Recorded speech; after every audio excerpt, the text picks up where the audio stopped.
I will request the Mayor of Ahmedabad, Ms. Pratibha Jain, Mr. Sanjay Grover, Director All India Management Association, Dr. Savin Godiawala, President AIMA and Visiting Professor at AIMA Ahmedabad, and Mr. Rajiv Gandhi, the Vice President of AIMA and CEO and MD of Hester Biosciences Limited, to please take the seat.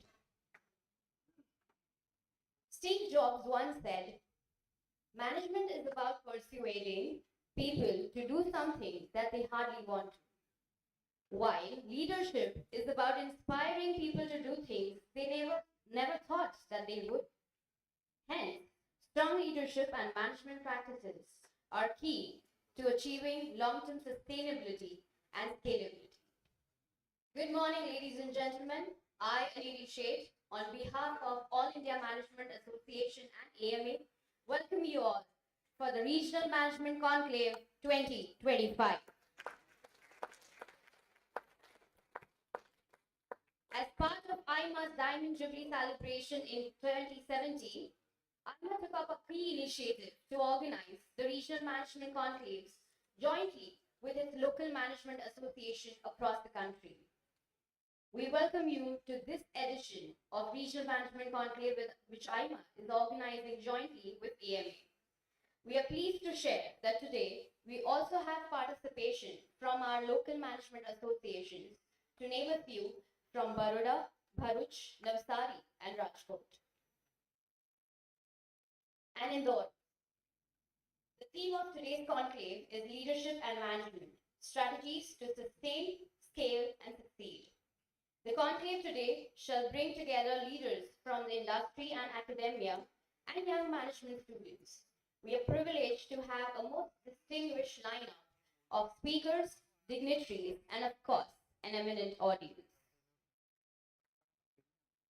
Now, I would request Ms. Pratibha Jain, Mr. Richard Reiki, Vice Chair, Grant Thornton, India, Mr. Sanjay Grover, Director, All India Management Association, Dr. Savin Godiawala, President, AIMA, Mr. Rajiv Gandhi, and Executive Director of AIMA, Mr. Unmesh Dixit, to please come up on stage for the lighting of lamp.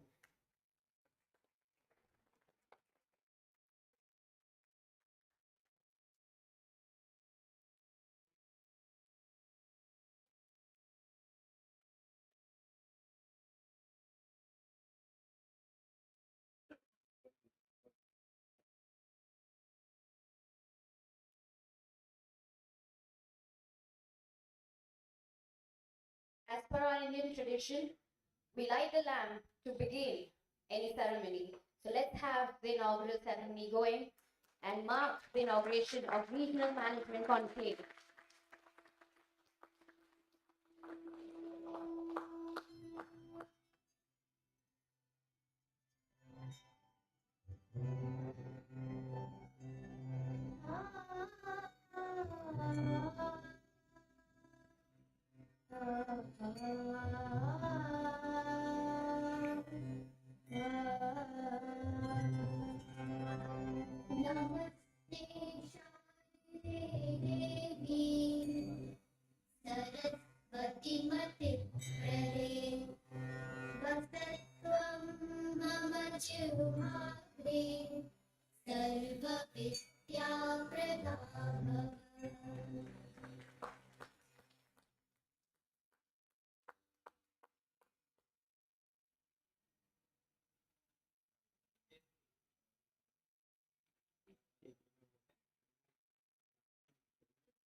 Thank you very much. Let's have a huge round of applause for all the dignitaries, which we are ready to embark on the journey of constant learning and inspiring people.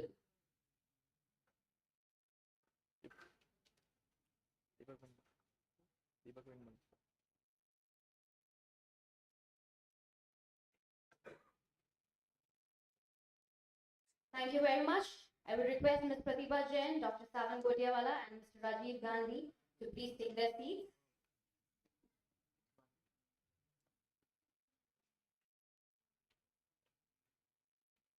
Dr. Savan Godia.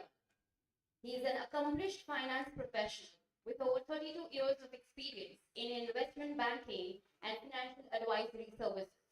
He spent nearly 19 years with Deloitte India and retired as a partner in March 2024.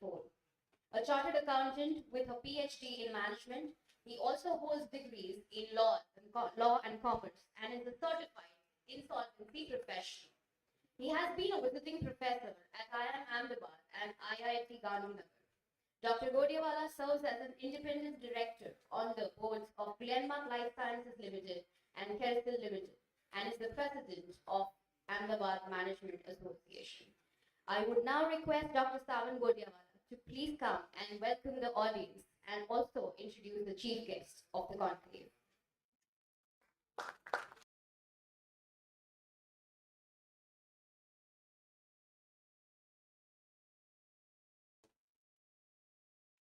Thank you, Aneri. Good morning, ladies and gentlemen. Good morning. Madam, Pratibha Madam, Rajiv Bhai, past presidents, Sreki Sir, Indira Ben, my other executive council members,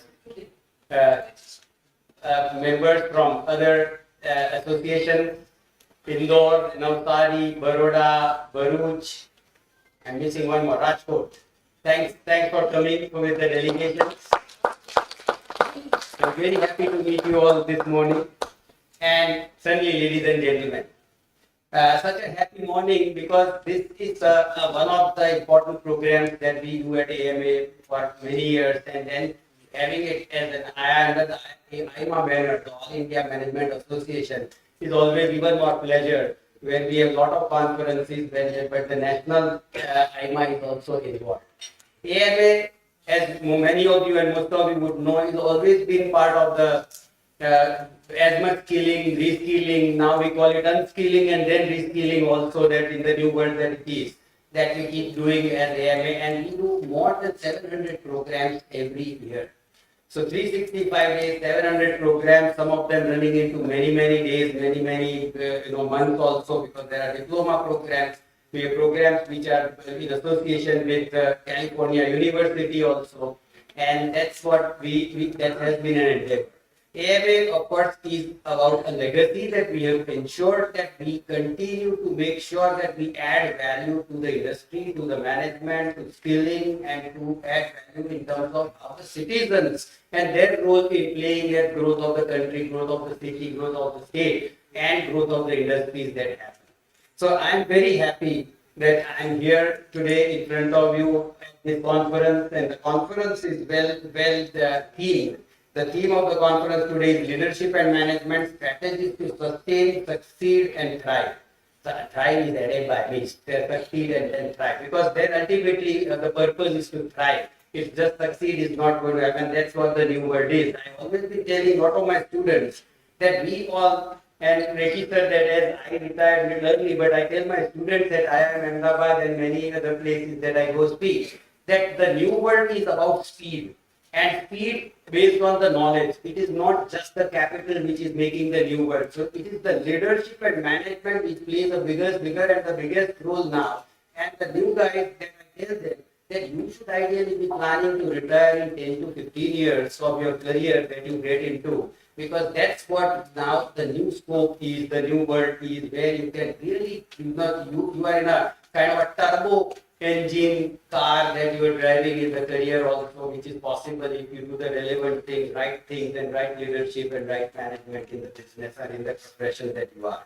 So very happy once again that AIMA is hosting this event. I must thank Sanjay over here. Unfortunately, he could not have Rekha City, but Sanjay is over here. I must thank AIMA that we could host this conference, and I'm very happy to have the right kind. I got some analytics that we have the right combination of people, participants also today in this program that we have. So leadership, of course, has been one of the important areas. But more than leadership, what I would like to say before I introduce, of course, our chief guest for the in the morning inaugural session. I'll give some aspects of the thoughts that I have on the leadership and management and the conclave that we are going to have, the conference that we are going to have today. That the new world is different. A geopolitical uncertainty, now I would call it a certainty. That uncertainty is going to be a certainty. So nobody can say what will happen in next 1 year, 2 year, 3 years because of the uncertainties. We have to live with these uncertainties now forever, and the business will have to scale, succeed, and thrive also in that uncertainty. So this has to be a design of management and leadership that we will have to understand now. The other angle coming into the story is artificial intelligence. The artificial intelligence is going to make lot of changes. It cannot take away the jobs. One industrial revolution happened and then the computers came in and so many things happened. It has never reduced the employment or the human values.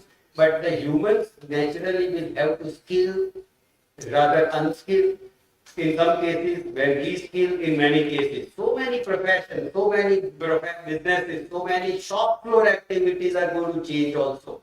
The shop floors will need more AI knowledge probably in the smart factories that we are going to see in the future than knowing about exactly how the technologies work. Most of the companies which would be formulations, which would be high tech in terms of their what they have developed as IPs, would more become a mechanical and machine part of it because it will to understand what you ultimately want. And that is where the new world is, and what at AIMA we are trying to do is bring in that experts who can say that what is happening in the advanced economies, what is happening with the disruption that is artificial intelligence is going to do here for some events in and out. But we would also like to have the Ahmedabad Municipal Corporation involvement as much for adding value to how do we do the management, how do we ensure that the citizens have that what we call it ease of living through the management and leadership skilling that we can do at Ahmedabad Management Association. Certainly, when we are talking about sustainability, so this is not just a buzzword. Now we know that this is a no choice word. The sustainability means many more things. It is not just about environment. Sustainability is like why it is enforced that as a reporting mechanism, the SEBI regulator may say that top 1,000 companies will have to give a BRSR, that's a business responsibility and sustainability reporting. Right? But it is going to percolate down, or rather, I would rather say that it is percolated down to so many of the small scale industries also, where the customers, their vendors are going to be talking about what is their sustainable part of the story.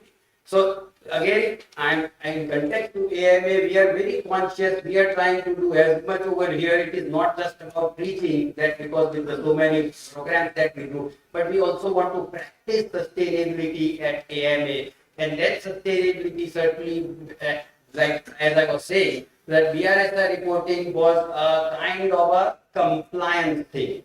I go to so many companies, when I meet the management, they would have said that while I am an unlisted company, I have asked my team to compile a BRSR report.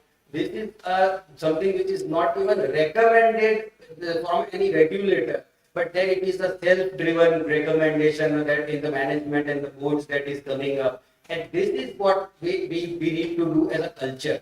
The smallest of the person, when he starts saying that whether he is living something in a way where he is trying to contribute or if not contribute, at least not damage the environment, is the culture and the habits that we have to create, whether it is industries, whether it is the individuals, or whether it is the normal societal aspects. And what this sustainability that people are now looking at is not just the carbon neutrality, not just the net zero that we are talking about, which of course there is a now no choice situation for so many regulators that by 2035 you achieve a neutrality, 2050 you achieve a net zero.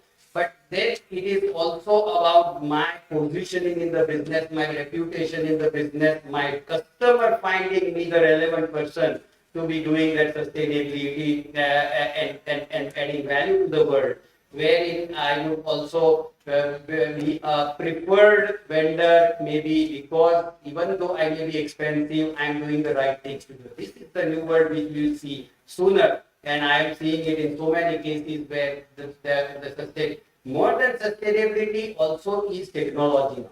Because sustainability will happen as a habit, will happen as a culture, or if not, it will be enforced as a discipline, it will be enforced as a regulation. But the technology is something which is going to be very important. So every board now today starts talking about what is the innovation that we have done, what is the new development we have done, what are the IPs we have filed. We have IP lawyer over here in our executive also, and he must be, I am sure that 100,000 patents were approved last year. Never happened in the history of India, according to me, even 25,000 patents were approved in 1 year. 90 plus thousand patents were filed. So when 100,000 patents are getting approved, we know that we are also in that mindset that yes, there has to be technology in terms of innovation, and that is what is going to drive the world. No, we are in AIMA, we are planning to put up an experience center, which would be kind of a future of technology experience center. And that is also more to give back to the society, to the industries, that they can come and do some innovation, some experiment over here using that technology, that future of technology, and implement in their factories, and then take that. So that is also one initiative that our board has taken. That's what we are doing. Very important part of sustainability is also giving back to the society. Sometimes it is giving back to the society, and as it is branded, as it is not only branded but provision of the Companies Act 2013, it is some corporate social responsibility. But we feel that's an expense. That is something which is down the drain. But that is actually now seen as creating an ecosystem. When you go and save that trees by contributing to that NGO which is helping environment sustain reforestation. I was on an NGO at CEE last month where I was thinking on what is the initiative taken by corporate. And I heard from a very senior forest person coming from the ministry, he said that we have added forests in this country, though we are minus by some huge percentage, but we have not gone down. Now, these are indirect benefits which are certainly going to come to a lot of companies, industries, and the way the behavior happens and the way the business happens. This creates ecological balance, which will also create in future demand. So a long-term perspective, but the CSR, whether it is the one person was saying that we are going to contribute to sports, and sports that we as normally the layman here we feel in this country that it is a neglected area. But sports needs a lot of investment, and when the CSR goes into sports, apart from of course women upliftment, apart from the environmental direct initiatives, etc.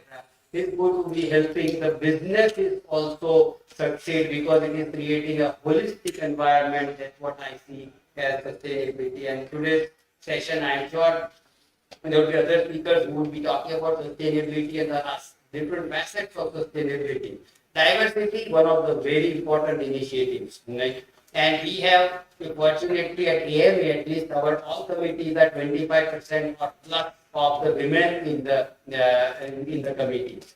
So we have ensured, but we are also seeing that a lot of companies which are advanced companies which have outlook of international outlook, they have a very serious initiative where diversity becomes an important role, and diversity is very important. There is no choice that or no reason that why should not there be diversity, and going beyond diversity, even inclusion. There was a specific agenda in our company also that how many of the physically disabled people who are otherwise eligible for the role are also included in the business. So that the inclusion, this is all what we have to create as a mindset for all of us. And that mindset has to percolate not only percolate from the multinational corporation to the family businesses. Family businesses run this country more than the multinationals and professionally managed corporates. So family businesses are conscious. Sustainability and to succeed and to thrive. While earlier in the times there were many families which have gone into difficulties because of undefined roles and responsibilities. Today, we are seeing that the families are also ensuring that the roles, responsibilities of even the family members are very clearly well defined. And that family businesses are driving much better, much smoother, and progressing faster than most of the companies. And they are, I will not use the word, but maybe for want of any other word, threat to even the multinationals that these family businesses, and we have so many examples in this country who are doing so well in their progress, growth, and that they can really succeed if just by adopting certain practices. And that practice is the best of the both the world that they have. One system-driven, professional-driven, role and responsibility-driven practices along with a good family culture. They still have the emotional part of it, which otherwise would lack in a pure professional multinational corporation. And of course, for to succeed, as I said, the speed is the new word. 10 minutes you order some bread and it comes to your house. How in the world was that even in a dream? You go and buy the bread, come back within 30 minutes, maybe 25 minutes. And today in the new world that quick commerce is a reality. Every part of every metro, every cities that we are seeing. That would have to be there in the businesses also. Now it is not, as I always tell the businesses, that planning is very important, but it is the action which is more important. You get into the action, you will have to plan for bit, but action what learn from your mistakes from the action. But speed is no, because there is certainly somebody, some business which is overtaking you sooner than later if you are not at the speed that you are. A lot of companies are quite positive in terms of now how do we grow. Lot especially when I'm talking about the homegrown companies, most of the businesses in India were bootstrapped all life. They have grown out of their own capital, out of their own perseverance, out of their own risks that they have taken. They have made money, they have kept on putting money in the business. But now in the new world, we are seeing so many lined up investors also. And that lined up investors also add a lot of value. And that is all about the growth. If I'm reaching, say, X percentage of my growth within next 5 years, but if that investor coming in helping me to scale up, when I reach there at 3 years, then it makes sense now, which is what now the new management, new leadership also understands, that it is not about control, it is about how the growth. If you do not grow, certainly there is going to be an issue that you will believe that, like of course, Dhirubhai Ambani used to write, growth is life, and that certainly growth is life. Without growth, the businesses would have certainly a stagnancy is there as we have been always growing and talking about in the world. The last couple of points before I end this, everything is about branding. And I take it even, Mr. Rekhi, in my team. I used to tell my team guys that I don't want you to use just the company brand. I want you guys to become the brand. And you will become the brand. Both of you guys will benefit. The company also and you also. You will become the brand. Now it is not about blowing trumpets and writing some hoardings. You will become the brand when you do something worthwhile in terms of knowledge. So knowledge has become a bigger power in the new world than any capital or any positioning, any reputation, any 4 generations doing the business and thinking that we have arrived in the business because we have this background. So if that knowledge is rightly used, then you can have brand as your people, you can have brand as your reputation, and then naturally if you have a brand, if you are in a branded business. So brand is a much larger connotation, much wider import in terms of a concept that I see now in the leadership or management space, that we have to create branded people in our organization also. We have to give them that luxury or that leeway or that flexibility of how they can create eminence, how they can go and learn, how can they go and teach, how can they write papers in the journals of the right industry, etc. And of course, to end, I would certainly say that very important is transparency. The new world is not going to take you because somewhere some diligence fellow is going to find out if you disclose undisclosed any information that you would have in the scope of transparency. Disclosure is the new reality for you to ensure that your reputation and your growth is intact. So, ladies and gentlemen, thank you for listening to me for my inaugural, and once again I welcome you to this conference at AIMA. We are very excited to have you. We would have a lot of knowledge sessions during the day, too many plenaries happening during the day. Best of the speakers who are going to give us insights. And now I will request Madam, but before I request Madam, I would introduce Madam, Pratibha Madam. Firstly, Pratibha Madam, thank you so much for coming to Ahmedabad Management Association for inaugurating this conference. Pratibha Yogesh Kumar Jain is the Mayor of Ahmedabad Municipal Corporation and represents Ward 16 Shahibag. She has a degree in political science and committed to public service since her college years, actively participating in initiatives of Akhil Bharatiya Vidyarthi Parishad. 2010 to 2016, she had a key role in Bharatiya Janata Party. Her journey in civic administration began way back in 2010 as a councillor, and then she has held many key positions. She was re-elected in 2015 from the constituency Shahibag, and she was elected again and led the slum and road development committee before assuming the office as the mayor in 2023 on September 11, 9/11. And then beyond politics, and she has done something worthwhile, disrupting the 9/11, taking the 9/11/23. Beyond politics, she is involved in many social and religious programs, including GITO and GIO, where with her dedication and leadership, she has earned the trust of people. And certainly, we all are very happy with the activities that she is doing, and the Ahmedabad city growing in her being the helm of affairs. Madam, may I request you to please give us some insight. Thank you.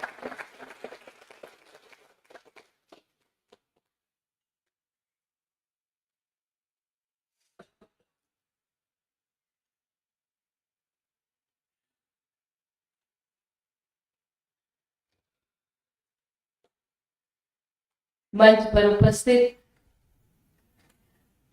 Ahmedabad management association के president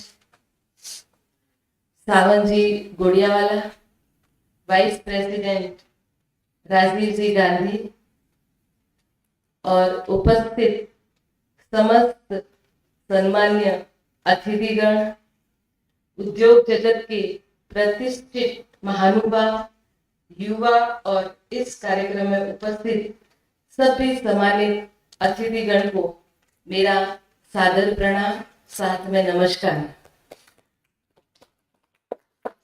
मुझे आज यहाँ पर AIMA के regional management conclave में उपस्थित होकर मुझे बहुत ही गर्व महसूस हो रहा है।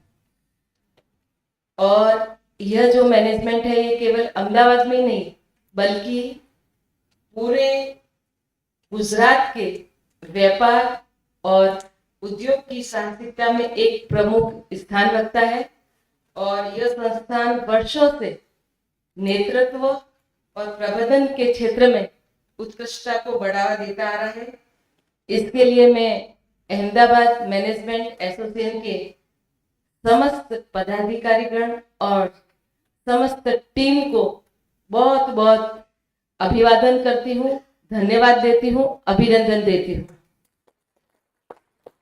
साथ ही साथ में सबसे पहले मैं यहाँ पर युवान भी उपस्थित है और महिलाएं भी उपस्थित है और हमारे सभी सम्मानित महानुभाव तो उपस्थित है ही है।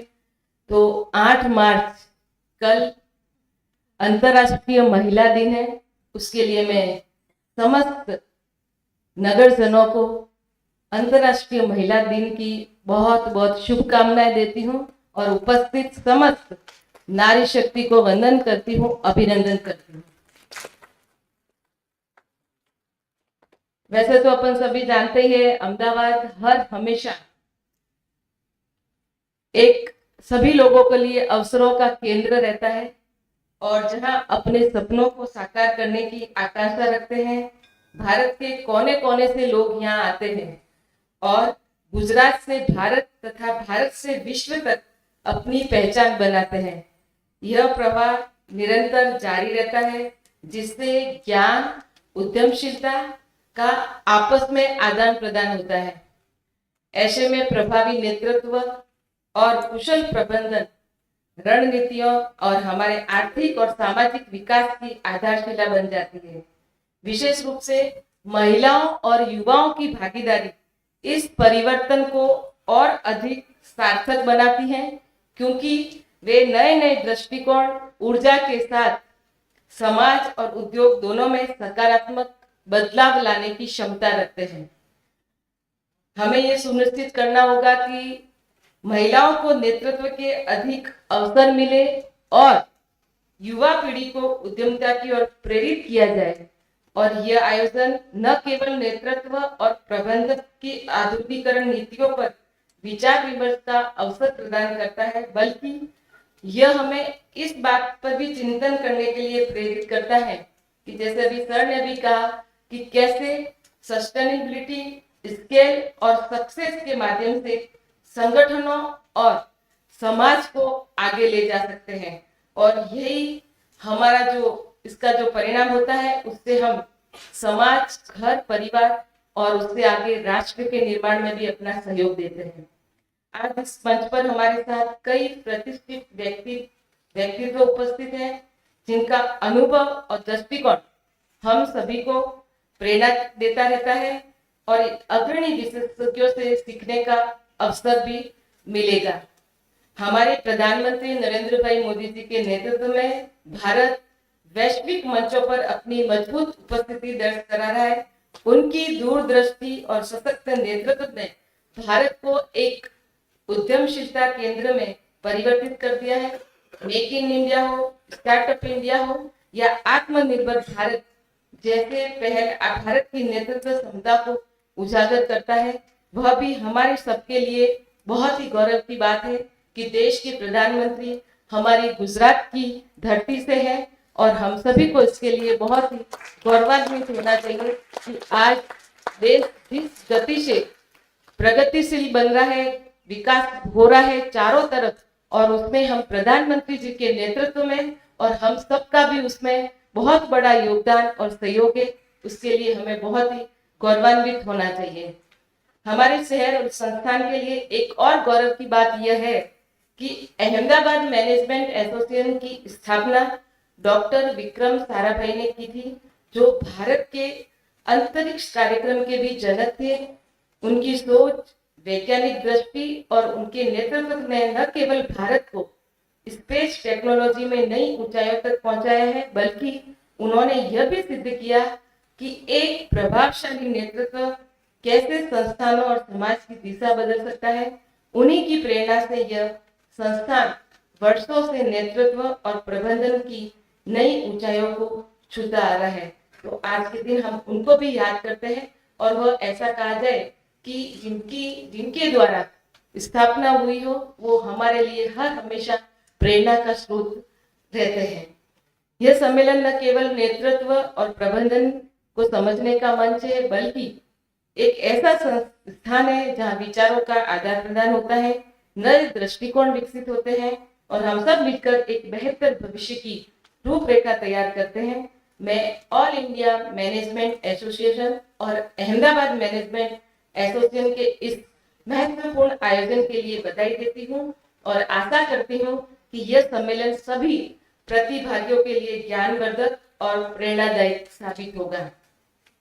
मैं एक बात अभी मैं कहना चाहूंगी कि આપણે ગુજરાતીમાં બોલીશ કે આપણે અહીંયા અમદાવાદમાં જે વરસાદમાં પાણી ભરાવાની સમસ્યા થાય છે અને આ સમસ્યાના નિવારણ માટે અમદાવાદ મ્યુનિસિપલ કોર્પોરેશન દ્વારા એક નઈ પહેલ કરવામાં આવી રહી છે। એમાંથી દરેકે દરેક સોસાયટીમાં કે ભવન હોય કે ઓફિસ હોય જે હોય એમાં એક ખંભાતી કૂવો બનાવી શકાય।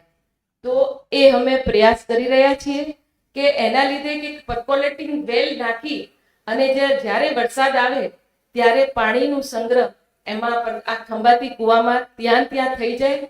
એનાથી જળ સંગ્રહ પણ થાય અને સાથે સાથે જે પાણી ભરાવાની સમસ્યા હોય, જે વોટર લોગિંગ સ્પોટ છે એ ઓછા થાય।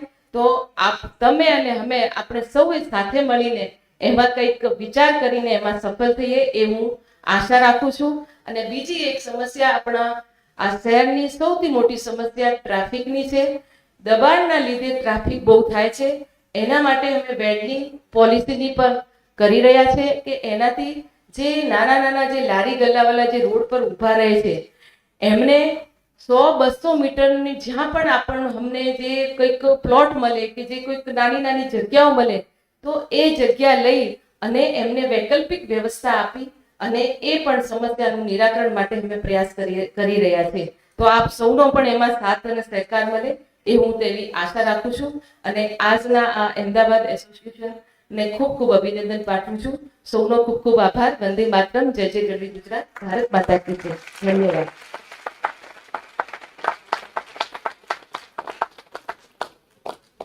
Thank you very much, Mia ma'am, for your insightful words and showing the solutions for the problems that this city is facing. Thank you for your precious time. I would request Dr. Savan Godiawala and Mr. Rajiv Gandhi to please felicitate our chief guest and present a memento.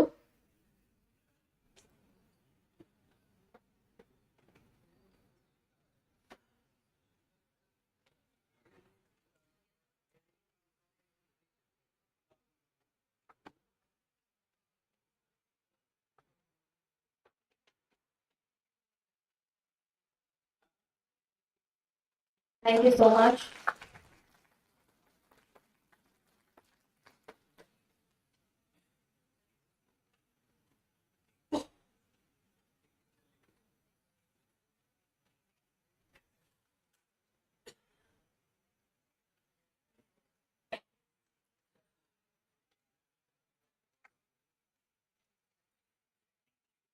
Thank you. Okay, sure. Thank you for your time.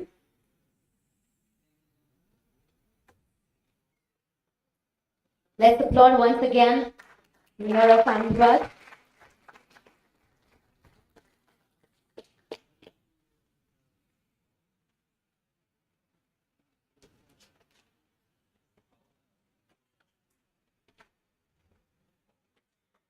Now I will invite Mr. Rajiv Gandhi, Vice President of AIMA and CEO and MD of Hester Biosciences Limited, to deliver the concluding remarks. But before that, let me introduce you, sir. Mr. Rajiv Gandhi, a first-generation entrepreneur, is the driving force behind Hester Biosciences Limited, Asia's largest single-location animal vaccine and health products manufacturing company. A commerce graduate from Bombay University, he began his career in 1985 with a proprietary firm in Mumbai before establishing Hester Biosciences in Ahmedabad. Under his leadership, the company expanded its operation to Nepal and Tanzania. Under his leadership, the company expanded not only just in Nepal and Tanzania, but many other countries, and they also Mr. Gandhi holds key positions in industry bodies, including chairman of FICCI, Gujarat State Chapter, vice president of AIMA, and member of the National Advisory Committee for Animal Husbandry and Dairy, Government of India. So with these words, let me invite Mr. Rajiv Gandhi to give the concluding remarks of the inaugural ceremony.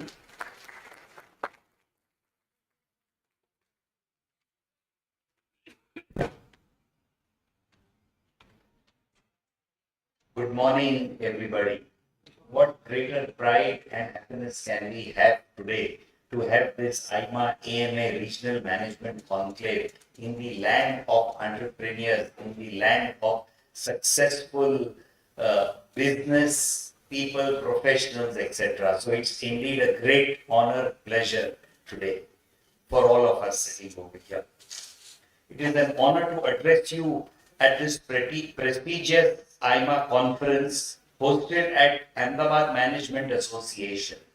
This platform unites visionary leaders, industry experts, and change makers to discuss strategies for sustainable growth, scalability, and long-term success.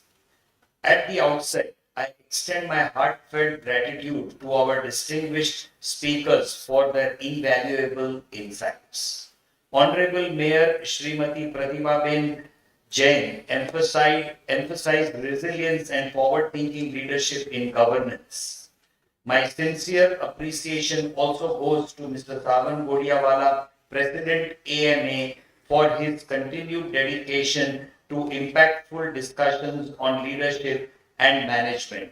He gave a lot of insights today on various aspects of management. Leadership is not authority. It is more about responsibility. It is also about vision, adaptability, the ability to inspire change, and above all, to create more leaders. In a world of rapid technological advancements and economic uncertainties, effective leadership is more critical than ever.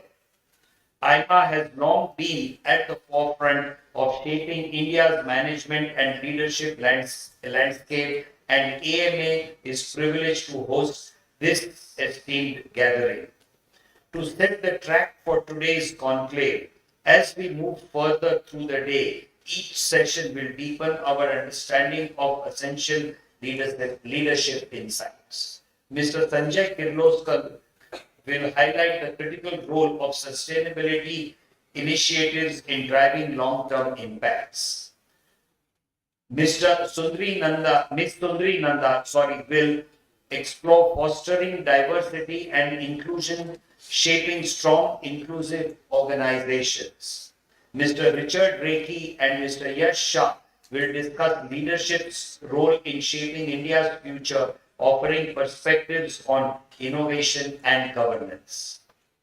Mr. Nishant Behel, Mr. Rajat Moona, and Mr. Abhishek Desai will take us through embracing changes in the digital age, preparing us for an evolving world.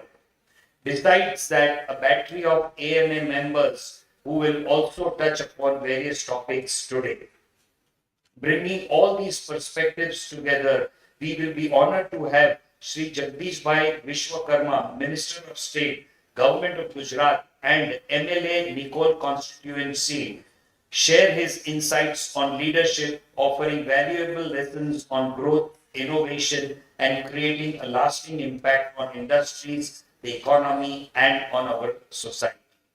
This conclave is designed to equip you with foresight to anticipate change, the ability to empower people, and the integrity to lead with trust and accountability. Let us make the most of these insights and commit to building a sustainable, inclusive, and resilient future. Let us lead with purpose, inspire, and integrity, and build a future that thrives on resilience and collaboration. Thank you. We all look forward for the great day.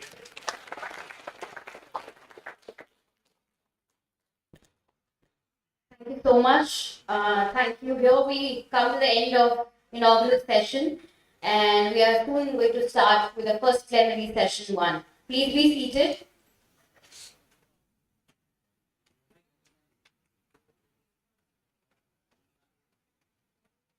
Thank you, sir. We'll be continuing with the next session. Please continue to be seated. Thank you.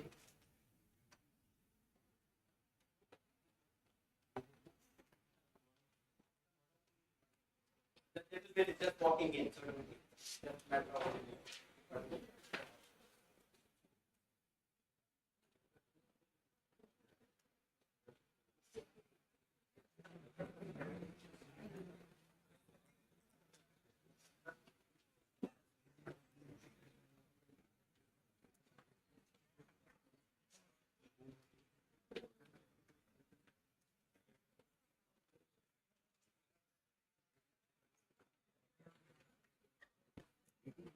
Just for an information, we don't have break right now. We are just waiting for our first plenary session speaker to come. Please be seated.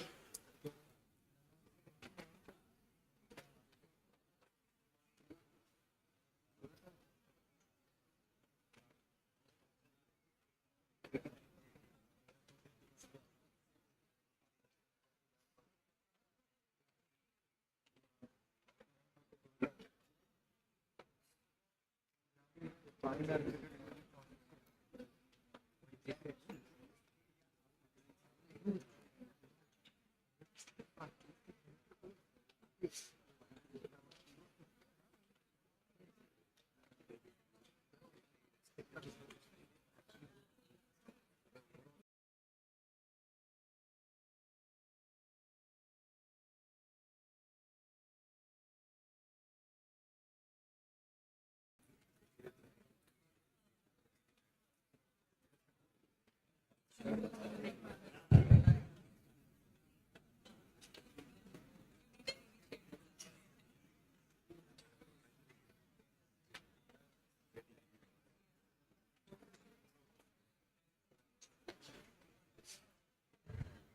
you, everyone. Please continue. Be seated.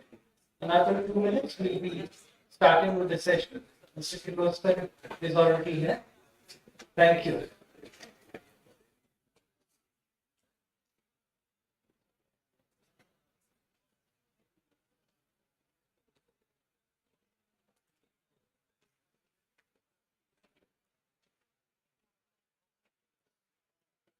Yes, the first speaker for the session is here. Let's welcome with a huge round of applause, Mr. Sanjay Kirloskar.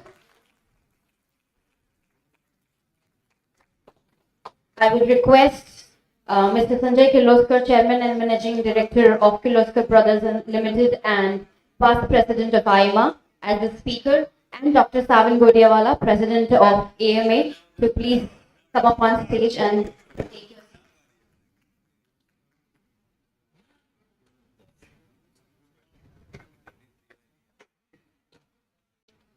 Thank you very much. Would request Dr. Savan Godiawala to please welcome the speaker for the session, the first plenary session, Mr. Sanjay Kirloskar, and introduce the speaker, Dr. Savan Godiawala.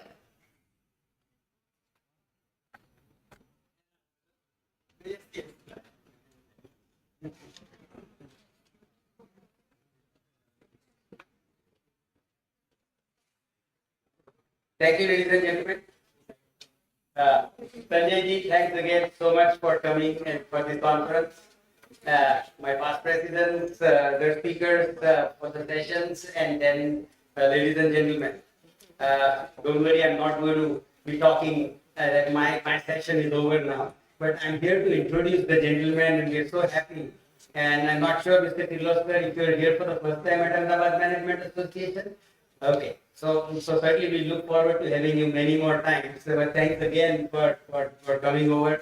This is an All India Management Association and AMA hosted by AMA, and this is an event which a lot of industrialists also look forward to. It's also recorded, and then a lot of people have a look at it that also.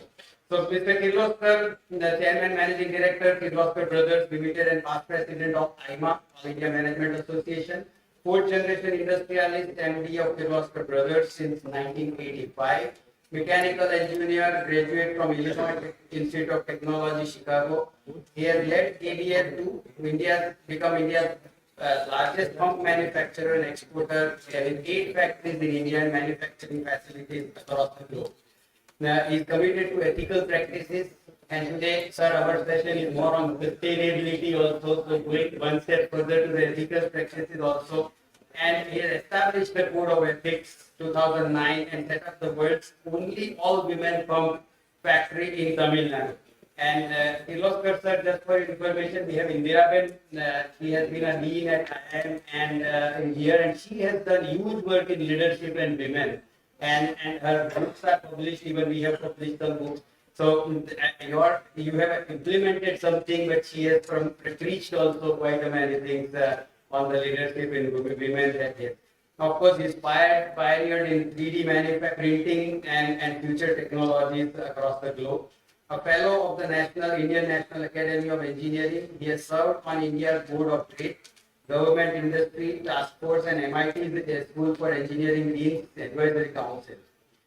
He is the president of Maharashtra Chamber of Commerce, and he also serves on the boards of DCM, Shriram, Kirloskar International BV, Kirloskar, Ibarra Pumps, and SPP Pumps Limited. Once again, thanking you, Mr. Kirloskar, for joining us for this first plenary. And I think we would run it as a fireside chat, or you can start your address. You can start your address first, and then we can maybe do a fireside chat. That would be something that we can think about. We'll play by ear.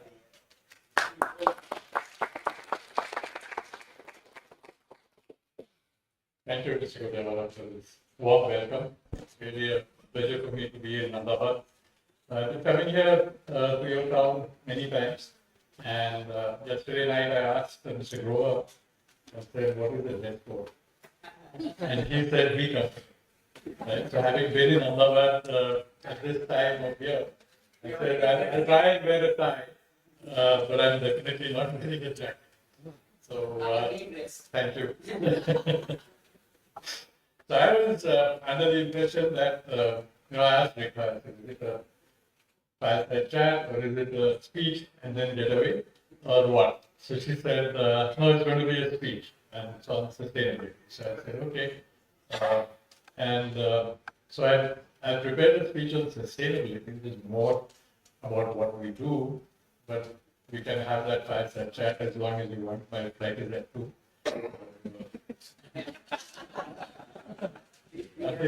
We have a lot of time, I think, at least an hour.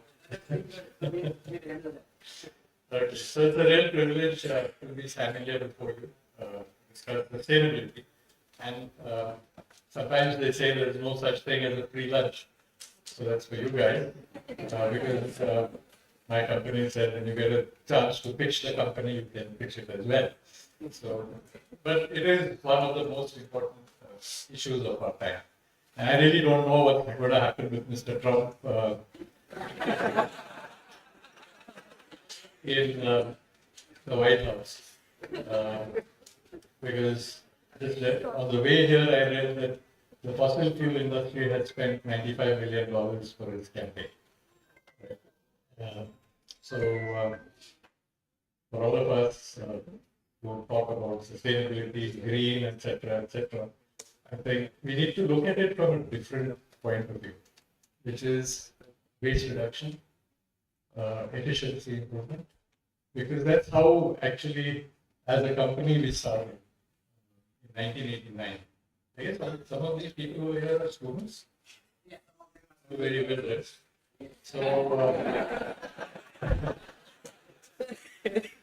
So, in 1989, we were not doing very well, and so said, how do you make money?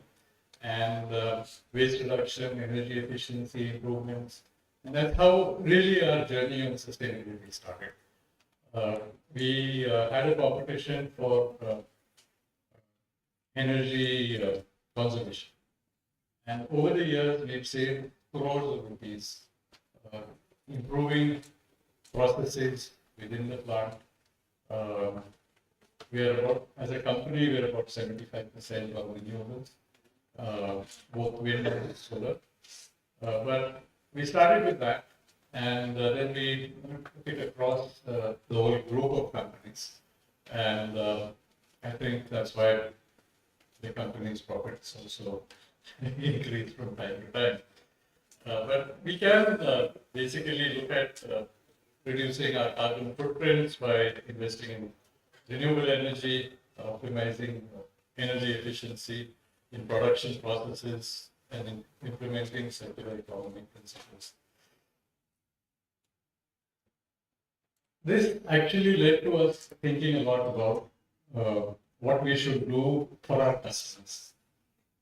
And at that time, we came across a company that made glass plate polymers, which actually, when you apply them, become like glass. The surface becomes like glass, and it's also hydrophobic. That helps us increase the efficiency of our pump. Because we make pumps, right? When you're pumping water all the time. We also came out with a range of what we call lowest life cycle cost products, pumps. These are pumps which are highly efficient and lose very little efficiency. On an average, standard pumps lose 1 to 1.5 percentage points of efficiency every year. Ours lose that in 10 years through design, right? So I'm very happy to tell you that our biggest market has been the United Kingdom. We have an 80% market share in the water companies of the private sector water companies. In England, water is supplied by private sector. 80% market share. And the new north-south strategic water pipeline exclusively uses pumps made by us. So that's something that we are very proud of. We've also come out with a range of products which meet the European NEI norms. minimum efficiency index. We are the first company in the world, way before our German, Swiss, or English competitors come out with this range of pumps.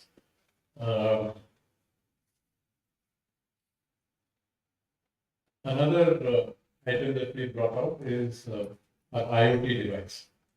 I've left my phone over there, but basically now you do not need a wall full of dials and gauges.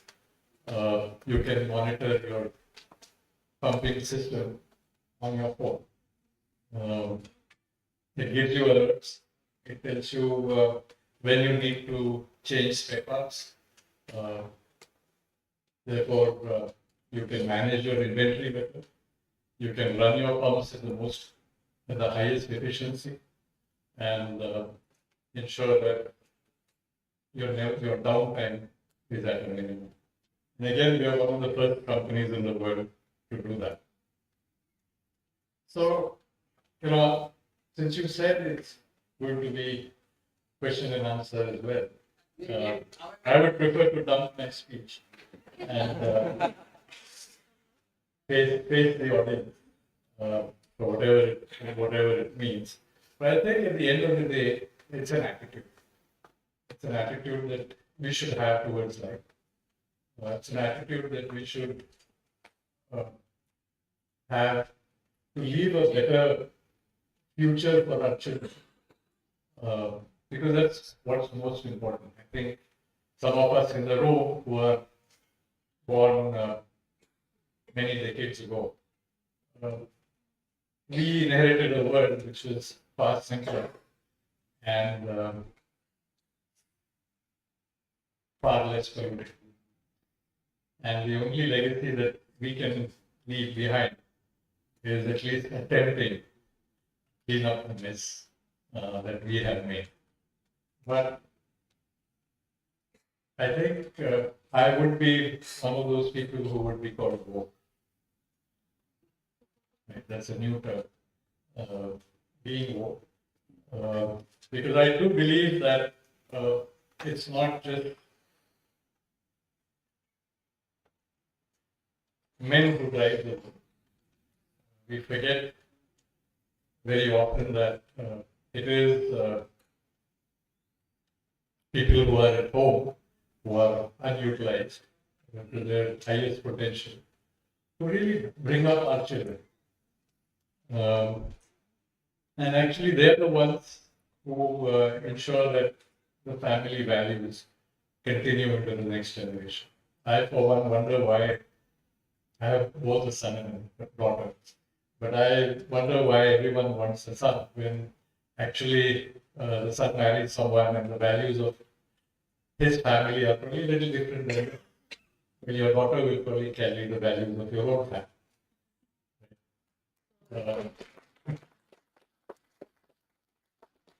We have this family, not a family, the factory in Kannur.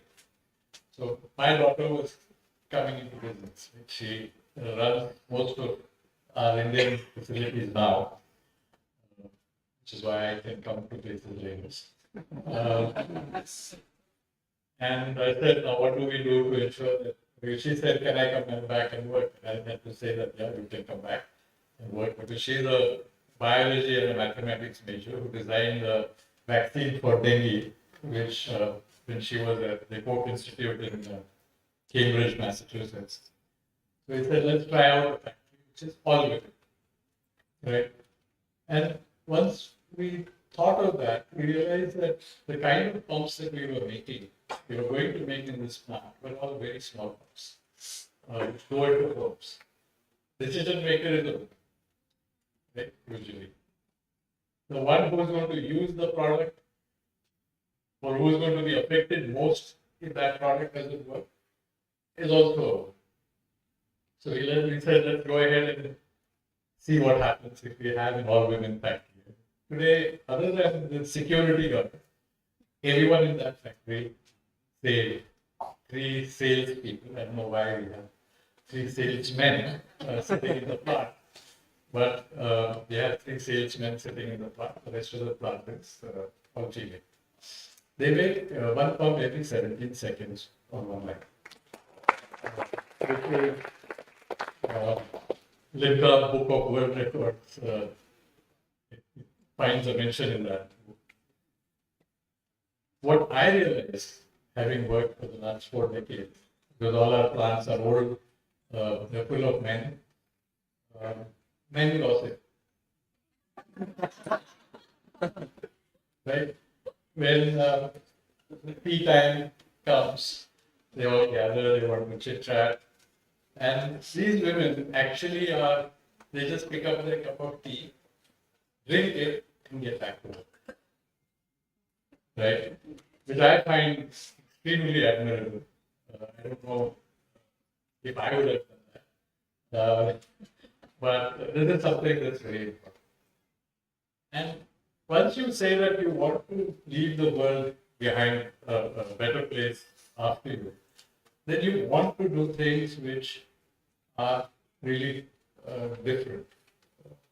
The plants have to be green, not just the processes, but they have to look good, they have to look clean, they have to be full of local plants. So when we decided that we were going to build a new office, it was the first platinum rated office in Western India. That's the only way I can add Gujarat to this. It is, and I learned a lot thanks to Mr. Jamshid Godrej, who asked me to be head of the Water Management Council at the Saurabhji Godrej Green Business Center in Hyderabad. He said, let's do that. And it changes everything that you want to think of.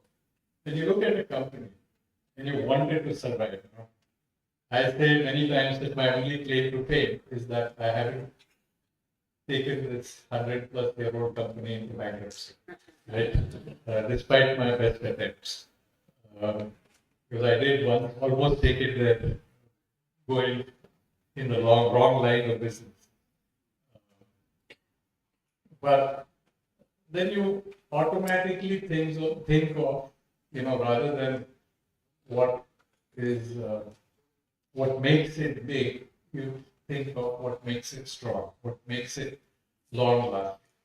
Therefore, the kind of board members that you have, they have to be people who are going to put you in your place, right? They can't be yes men. The kind of senior leadership that you have to have must be people who can question, not say yes sir to whatever you put out. And those are some of the things that I have.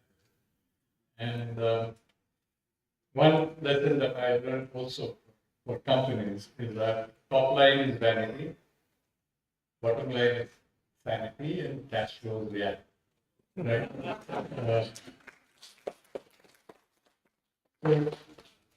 So, don't worry about whether the company's revenues increase by double digits.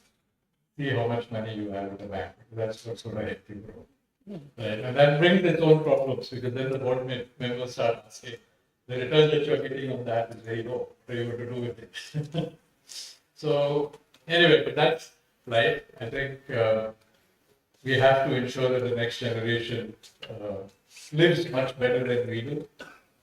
We have to ensure that they have a better future than we do. And it's not just in the country, but in your companies as well.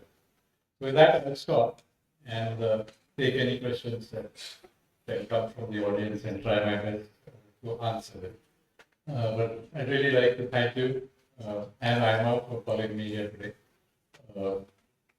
I have been coming to Ahmedabad, like I said. I used to come here more often when we did a large project on the Narmada Canal, Saurashtra branch. But now that we have a plant and my daughter has to run around, I don't come there. Thank you very much.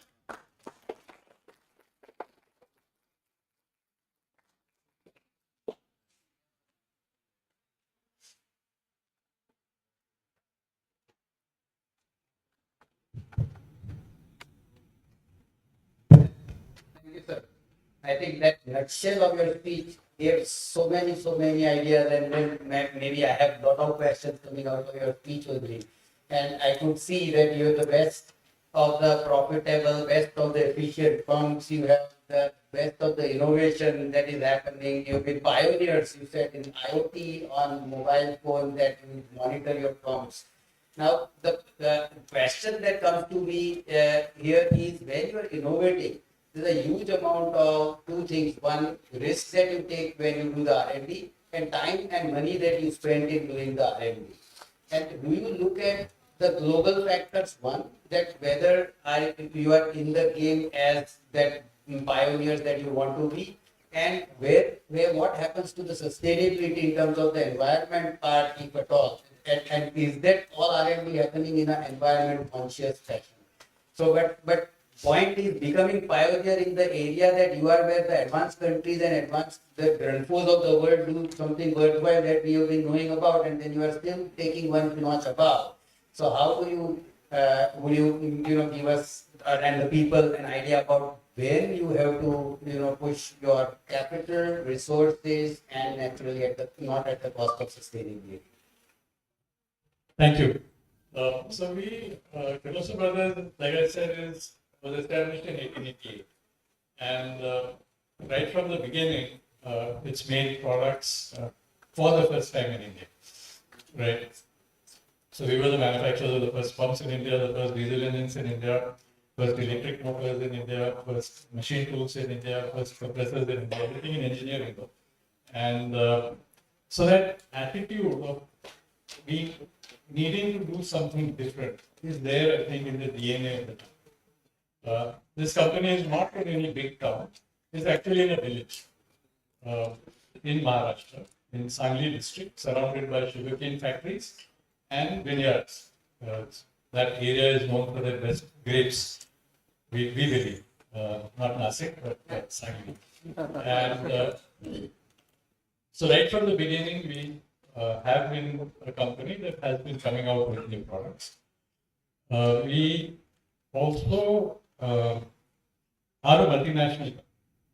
So with plants in America, UK, Netherlands, South Africa, and Thailand, we have to be able to compete with the best in the world. We have no choice. And in many parts of the world, we get orders against companies to whom we lose orders. For example. A good problem maybe to have. No, it's not a good problem to have. The other problem that we have sometimes is many public sector organizations ask us, where is your proven track record? Right? So when we made the first API steam turbines in India, EIL, they're not listening. That is true. EIL said we can't buy your machines because you don't have proven track record. Who bought them? Saudi Arabia, our first customer. Right? So, but you have to keep trying. If Indian companies want to make an impact on the world, then we have to keep trying. And one thing that I'm monitoring is the global market, which is at 1.5% of the world market, is our global market share. And we have to see how we keep on increasing. We don't want to be a big fish in a small pond. We want to be a big fish in a bigger pond. Right, and for that you need to do all kinds of innovation, all kinds of technology upgradation. So you were one of the first companies because we do use. We start out with the casting. The main part of the pump is the casting, either made out of iron or steel or whatever.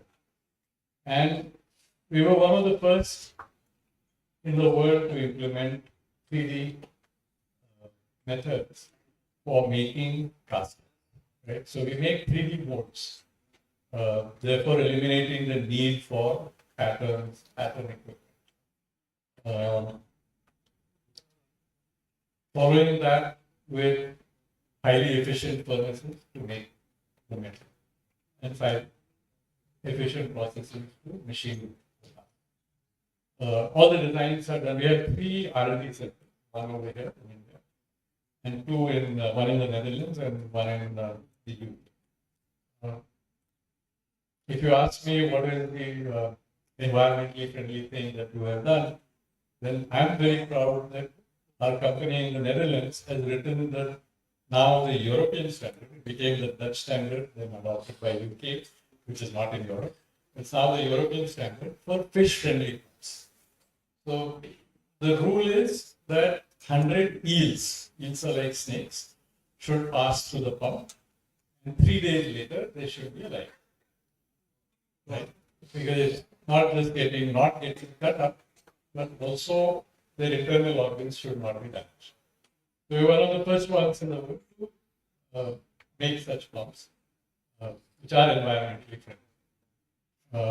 I already talked about our lowest life cycle cost pumps, the other pumps that meet European standards before European companies. But I think more and more Indian companies will have to look at uh, what is happening all around the world in their industry.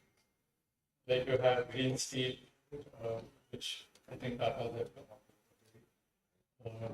All of that needs to be done. If we want to be a global player, we want to be an important player. And I'm saying that, if you look at Mr. Trump, I already brought that up, they're on your board. And it was, I think, Lord Palmerston who first said in the British Parliament that there are no eternal enemies and no perpetual friends. There are only perpetual interests. I think we should not be happy when some foreigner smiles at us. I think he's seeing that opportunity to make money, not to help you, right? And the sooner we do that, I think the better it will be.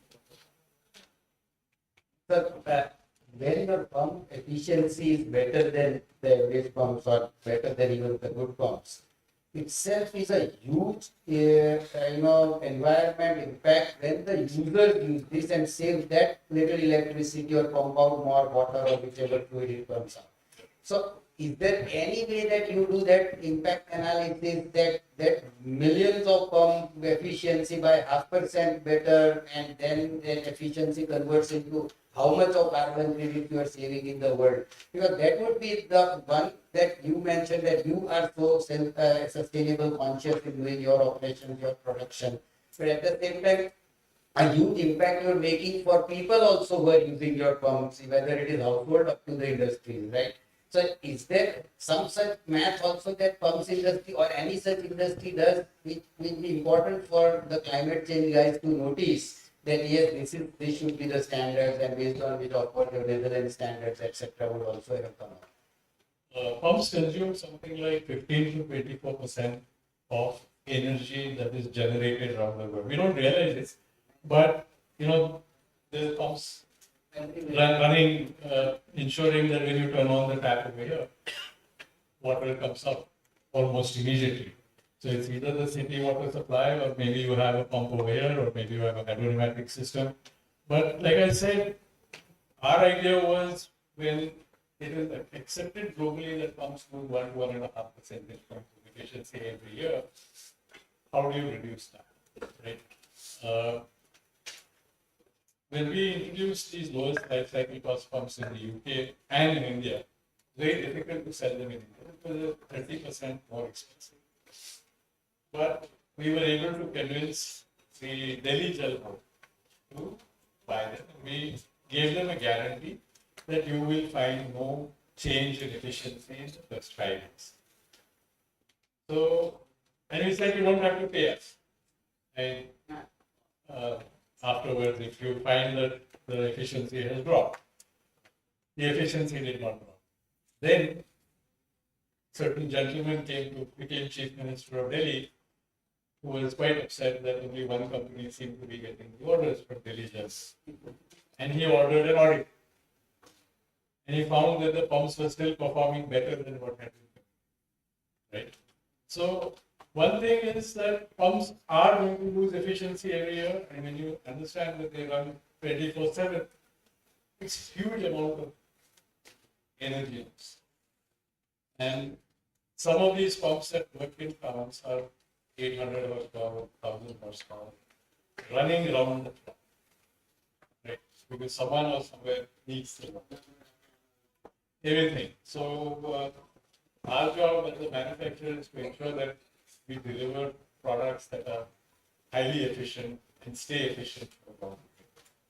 I can see a huge amount of that passion when you are speaking everything about what you are doing, what you are contributing, and in the right sense to the world also. So, and you mentioned something like that DNA of the organization, that you have this innovation that you're looking at, or sustainability, or front running innovations, etc. Does this come at a cost? Because when you are doing some things first, then there's a huge cost and huge capex. When you're doing a 3D initially versus your competitors not doing that 3D, you're doing at the second level also your castings and that all. So, and you mentioned the vanity, sanity, and the reality part, because it will suck away a lot of your reality when you're doing your capex versus the top line, bottom line at all. So how do you, as an industrialist, look at it that this is a need and this will convert into a longer term? Naturally, long term, everybody knows that this is a no-brainer. Long term, you will make a lot of money. But that initial decisions are the difficult decisions as management. How do you give guidance, advice to the industrialist to jump into that decisions? Business is taking a risk. I think Ahmedabad is possibly the first town in India, other than Calcutta. I would give Calcutta too much credit. But you had so many business leaders over here, and you continue to have to take huge risks, right? And if you succeed, you'll succeed. If you fail, there's a lot of learning in that, right? A lot of experience. People get a lot of experience. You gain a lot even through failure. I think in our country, failure is looked at as something to be ashamed of. I don't think so. There are many people who are wildly successful today who had a lot of failures in life. And I think our attitudes, maybe in our country, need to change more. We in the company say you take risks, there's no problem. Just don't make the same mistake twice. Learn from your mistake and let's move on. So as they say, failure is an event. Failure is not a person. So you have to understand that failure is an event. Failure is likewise not an organization. Again, there's an event of the in the organization that the failure is. And so till the time we learn from it. But you mentioned this DNA. Again, I'm saying that how do you percolate that culture? You know, what you are talking, what your body language is saying, and then naturally it has go down to the managers and even juniors that yes, we are here to do something much more than just that vanity, sanity, the bottom line, and then because we want to add value to the world. So, is there any mechanism in terms of a strategic plan that you communicate with your people on these aspects of longer term innovation, longer term sustainability, caring for the world, and naturally giving it back to the next generation? You say that we living for the next generation, and so important to keep it in mind when you're doing any action or activity in the organization. So is there any structured program or it has come as a DNA only and thus it is fluid? No, I think I joined the company when it was 65 years old, right? So it was already there in the company in the sense that there were many senior people. I became managing director when I was 28. And I was very lucky that people accepted it. Professionals accepted it that time, thanks to my grandfather. But there were, there are many individuals in the organization who are passionate in their belief in the organization and passionate in their belief that we can do something for them. And I think when you grow up, because this is the mother plant of the company, actually is the mother plant of the entire company. And if you, all our new engineers are trained over, and they come up through the ranks from that plant. So they have that within themselves. And then when you talk to them and when you meet them and you tell them that this is where we are and this is where we want to go, and these are the company's plans, because we have a 5-year plan all the time, the rolling 5-year plan, which is a continuous plan to take, which is reviewed every year, I think, like most companies. But with that, and as people keep changing, for generations of people come in, I think that's how it gets built into that individual. It is more like a way of working which is making a culture, way of life that is converting into a culture. And people coming in, because you are multinational and still you are in that culture still that you retain from the family values. So that is something which is not easy for a lot of organizations that we see when they keep growing and they become bigger. They have people coming from varied background, and then it becomes that yes, now it is only to stick to my role, my responsibility, and my bottom line in KRAs. So, but that's the KRA here. To be aligned with The KRAs also here are aligned with the culture, I would say, and the aspects of what you need to take care in terms of world it takes care of course, not at the cost of the balance sheet, for sure. But like you mentioned when you were talking and giving my introduction, there are many things in the company like that we do. Like we have a code of ethics, which we introduced in 2007. We brought up when we came out with the American plant and the British came out with their anti-bribery legislation. We said that if we are going to be a real multinational, then everyone has to behave in a certain manner. And we ensure that every year there are certain things that all of us have to go through. And one is asking that we have an examination on ethics, right? And every year we just want to reinforce that part. Unless you get 100 out of 100, you are not going to get an increment or a promotion kind of thing. And so there are other such things that are in place in the company to ensure that the culture stays the same. Right. So I'm little, interested in knowing aspect. Dwight, you are the author of maybe this I'm code not of the ethics, author. or maybe you have also inherited it. Yeah, In it, that would Mr. Sanjay Kirloskar also appear for that exam? yeah, there's no choice. Yes, sir. That's the whole picture. So this is fabulous. Right at the top, then the CMD also is appraised maybe, so that's because we have seen a lot of that L&D rolled out, learning happening, minimum hours for everybody before appraisal happens, and then the exams are taken for the skill set is seen. But the top management is not bothered. They have done 0 hours, even though their TRS might be speaking. But in your case, that applies even to the top We most. are role models. Every leader, Lead by whatever example. position he is at, is a role model. Certainly. And people are watching you all the time. Yes.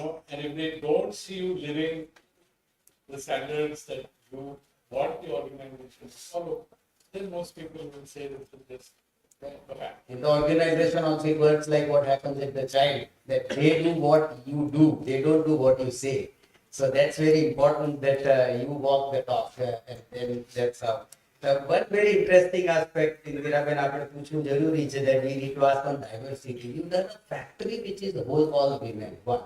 Two, I was in a conference also, some very senior speaker was saying that it is not about women in management, it is about women-led management also that we will have to now look into, that how women lead management. So here in the factory there would be several leaders naturally at every level. So was that a concept that you were experimenting, or was there some survey that you did, or was that the picking of that leaders in the diversity that's one aspect of the factory. Another related question is how much is the women role in otherwise offices, admin and other management roles?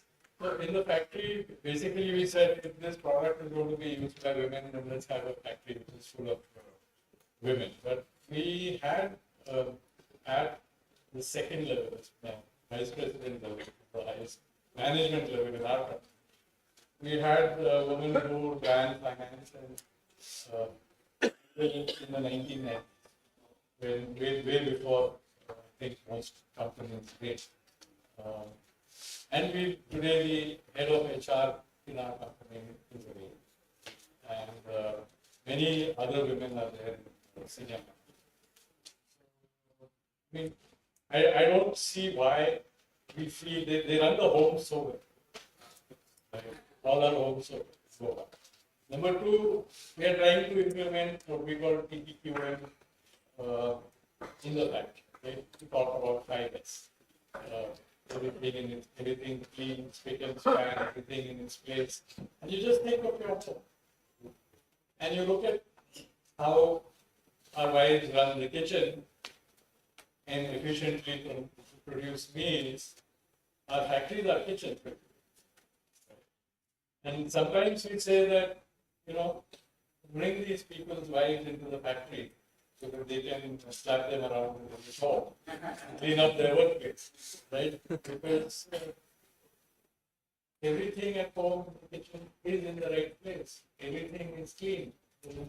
And factories have to be like that. Yes. Right. So I think women will probably be better managed. They are the multitaskers. There is a home is a huge I'm amount of not saying that activity. just because there's so many women. I agree with that. Certainly. I'll open up for the questions. Maybe I'll ask a question or two. In that meantime, you can also have questions. But certainly, women multitasking, women very conscious about the way and the time that they work. But one point that I'm still trying to digest, you mentioned, is that they don't gossip during the tea time. Maybe.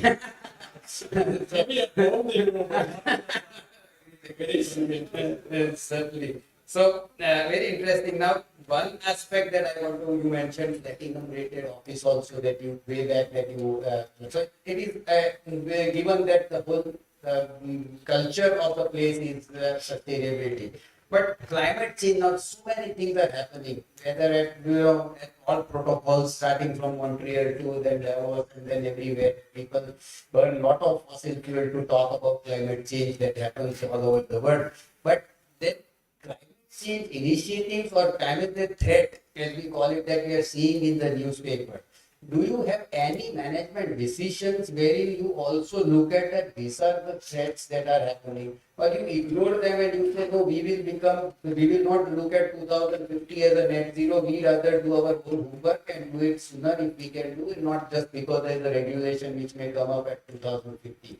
So, is this independent or that also is a discussion point at times when you do a sustainability based decision making in the organization? They would be considered to be wrong.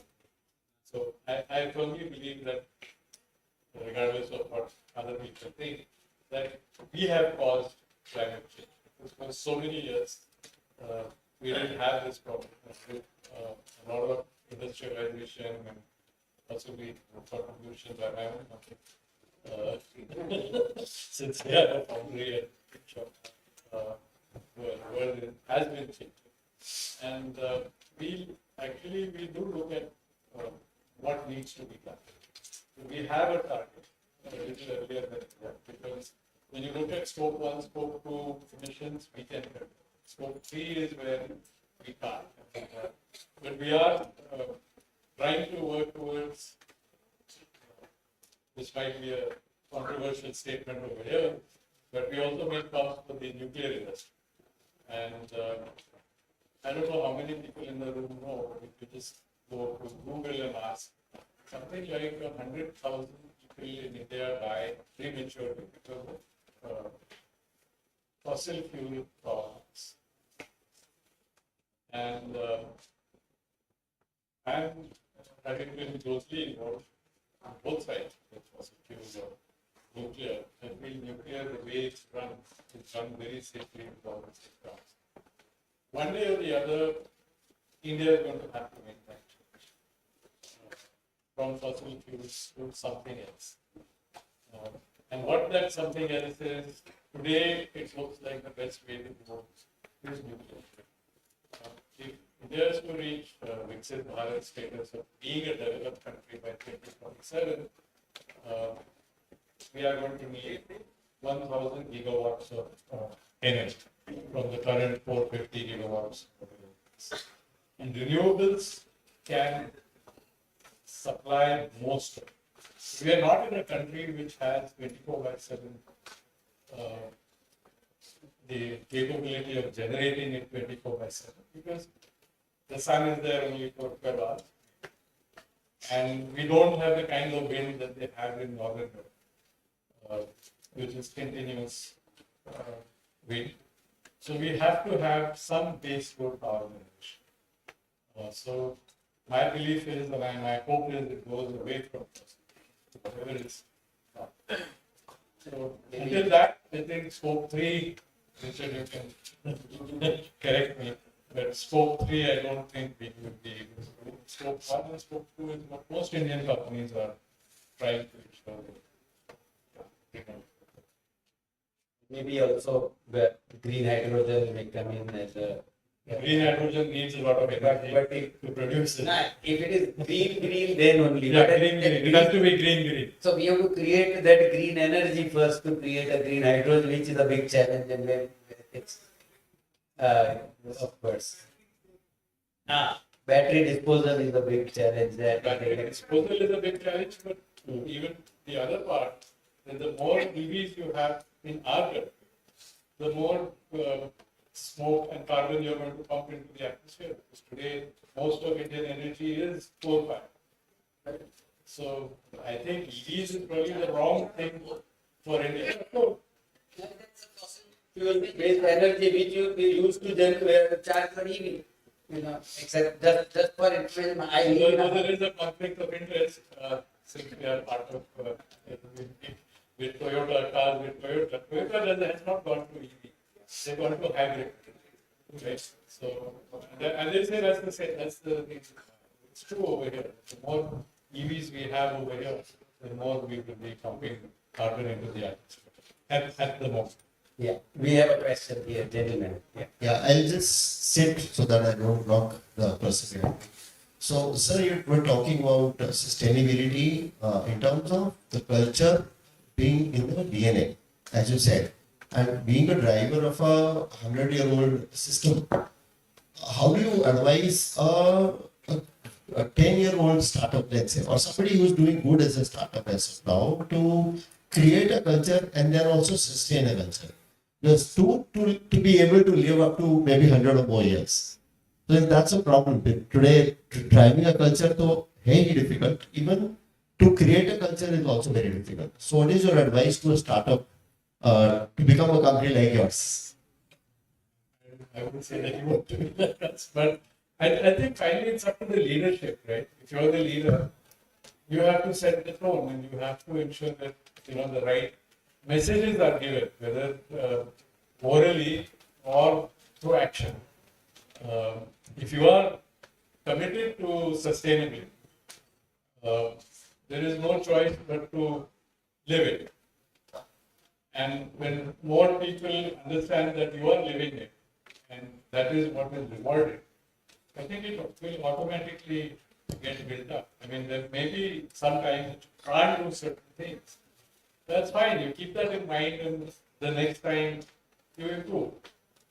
So you said walk the talk. So that is probably one thing. But it is difficult, what I see, I'm saying from my experience, it is difficult to get people in line, in a particular, to integrate them with the mission, vision and values of the company, and also on the sustainability perspective. Somehow that perspective just doesn't come in. So how would your company have done it, is the point. No, but then sorry to be rude, but then they don't belong to your company. They're in the wrong place. Or you have the wrong people.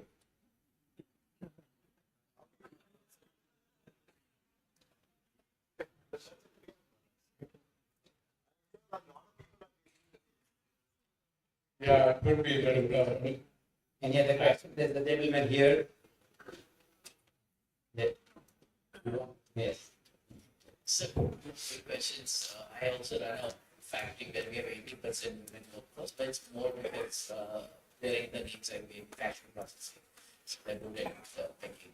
The only thing is, sir, when you decided to operate this factory this way, did the social fabric in society hamper it from coming to work? Because we have a policy of incentivizing women who come for say 18 days or more a month or 25 days more, because anything that happens at home, they're required to be back at home and not come to work. And then we, again, I understand you're also into skilled workforce, so you can't replace them simply by numbers available in medium knowledge. So what do you do there? And second, I think you've also worked closely with NSTC. India, if has to reach Viksit Bharat, we need per capita income to grow substantially. Where scaling, and some of it discussed this budget, but then scaling is a very important. What do you see India? Will it come from industry only, or a lot of government push will also take place? Second one is easier. I think both will have to work. Because one, we need skilled individuals. And I'm one of the people who says, don't worry about the kind of graduates that you get. Because all of us are really unprepared when we come into a new job. It's up to us to train people. It's not just the colleges, it's also up to us because college will provide a basic education. And the vocational aspect, both, again, government will have to do some part and we also have to do some part. So for example, in our CSR, some part of our CSR funds go to train 50,000 plumbers per year. Right? Plumbing is a vocational skill and it's horrible. The kind of connections that people make, usually we are the sufferers. Now, so we said that where can we make an impact so that we are not caught selfish, right? Because the first thing that happens is pump chal nahi raha hai, right? So we want to ensure that it is installed properly. Then how do we ensure that it is installed properly? By ensuring that the right kind of people are installing the pumps. And so we work with NSDC to train 50,000 per year. We've been doing it not for a very long time, just the last, I think, 3 years. But this is something that's going to help us and help the country. Because 50,000 as one company we don't need. Though it's very nice that so many people know of our company. The other question was when we started this plant, first of all, we trained women, right? So they went to this German institute in near Coimbatore. The plant is outside of Coimbatore, but we sent them over there. And they're all young, right? They don't have a family responsibility. What we see is there was some resistance in the beginning, but we ensured that we provided a bus, or buses, to bring the ladies to the plant. Right from the bus driver was a lady, because the Indian police, we sent some police to Africa, police women to Africa, to one of those states. They were real terrors, they said, in West Africa. So we have, and it is in Tamil Nadu. Tamil Nadu is also well known for having a lot of women working. So there was not that much resistance. But whatever we could do to ensure that they were safe, come and to go back, that's what we did. The good thing that happened was, and this we heard from our own employees, was that they got more respect. Right? Marriages were delayed. Because now the girl was not a burden, she was a wage. And all of them said that we can do mechanical things better than the boys in the village. Right? So they also got a lot more respect. We tried to do the same, and now again, the first attempt in one of our older plants, we had a few lines of assembly lines. One line, which was common, there were 2 lines of one type of plant. We said fully women. The union leader came back 1 week later and said, you can't have all the women in one line. Why? Because the line was moving faster. Right? So there was some resistance from the men. But today, in our oldest plant, in the village of Tiruswadi, there's a lady who is in charge of our foundry. Right now, and there's a lot of women in the foundry as well. So we're saying that, first we were worried about what happens if you give a little bigger than a small pot. But it doesn't matter.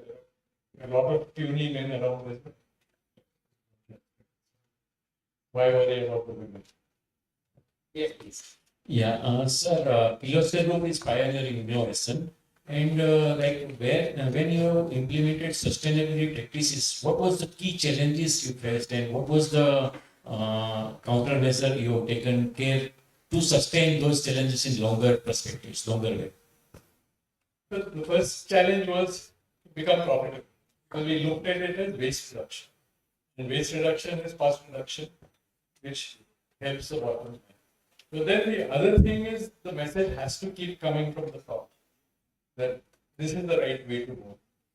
This is the right thing to do. Not only for ourselves, but also for the, in the sense, not only for the company, but also for the country. And I think people, when they hear the same message again and again and again, they get used to that. And they see that things do start moving in a much better way. We'll maybe take two more questions. Yes. Uh, But it's a little bit. Hi, sir. As you told that you had an 80% share in UK of pump. How do you see a Chinese player or China to be competition to Kirloskar Group in next 5 years or like 10 years? When they learn to speak English, which is understandable. I'm sorry, I'm being. And as an Indian, I think I'm the wrong person to say this. Because I don't know if you saw when Modi ji went to Washington and they were sitting in that, in the White House.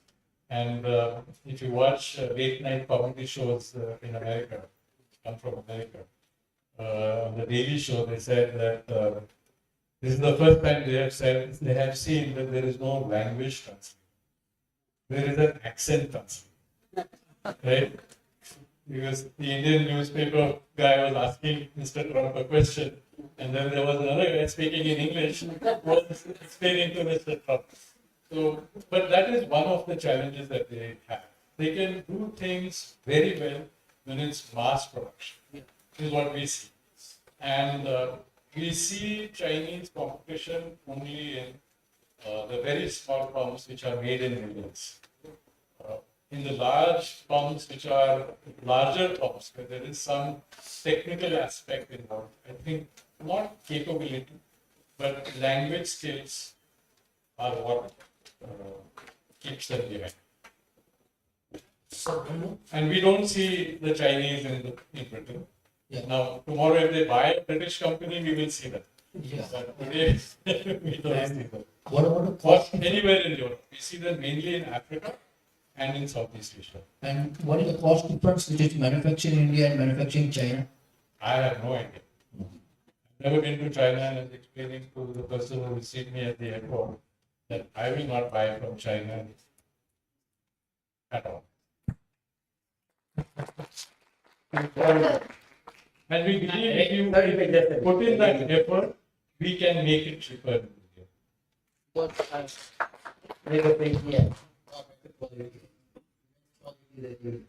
Sir, I have a very simple question. I'm curious to know why those three men are as a salesperson.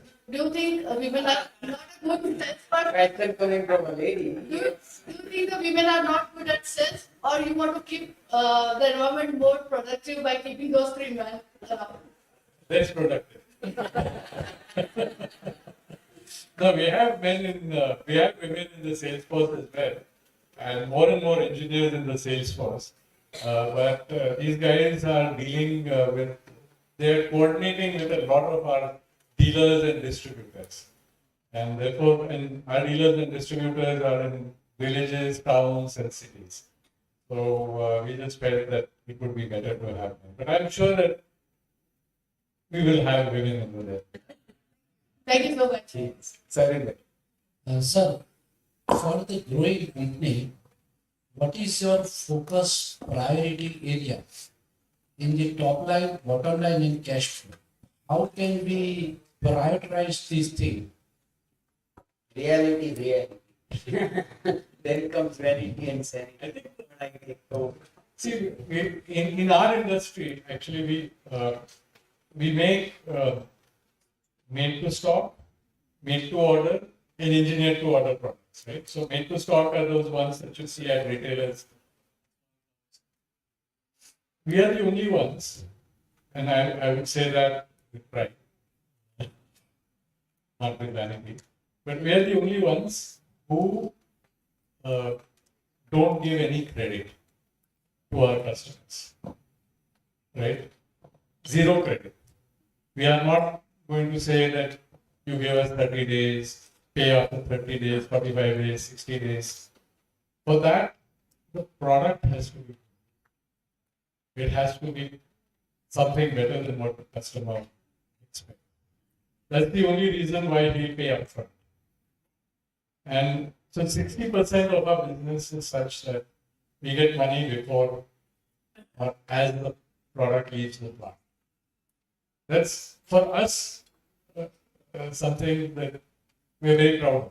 That the product is such that we can command that. And we command a premium on top of that. Right? That he not only pays a little higher, but he also pays immediately to us.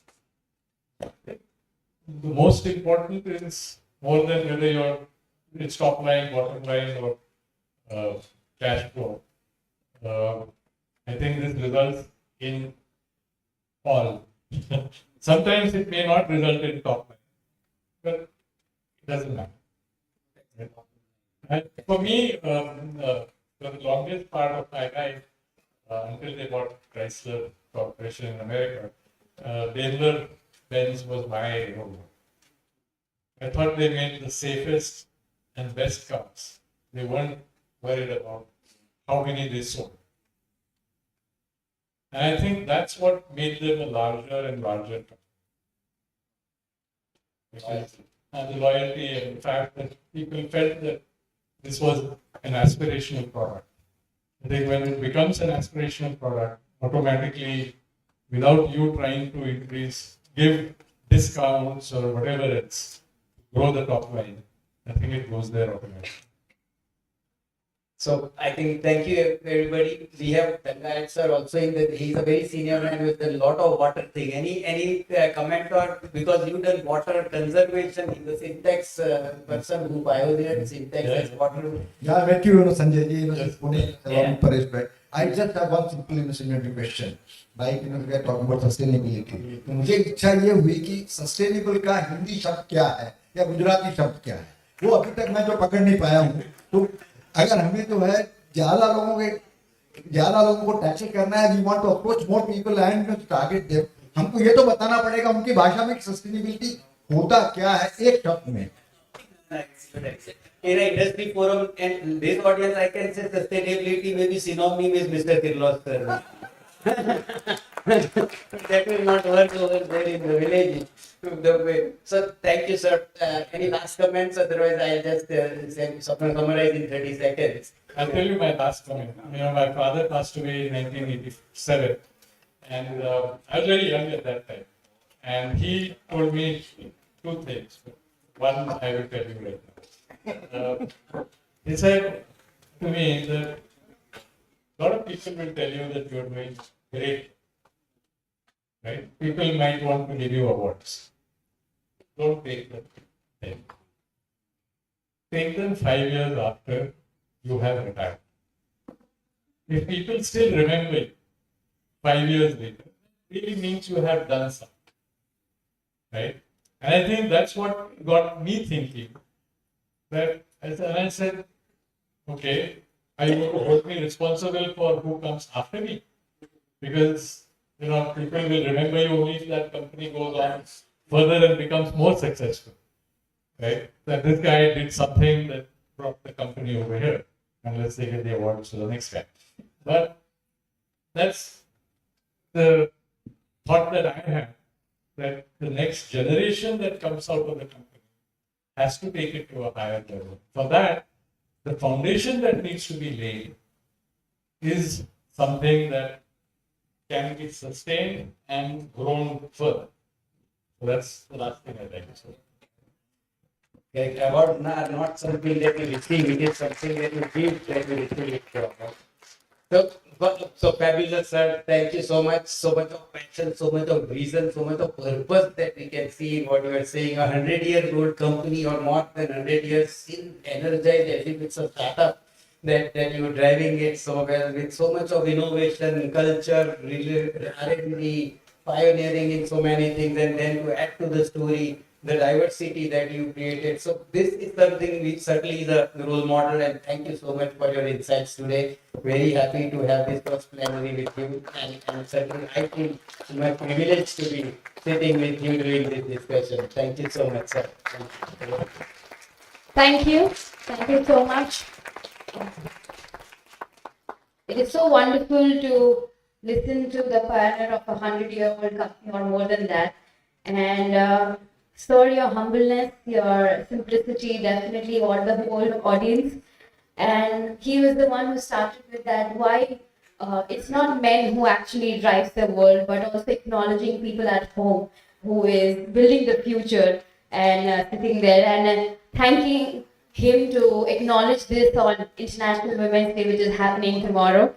So he definitely shared a lot of insights on conserving resources, promoting eco-friendly habits, and I guess Mr. Kirloskar and Kirloskar Brothers Limited are a perfect example of one quote that be a part of solution and not a part of pollution. So thank you so much. Let's work together so that we can create a more sustainable future. And I would request Dr. Savan Godiawala to please felicitate the speaker for first plenary session, Mr. Sanjay Kirloskar. Thank you for your time.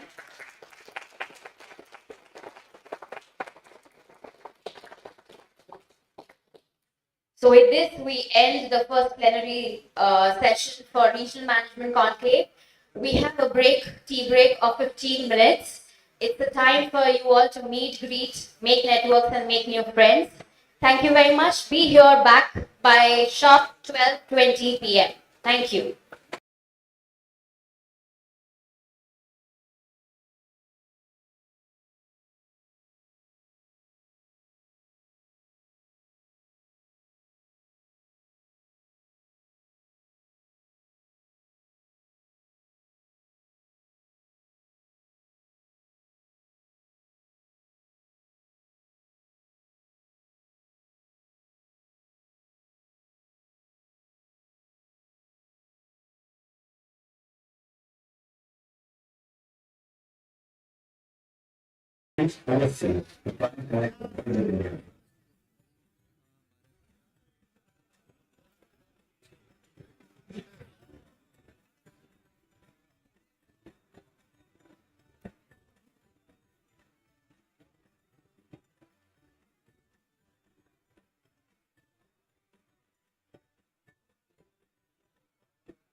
Every manager needs to be updated in terms of the latest techniques, the latest thinking, the latest direction. You update yourself in various aspects of business that one is involved in.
Button છે ને હા સકરનું button આની પર લઈએ એટલે પછી આ વધારવાનું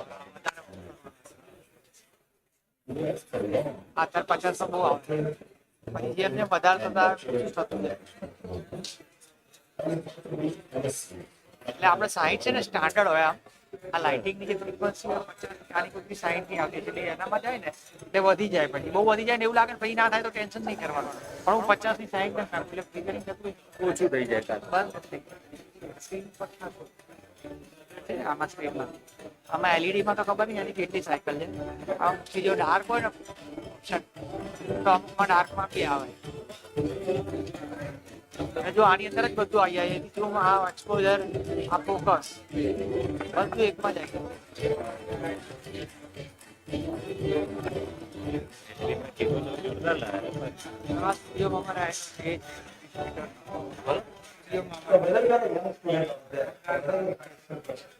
I think being a member of AIMA will give you a huge network, will give you a huge range of new concepts, and you get to access to events where you really get to meet some of the best and finest figures in the country from home to home.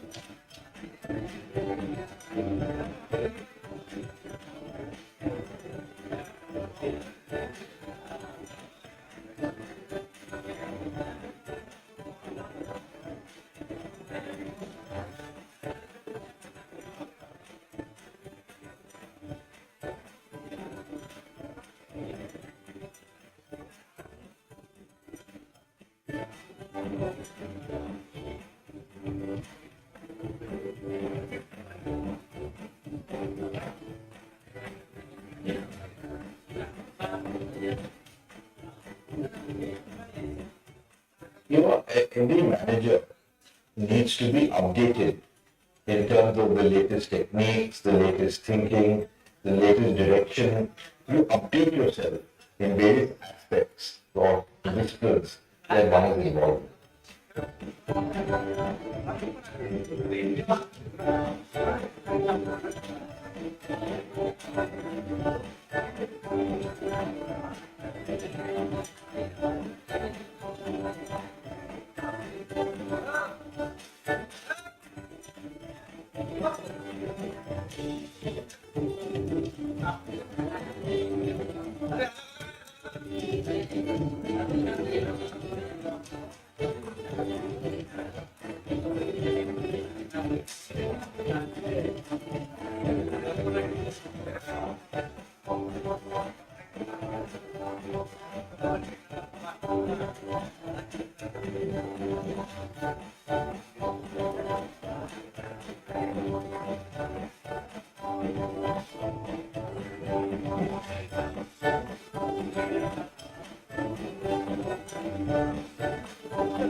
Continuous skill development, continuous education is a necessity for everybody.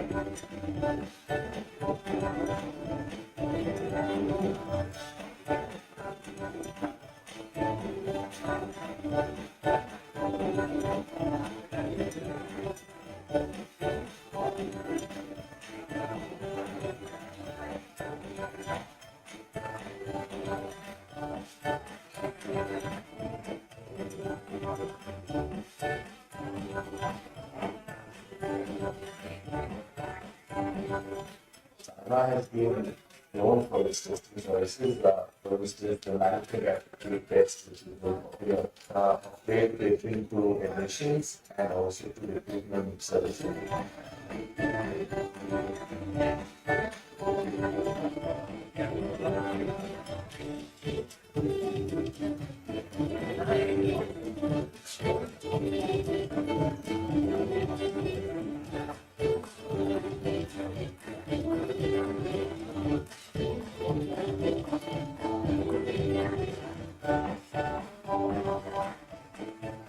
It's not just a desire for success, but a fear of failure.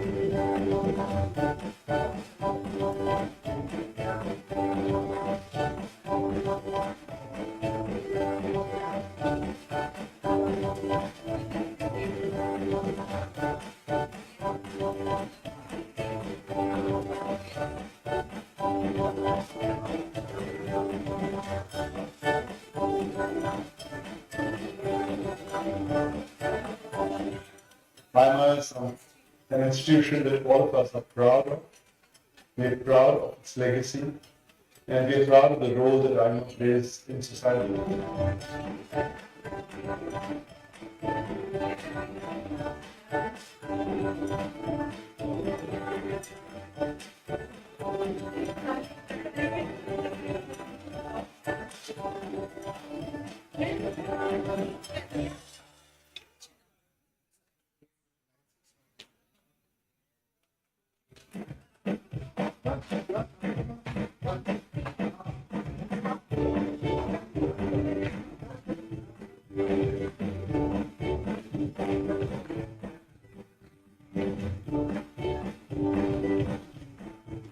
And AIMA works as an overall India-wide organization for management.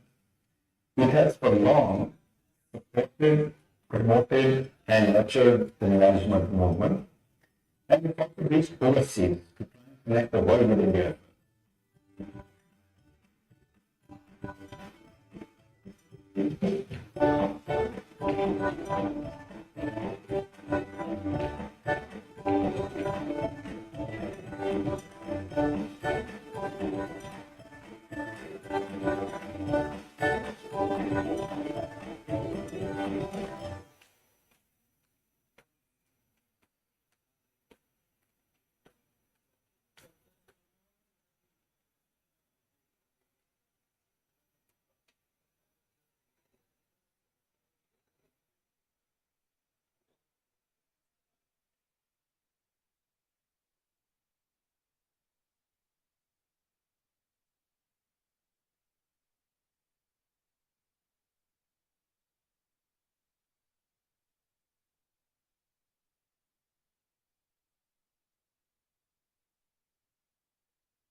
is a necessity.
Institution that all of us are proud of. We're proud of its legacy, and we're proud of the role that AIMA plays in society.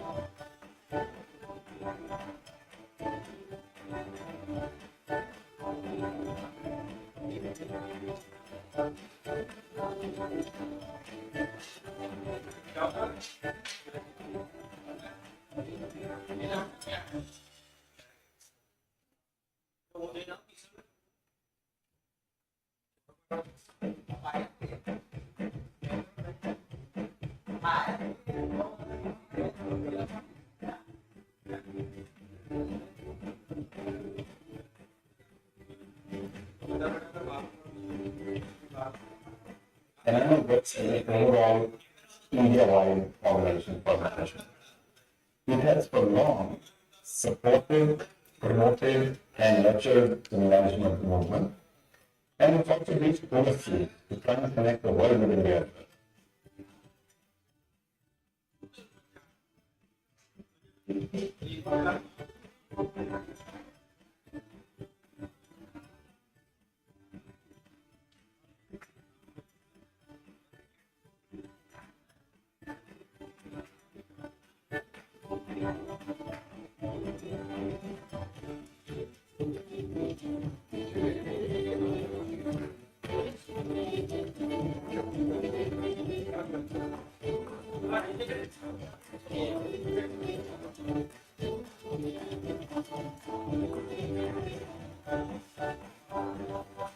So whether you are a young student out there, or whether you are practicing professional, I think being a member of AIMA will give you a huge network, will give you a huge range of new concepts, and it gets you access to events where you really get to meet some of the best and finest thinkers in the country from home to home.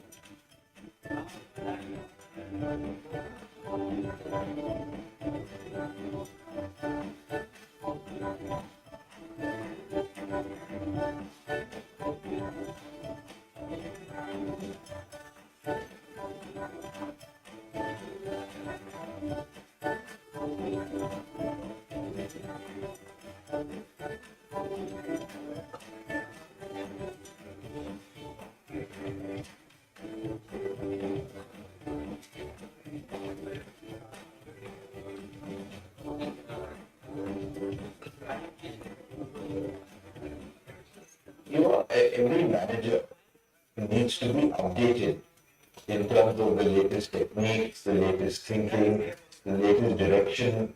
You update yourself in various aspects of disciplines that one is involved with.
Continuous skill development, continuous education is a necessity for everybody.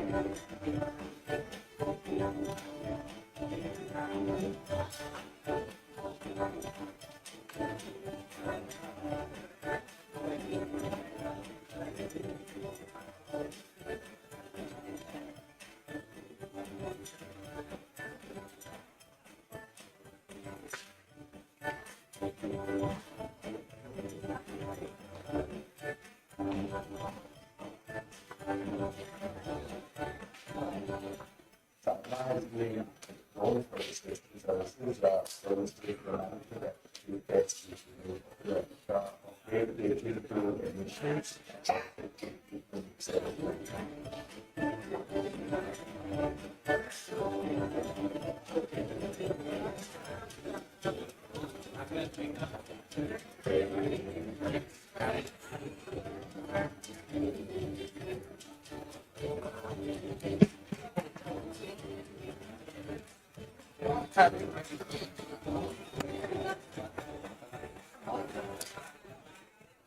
It's not just a sign of a success, but a fail.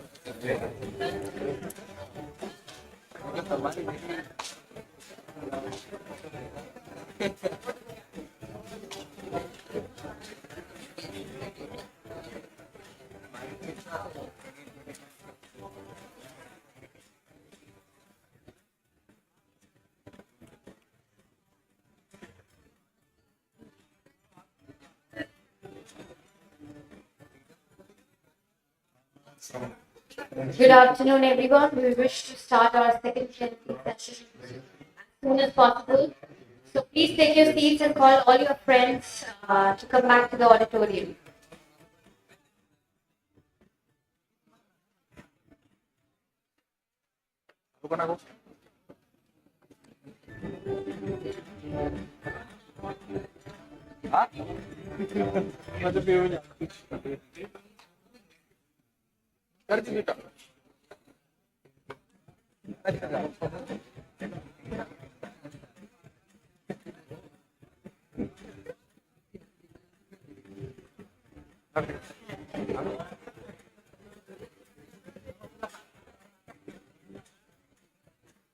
Let's have India line.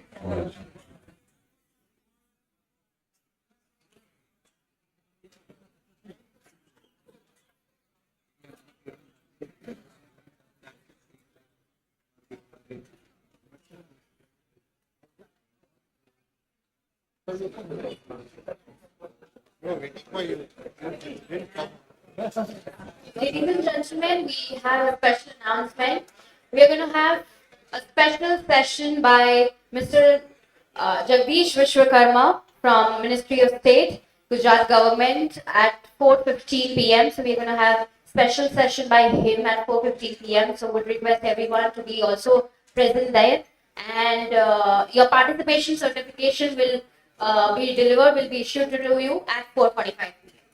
Let's welcome with a huge round of applause the second speaker for the second plenary session, Ms. Sundari Nanda, former IPS officer and Special Secretary, Internal Security Ministry of Home Affairs, Government of India, as the speaker for the session. Welcome, ma'am.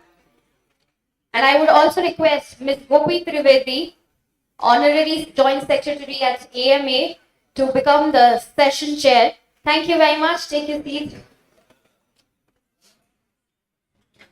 So the second plenary session, too, it is on fostering diversity and inclusion. So may I now request the session chair, Ms. Gopi Trivedi, who would also introduce the speaker for the session. But before that, let me introduce Ms. Gopi Jatin Trivedi. Ms. Gopi is a distinguished patent attorney and senior partner at YJ Trivedi and Company. She specializes in patent prosecution, intellectual property valuation, and technology law. A computer engineer, registered patent agent, and law graduate, she also holds a certified patent valuation analyst qualification. With nearly 2 decades of experience, she has successfully secured patents for clients across engineering, software, chemicals, and pharmaceuticals. Recognized among India's powerful women in IP 2021 by the World IP Forum, she has also received the Times Power Woman Award in 2018, and Ms. Gopi has also received Excellence Award, Business Excellence Award in Women's category by the GCCI in the year 17 and 18. Currently, Ms. Gopi Trivedi serves as Honorary Joint Secretary at AMA. So now I hand over the proceedings to the session chair, Ms. Gopi Trivedi, with a request to introduce the speaker, Ms. Sundari Nanda. Thank you very much.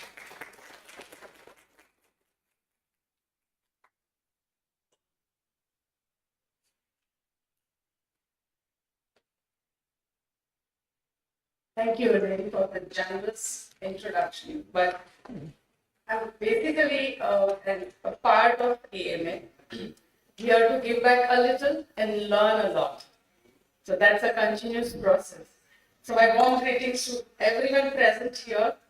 As we know, today's theme is you kind of sustain, scale, succeed, and as Savanbhai has rightly mentioned, thrive. Right? So we all of us are taking this learning or the basics forward. So it's my absolute privilege to welcome you all to this insightful discussion on fostering inclusivity and diversity, a key part of regional management conclave. See, the diversity is often spoken and discussed in the corporate meetings, the boardrooms. But it also extends to the governance, the law enforcement agencies, policy making, and leadership at all spectrum of the society. The same principle applies to industries, and it's not only just about numbers, that this many numbers have been employed. It's basically about creating those environments where these diverse voices are valued, respected, and empowered well. Today, organizations must go beyond the policies and compliance to embed inclusivity. Rather, they should keep it in their DNA. We rightly heard from our previous speaker, Mr. Sanjay Kirloskar, that there is a whole factory set up in Tamil Nadu, which is run by women, and they are all able women, right? So they're making a strong impact, and they are voicing it out very clearly by their actions, not by just the policies and news. And it is not only about men and women segment, it is rather extended to neurodiversity, accessibility, even socio-economic backgrounds, not excluding the cultural perspective alongside the traditional markers like gender and ethnicity. When institutions embrace a broad spectrum of diversity, they actually foster growth, sustainability, and long-lasting impact and stand in the society. Whether it's an institution, whether it's a factory or a corporate sector, or even an NGO, everywhere these inclusion make a very, very long impact. To help us on this crucial subject, we have privilege to have a trailblazer. We have Ms. Sundari Nanda here, an IPS. So before I introduce her, which is my absolute privilege, I would like to welcome her with a round of applause.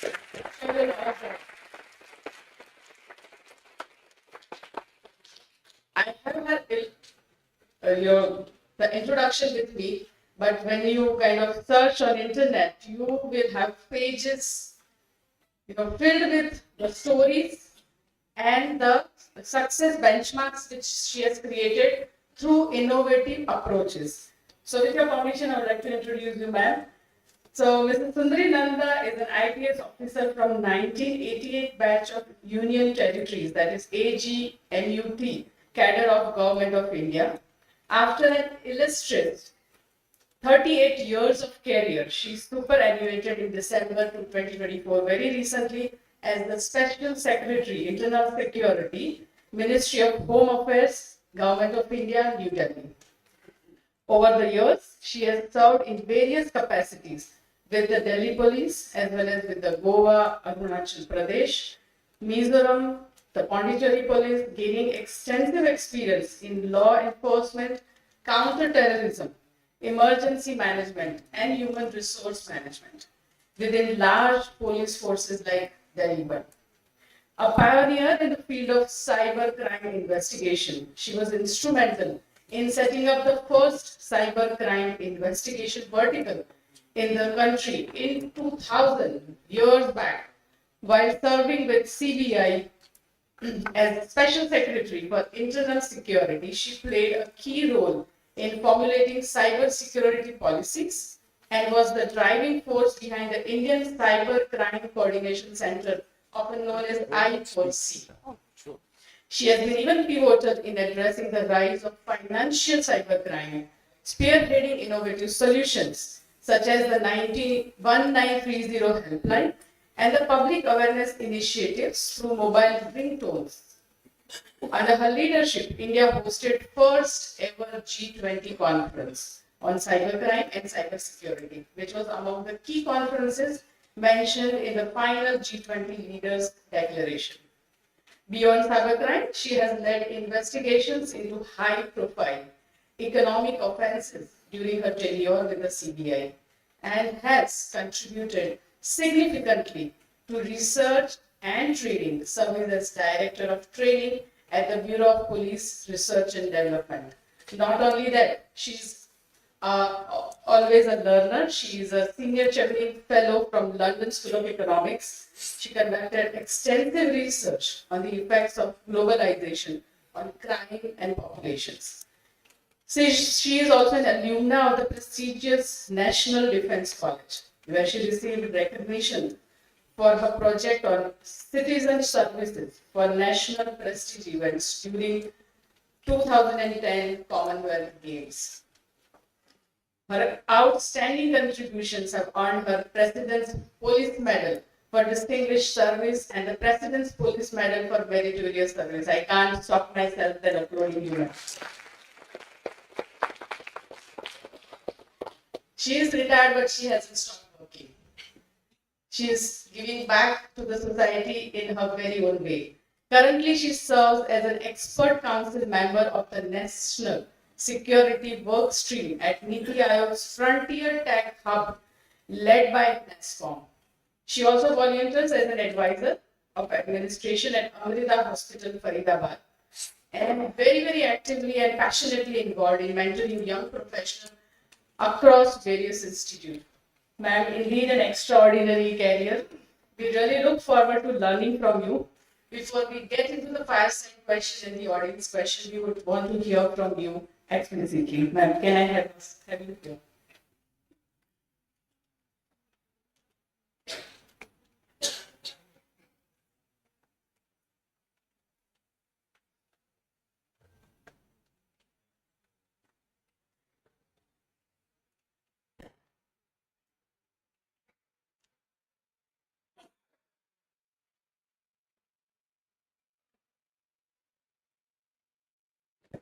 A very good afternoon to all of you. And I'm absolutely thrilled to be here, as I always am when AIMA gives me an invite. And at the outset, I would like to thank Rekha Sethi, because whenever she says, "Are you free?" I'd say, "Yes, I'm free," because I really love the kind of work AIMA does, because in today's world and in today's ecosystems, sharing knowledge for bettering others is something pretty rare. And this particular topic it's both general and it is both specific, I would say. You can't define the nature of this topic. And whatever I'm going to tell you today, because I was told this format is just putting your thoughts together and then we have a discussion. So I've really not gone into any books or, of course, I did read up some, I'm aware of some researches and stuff, but this is basically my learnings through the last 38 years of my working life, what I have seen on ground. I mean, as in law enforcement, we see a lot of these issues on ground as well, of diversity and inclusion. So this, if I may draw a parallel to the discussion that we were having before this session, So diversity and inclusion is something like, when we talk about women's affairs, women action, it is like people will say, oh, this is always talked about. But the underlying importance of it is very, very, very, very, impactful. Because if we ignore these issues, then the kind of effect, the multiplier effect, negative or positive, that it can have on all of us is absolutely huge. So these are things that we should not ignore, because oh, it's really, there are no numbers in this, there is no, it's, so because the more obtruse something is, the more difficult it is to handle. And we need to catch that issue by the horns and address it. So all of you would have heard of so I just put down some thoughts which came up. All of you would have heard about the famous zoologist Desmond Morris, and you may have read his book, which is The Human Zoo. So it's very interesting that Desmond Morris holds that man is only a tribal animal, but unlike the tribes of those days, he's actually living in an urban jungle, which Desmond Morris takes the author's license to call a super tribe. And to prove the fact that we are tribals living in a super tribe, which is an urban jungle, he says that you just have to look at somebody's phone book.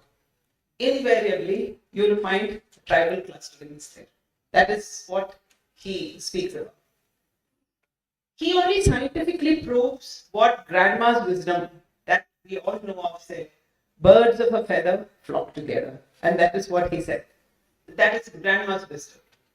Another interesting fact that he brings forth, Desmond Morris, is that there was no concept of a stranger in early tribal human history, since everybody in the tribe knew everybody else. So, because I want to kind of ignite your thinking so that the question and answer session, we get more of it. While we really don't know whether the evolutionary rewiring of the brain has consequently happened or is a work in progress to handle this. That is, tribal man existing in super tribes today has no option but to continuously deal with strangers. This phenomenon is giving rise to different human situations in today's completely information technology gridded world, which only promises to get more complex with artificial intelligence, which threatens to override the innate human intelligence without, please mark this, without the emotional intelligence, empathy, and the compassion.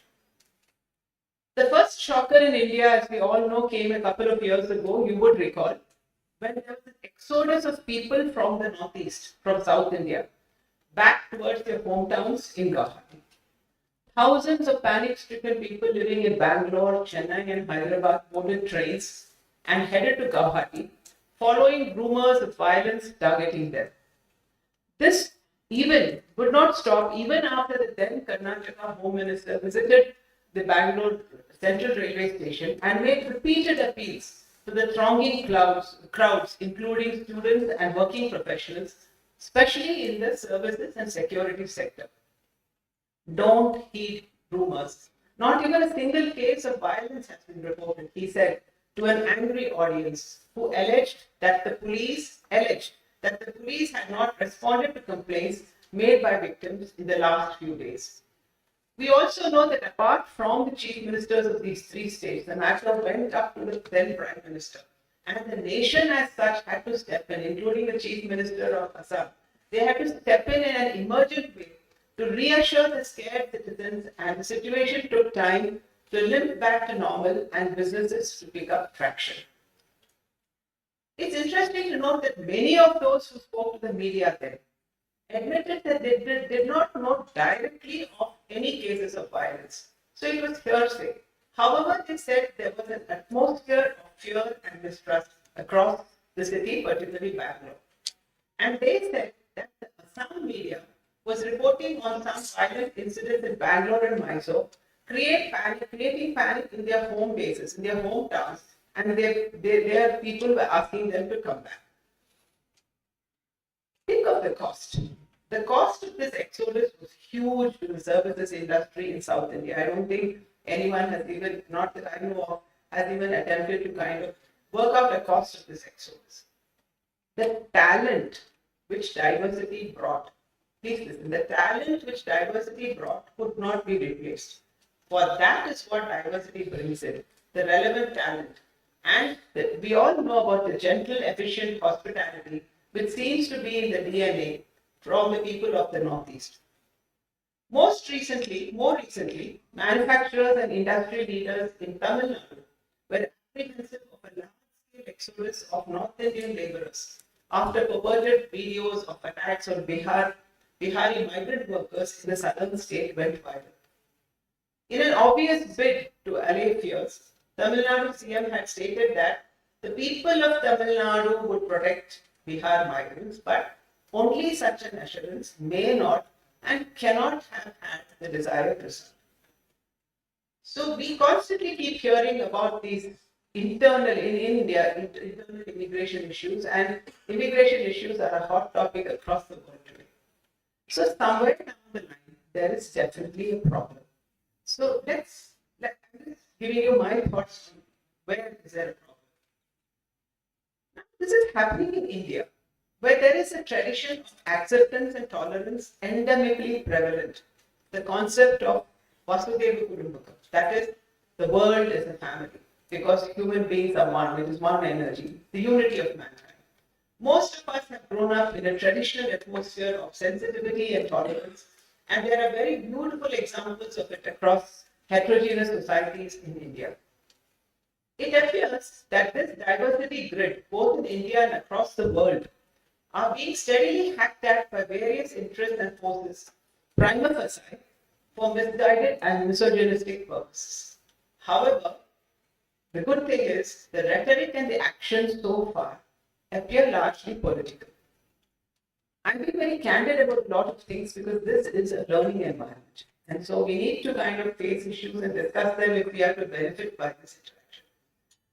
Now, this is a conundrum, since the principles of diversity and inclusion are also largely acceptable by and large to the political framework of all democracies. Diversity and inclusion always there in all the political frameworks of all democracies. What also is reassuring is that in spite of all this anti-immigration and all this kind of talk, you scratch the surface of most societies across the board, and we actually find a thriving culture of diversity and inclusion at the grassroots. That is the individual, family, workplace, etc. The world, hence, has perhaps not seen so much of voluntary diversity after perhaps the colonization era, where the colonizers, by their very physical presence itself, brought in diversity to some homogeneous populations. However, even in pre-independence Bharat, society was heterogeneous at one level in terms of language, food habits, clothing, etc., which are all because of geography and climate. Though culturally and spiritually, they were substantially homogeneous. That is, you talk about Rama, Krishna, Shiva, and Shakti who are worshipped in all parts of the peninsular landmass across various kingdoms. Kashi, Rameshwaram, etc. were common and deeply in the collective psyche of people, although they were very different in terms of clothes, food, language, etc. Hence, while contemplating on the topic of fostering diversity and inclusion, it just struck me that do we really have an option? We don't have an option. Diversity and inclusion is the de facto thing. The aptitude of why? Because to me, the aptitude of the human mind depends on various inherited factors. And when a business is looking for talent or aptitude, good talent is manifested only when there is the right aptitude. Then there will naturally be a collection of such minds with the required aptitude and where required, from whichever part of the country or world they may be.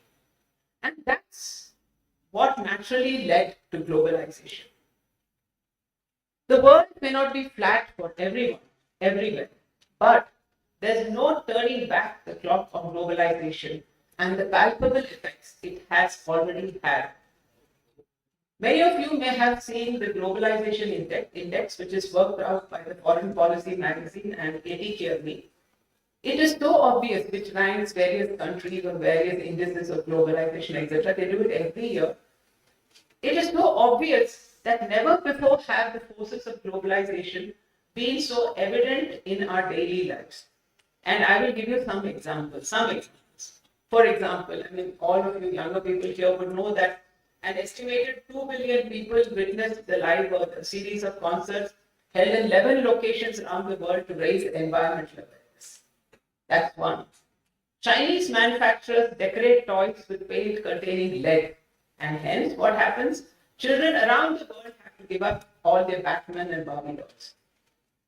Mortgage lenders in the United States face a liquidity crunch and the global stock markets go berserk. Good, bad, and ugly, the effects of our supposedly flattened world are undeniable. But Kofi Annan once remarked, globalization is a fact of life, but I believe we have underestimated its fragility. Diversity and inclusivity hence are now actually the de facto mode of the world in almost all aspects that impinge on human survival. There is a diversity-backed globalization grid of people and systems to support global citizens, which has held the world together and which has taken us collectively to the place where we are today. Then why all this raging diversity-centric conflict? If globalization, if diversity and inclusion are there to stay, etc., then why all this conflict? The them and the us. Why all this problem?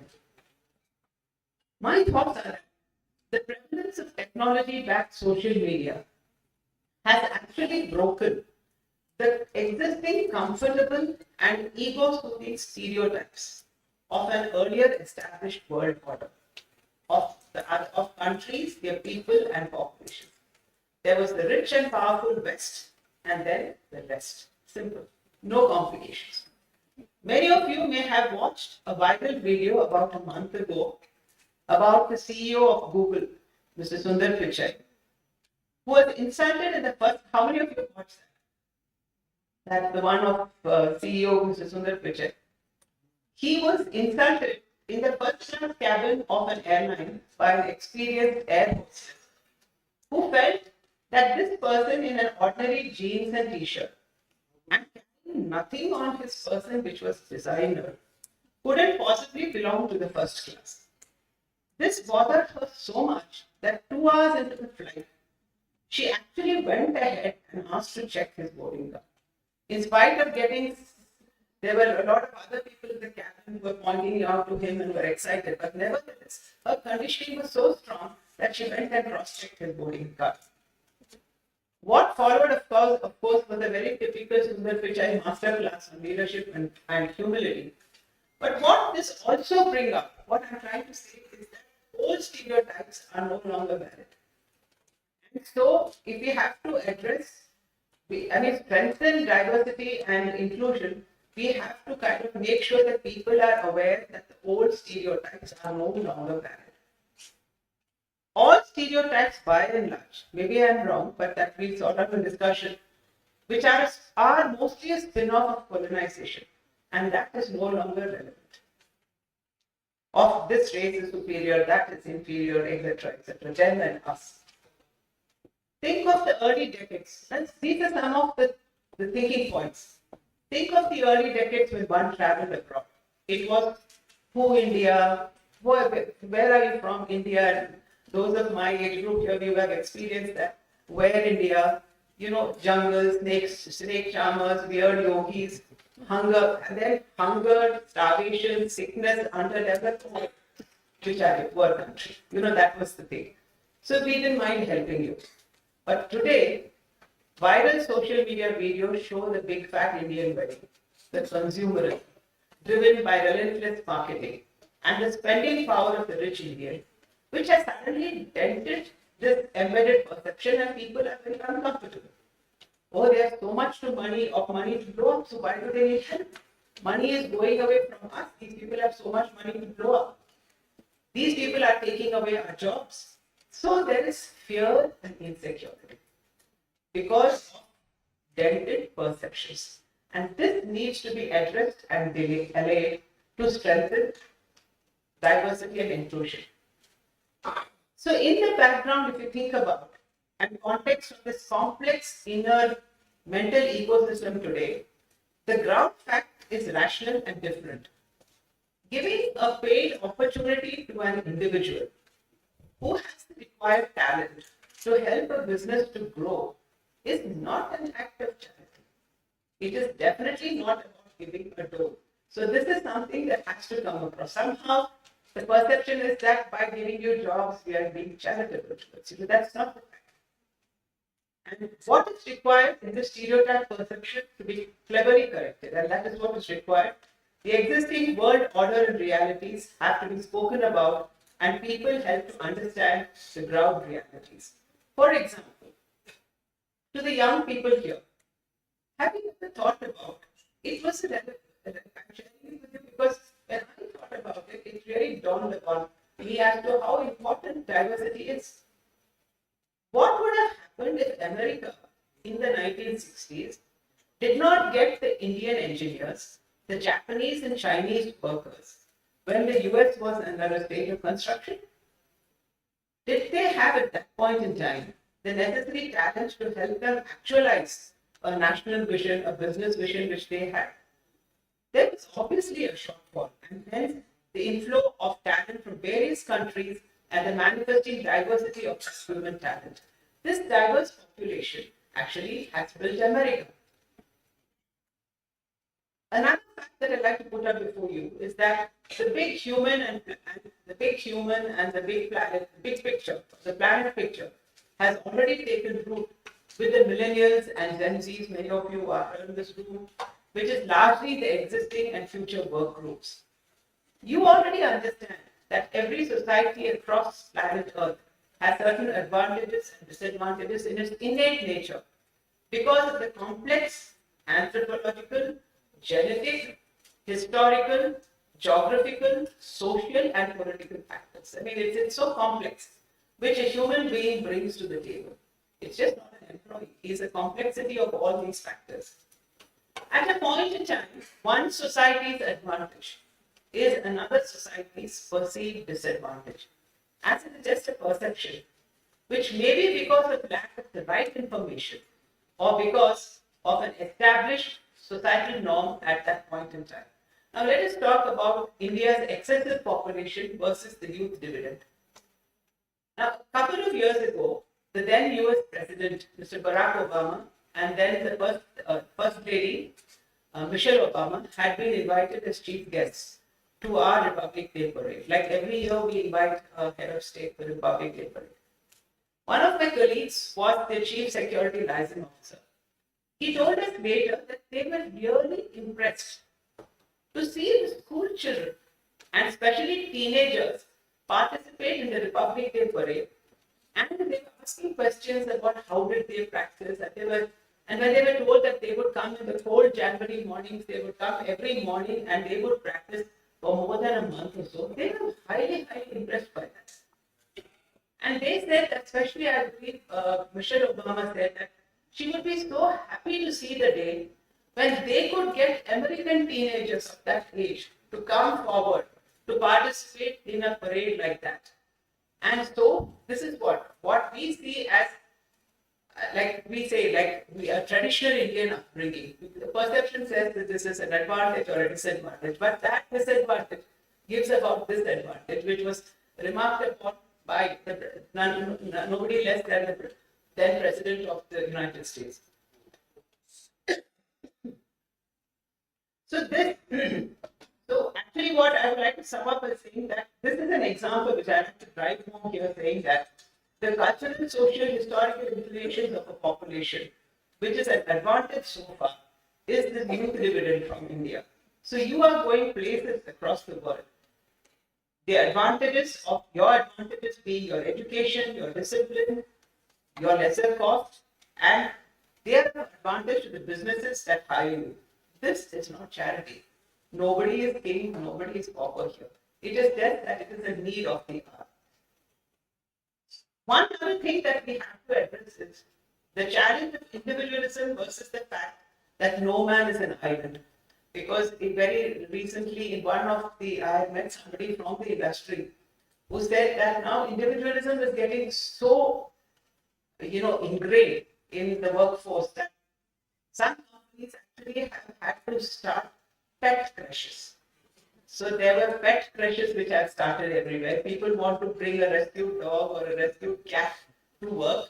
And in fact, it's so strong that if they don't, people object to the pet dog or the cat, people have actually even given up their jobs to such a. So this is another trend that we see developing. So, and another interesting thing is, why this perception? Various world leaders, I mean, we have all read about various world leaders apologizing for human rights violations. We had the president of New Zealand apologizing to the Aboriginal tribes, saying that they wronged them. We have seen various leaders in Britain apologize to India for having colonized us, etc., etc. So, to the best of our knowledge, most everybody has apologized to everybody for various, violations of human rights or for colonizing. So the stage is now even for us to become take the whole thing of Vasudeva Kurumbakam, further for the rest of the world. And another interesting thing which I would like to talk about is, we have a lot of there's a perception that HR policies are somehow not sincere and they're only cosmetic. And you talk about researchers, you talk about chief people officers, you talk about chief diversity officers. Somehow it is read that these are compliances only on paper. Of course, I'm not saying across the board, but this is what some research works have also pointed out. And this is a challenge across cultures, whether in blue collar, white collar, or high table sciences. So sensitization and training, which is most important and most ignored in most organizations, is something that I would really kind of flag here, which is important to maintain diversity and inclusion. And of course, last but not the least, the one enduring answer is enlightened leadership at home, school, and work, which you spoke about. Home, school, and work, which has a wholesome understanding that even though the basic instinct is birds of a feather flock together, it understands the content of Vasudeva Kurumbakam, the oneness of humanity. And I will end with the last issue here, which is when you're talking about inclusivity and diversity, does it seem subsuming local identity? Now that is something which needs to be taken care of. When you're saying acceptance, that doesn't mean subsuming your own identity or for disregard for local customs, practices, and values. Because we see a lot of issues that happen across India, because even in Delhi, we have a lot of, like New York, Delhi has now got pockets of foreigners staying in various parts of the city.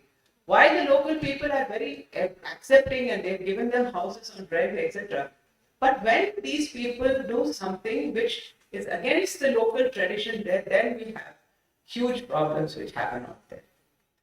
So that is why I think it's always been you, the industry, that has set and supported world standards in most things directly relevant to human existence, as history shows. So apart from the politics and rhetoric which is happening today, business and industry can make a palpable difference and keep the existing matrix of diversity and inclusion strong and healthy. And as I say, this world is like a fishing net. If we are all holding the net, if one shakes it in one corner, without doubt it will be felt in every other corner of the net.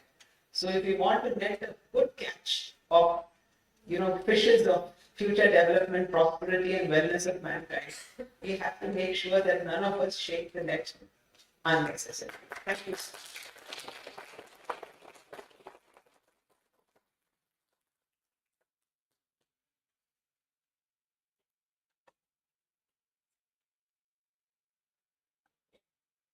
Hello. Ma'am, it was very interesting, insightful, and thought-provoking speech from your end, which kind of summarized a few things and which led to a few more questions. So what you rightly pointed that there is a dented, perception, which was then and now, and that has created a lot of fear and insecurity.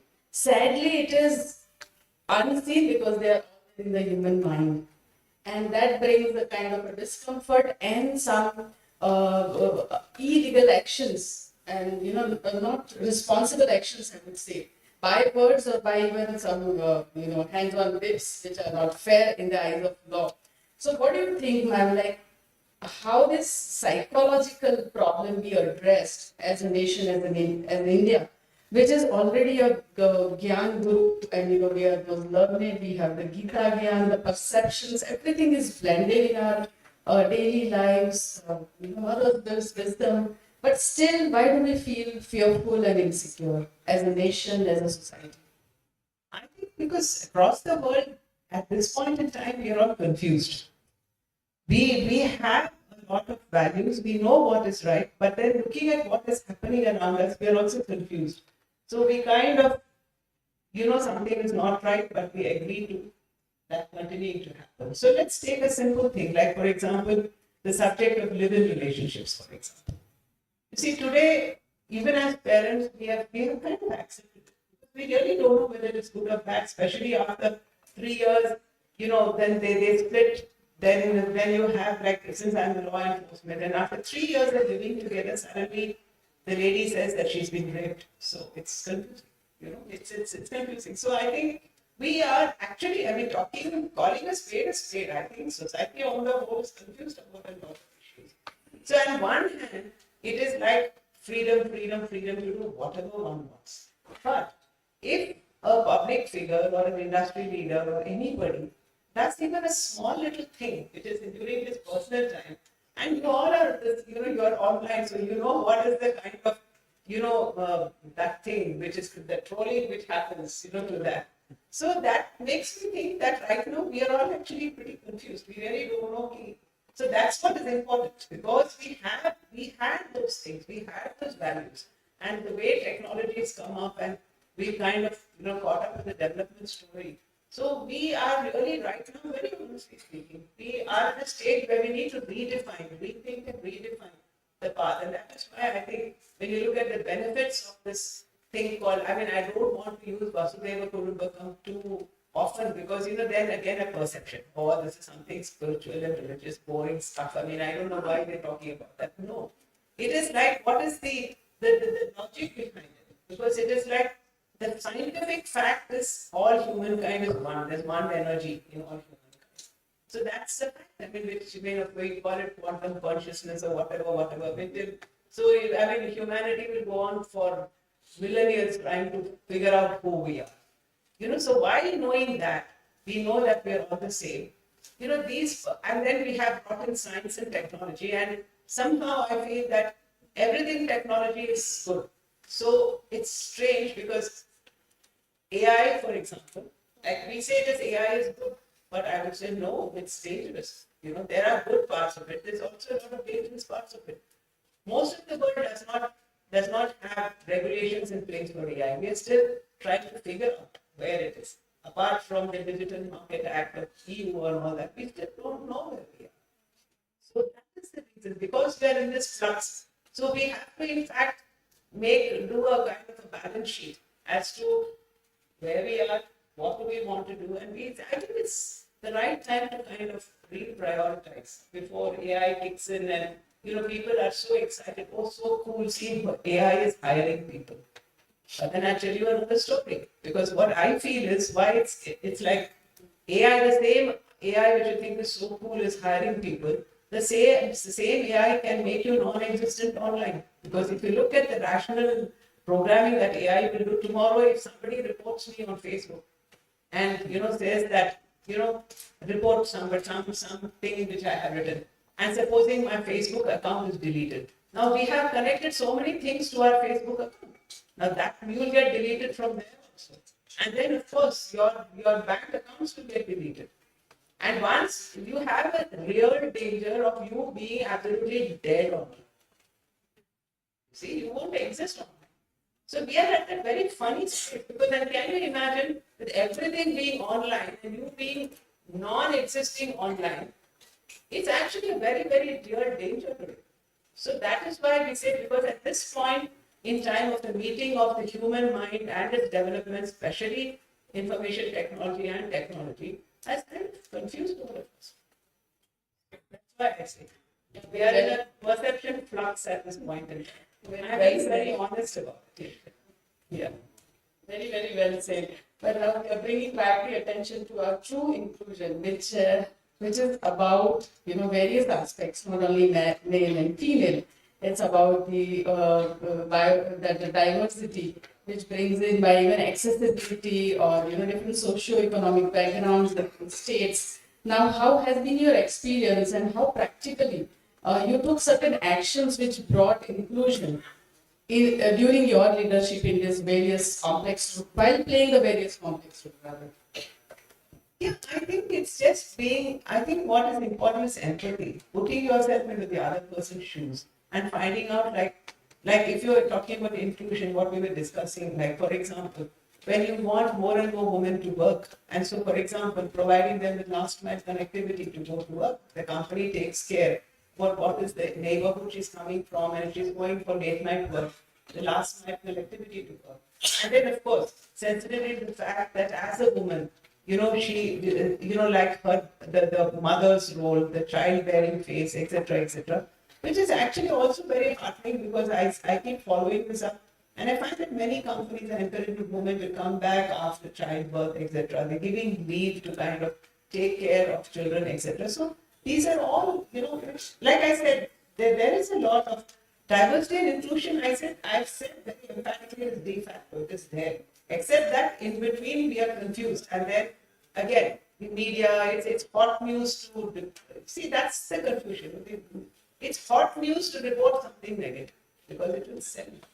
So it is not necessarily the fact. So I think the challenge here is being able to, we have to have a discriminated sifting of this humongous information, tsunami which is among this, I would really say this information tsunami. Every morning you wake up, you look at your phone, all kinds of stuff is there. Information, tsunami of information.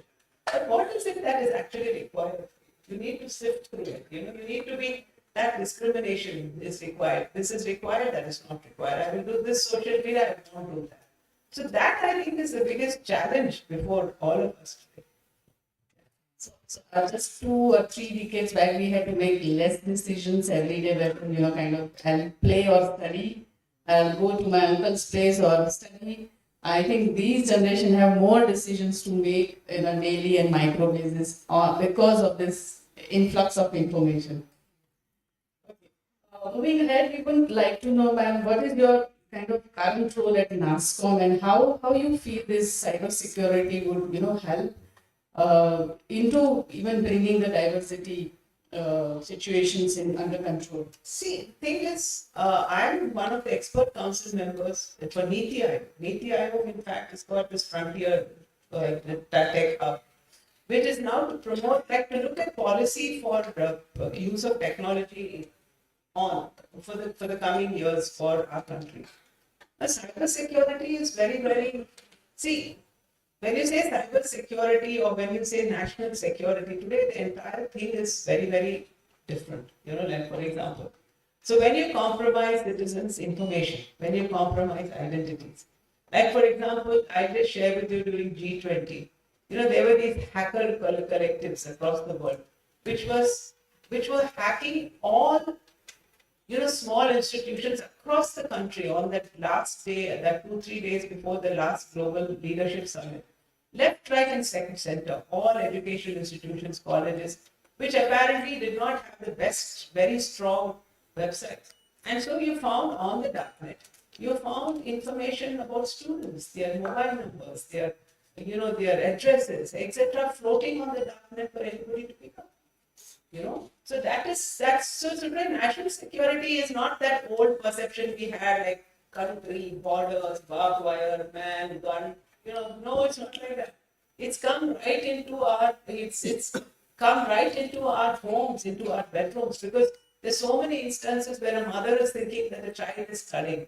But then if you have these pedophiles coming, and then you have so many kids being trapped by pedophiles sitting right there under your nose. and you have so many kids who are, in fact, you all must have heard about the scam centers in Southeast Asia. You know, this scam centers where thousands of kids from across the world have been lured into these scam centers, and they're very happily sitting there and scamming the rest of the world. And they think there's nothing wrong with that. So this is a complex problem which we as humanity have to face today. So that's why I'm saying so this I keep coming back to technology because I think this technology has just about redefined everything. It has redefined national security. So here we are looking at, for example, now we all have heard about digital arrests and all those things, financial crimes which happen. So this work which we are going to do is like whichever technology comes in. Earlier what happened because from the commercial side where we were growing. So we went into, India was one of the countries that I think this planning was so smart that the government went into the telecom sector and first. The private sector didn't go into it. So with the private sector, so that infrastructure was laid out across the country. And so when computerization came in, so this backbone which is already existing helped the entire computer boom in the country just take off like a rocket. And so when that took off, then came the fintech, came the startups, came all of that. So we quickly built a nice 1,000-room villa, I would say. But then we forgot to put in door somewhere, we forgot to put in a window somewhere, we forgot to put a lamp somewhere. And that is what led to this complete thing. So this work which we are going to do is for further deep tech which is going to come in, for further things that are going to come in. There's so many other aspects. Like I said, this has completely changed the definition of national security. Yes. Like for instance, there are foreign powers who have in fact detailed the entire biodata of scientists across our country. Yes, including their weaknesses. Yes. So, and then they can get in touch with them anytime. So we are basically looking into such kind of That's absolutely. We can keep on having the conversation in mind, but we'll have the last question and then the floor will open for the open question answer. So, ma'am, would like to have one golden advice from you to how to kind of navigate, maneuver this complex issue alongside this technological intervention, especially for the youth. I think I'm a great look. I really not so comfortable giving advice as such because I think situation changes, and I think all of us sitting here know it is ultimately it is about the human being. I mean, it's the same red blood. It's the same human being, and human beings are human beings are human beings across the globe. Whether it is Antarctica or whether it is South India, where if the human beings are human beings, the needs and are the same. The wants are the same. So if I just summarize, it's all about empathy. It's understanding that we are all just humans. That's a great. It's really, really inspiring and very strong career discussion. Thank you very much. The forum is open. So we can pick up 2 or max 3 questions. May I ask volunteer to kind of reach out to raise their hands?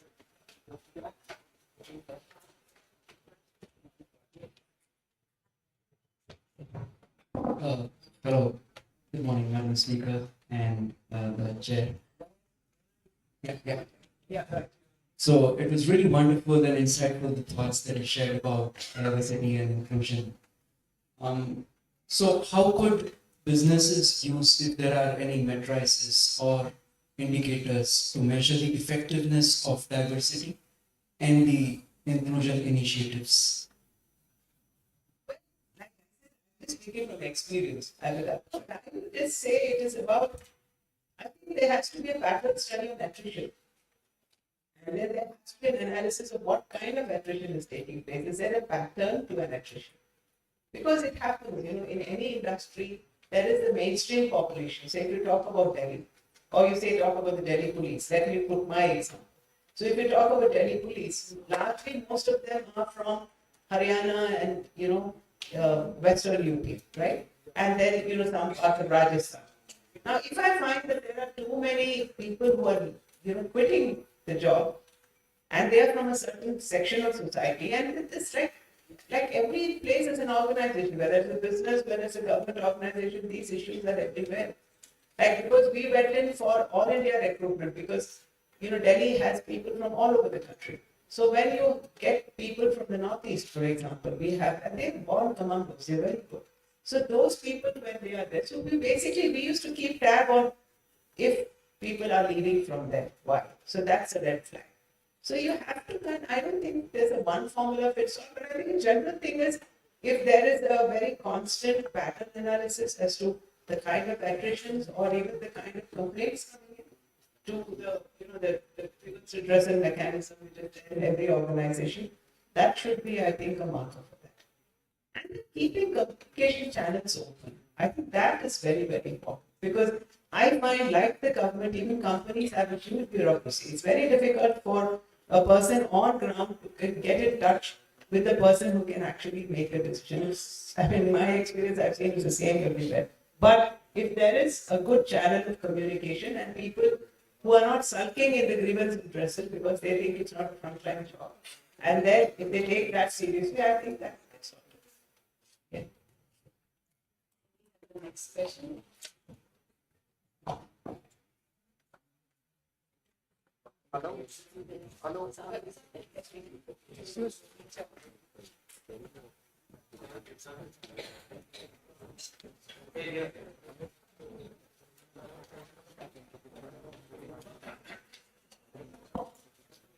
Good afternoon, everybody. I am Chitwan Dangar and I am studying entrepreneurship at LJ University. And coming to the question, as you said earlier, that the big fat wedding of India, which changed the perception around the world about India. So, can you please elaborate on that? Like, how did that happen? No, it happened because what happened again, because of ICT. You see what happened? Indian weddings today, like Bollywood style weddings, it's become a fashion, and today it's become a fashion to shoot reels and YouTube videos, and then it goes viral everywhere because Indians are everywhere. So you kind of like those and promote those, etc. So if I'm sitting in the US and all of us have either children or siblings studying in the US, so the perception there is like, oh, you guys are so rich. Because if you can spend so much of money in that kind of what is the cost of that wedding, then you're definitely not a poor country. It's a perception. There are parts of India which are still very poor, no doubt about it. But the perception is not necessarily built upon all facts. Perceptions are built upon the most pushed fact. That is Some could be negative as well. These people are bragging. They are trying to improve their image, and so their image is quite deteriorated around the world. whose image? I mean, I don't get what you're asking for. Like India is usually considered as the stinky people or the poor people with no civic sense. So if a person is like this Diwali wedding, they are trying to push it a lot around the world. It could be a negative effect, like they are trying to drag or something. See, that is again, we are not talking, the norm is the median norm. We are not, what you are mentioning is two extremes. You're talking poverty and you're talking about another level of luxury. We are not talking about that because statistically, those figures are very minimal. That is extreme statistics, extreme this and extreme that. I'm talking about the general thing. Even in our own weddings, all of us here, we have families, there are weddings in our families. Don't you see the kind of, today the amount of money, let's take it this way, the amount of money that is just spent on photography, videography, pre-wedding shoot, post-wedding shoot, farana shoot, this shoot, in a wedding, today is much more than during our times. We didn't care about that. And that's not sitting idle on somebody's phone, it's being circulated, right? Yeah. That's what creates that perception. Maybe right, may not be right, fair enough. But that's what does it. Yeah. Yes, the perception is very floating. Can I have the question from the gentleman in the middle row?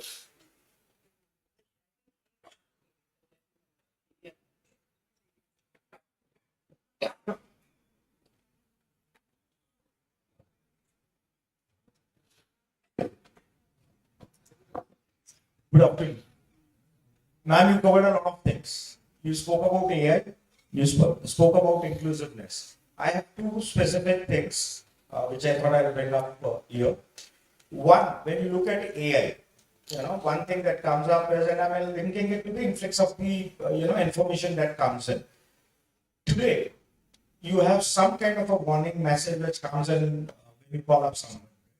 Similarly, similarly, we look forward to some kind of a message spread, even for the corporates and SMEs and MSMEs, because there is a lot of financial illiteracy prevalent within that sector also. Considering the cyber frauds and the threats which have increased over the last couple of years, post-COVID especially. You spoke about the hacking of the institutes during G20. One more incident that came to light was there were multiple electoral rolls also. Now I am not aware whether it is truth or it's a rumor which was spread across. But with this kind of influx of information, we are not able to identify what is truth, what is false. Point one. How does one differentiate between the two? So, whilst government of India is taking a lot of steps to get the videos deleted on YouTube, banning certain portals and gaming, TikTok is one of the examples. But what more can the GOI get into? I mean, what are the necessary steps further to increase this awareness and distinguish between the truth and the fact? Second point related to AI. I think the way AI is increasing, an individual, an average Indian also needs to increase the level of his or her intelligence to differentiate between truth and false. So deepfake is one of the cases. How do we distinguish, and what is the literacy level that the GUI is planning for? Of course, Niti Aayog is working very hard on that. A few things, but a few words from your side, since you are actively associated with Niti Aayog, NASCOM. Thank you. See, I would basically say you actually answered the question yourself. Like I tell you why. Yeah, please. Yeah. Let me switch it on.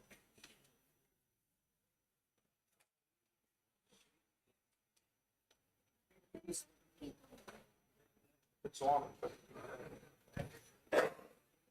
Yes, okay. Yeah. See, with a humongous population, with a lot of different ethnicities, languages, and all, probably we are looking at one strata of the country. Second, a particular demographic, which is metros, right? You still have mobile users who use the keypad phones. Are they losing money? Yes, they are. So the point is, we are approaching one level, but then is it percolating enough to reach to the grassroots? Yeah. Maybe tier 2, maybe tier 3, maybe tier 4. Sitting in metros and mega cities, we keep on hearing a lot of things, but I'm not too sure whether it is reaching tier 3, tier 4 cities as well. Right. Always. You'll be very interested to know that the largest number of cyber criminals are from the rural parts of India. So that answers the question. So the penetration is huge. That's what I said, because in India, this entire thing was built upon. You remember India at that point in time. I remember one professor of Harvard University in a lecture was mentioning that one smart thing India has done. That soon after independence, we invested in telecom, healthcare, etc. So when you travel across the country, and I have traveled very widely, whether it is Mizoram or whether it is deep Tamil Nadu or Okha in Gujarat or Kashmir, you have, at the village level, you have this infrastructure laid out very well. So it has taken off on that. What I'm saying is, about the thing about technology and everything penetrating down, it has, without any doubt. But the problem is people getting to discriminate whether this is the right technology, how much of it to use, or whether there are young people who, you see, it's very complex, like the school education system. Obviously, many of these people in Jamtara, these boys, are technically illiterate, okay? But they're technologically very literate, that they can do all these kind of things. So somewhere we have to kind of reimagine our education system. So this particular talent is tapped. They could be maybe ethical hackers, they could do so much, but then you have to kind of, we have to be, it's a very complex phenomenon. I won't go into that, that's everything. Now regarding the SMEs, etc. that you spoke about, See, it is about you learning. It's the change starts from within you.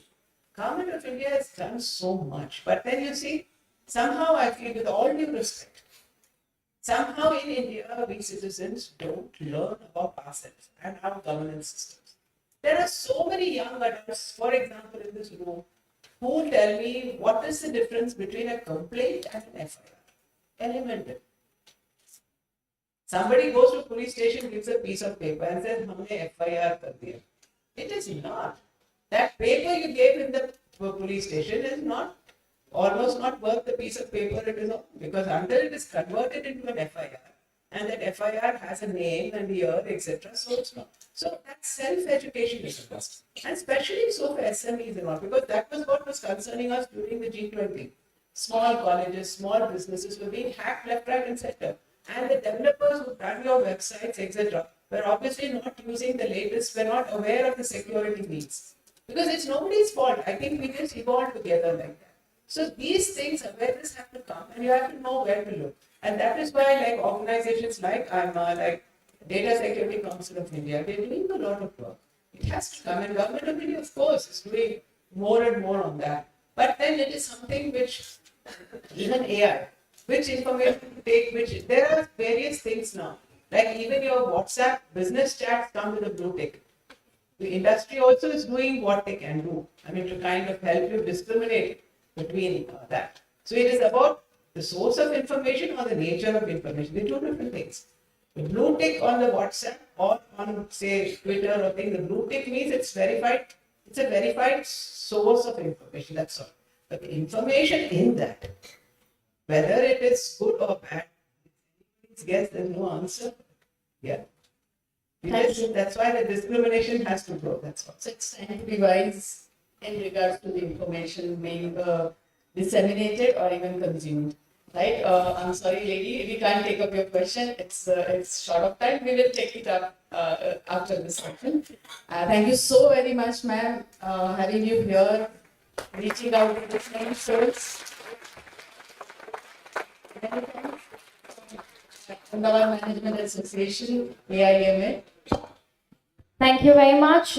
Thank you, Ms. Sundari Nanda, for an insightful session from how alarming the AI is and how we are becoming the victim of digital arrest.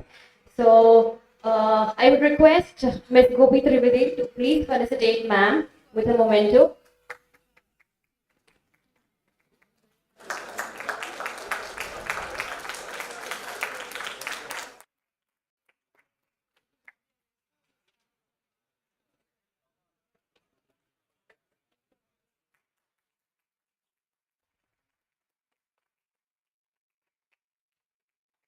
So the three words that ma'am said, reinvent, reconsider, and reprioritize is the necessity of an hour.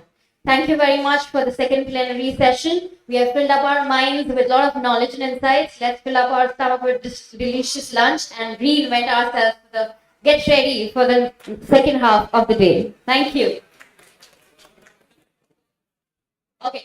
Audience, please get back to the auditorium by 2:10 p.m. 2:10.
statement.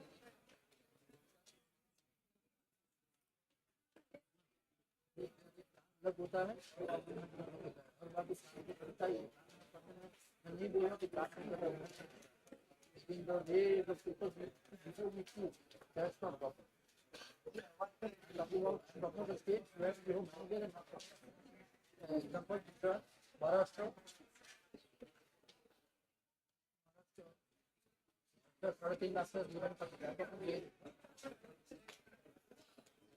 then you are very convenient. Then you are very convenient. After 21 lecture, that's like you have full target. Then you are on back. उसको बोला मत करते तेरा target कर दे अगले महीने देना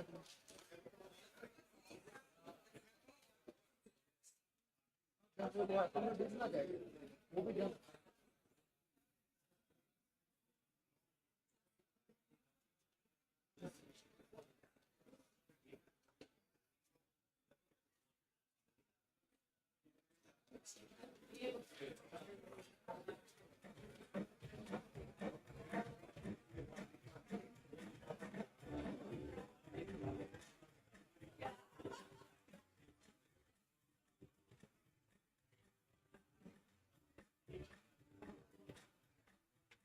And I know that's overall India organization. It has and nurtured the management movement. And it also reached all of you. Connected to India.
Needs to be updated in terms of the latest techniques, the latest thinking, the latest direction.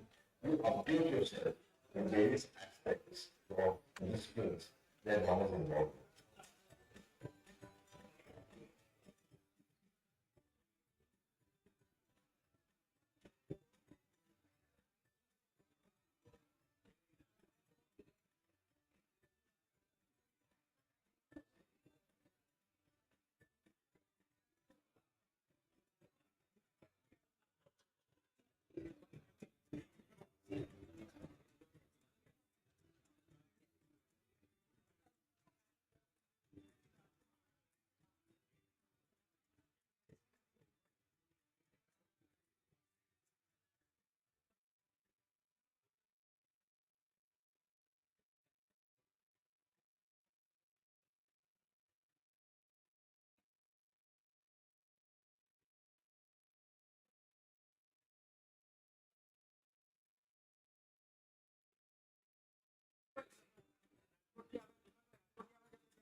Skill development, continuous education is a necessity for everyone.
It's not just a side, it's a affair.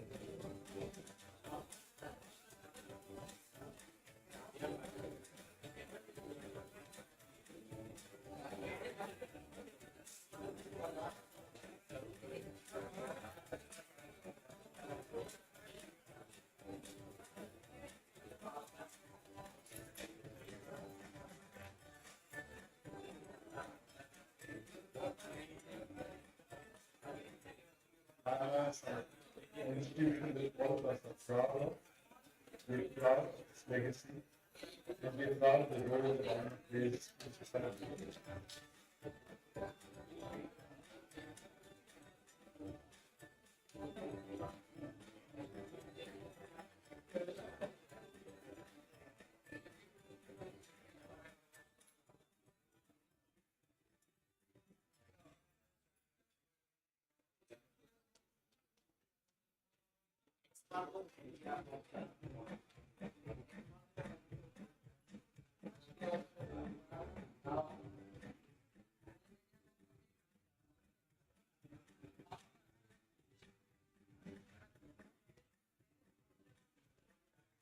And who works as an overall India-wide organization for management.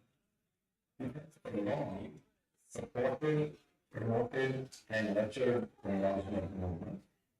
And in fact, reach overseas, like the world of India.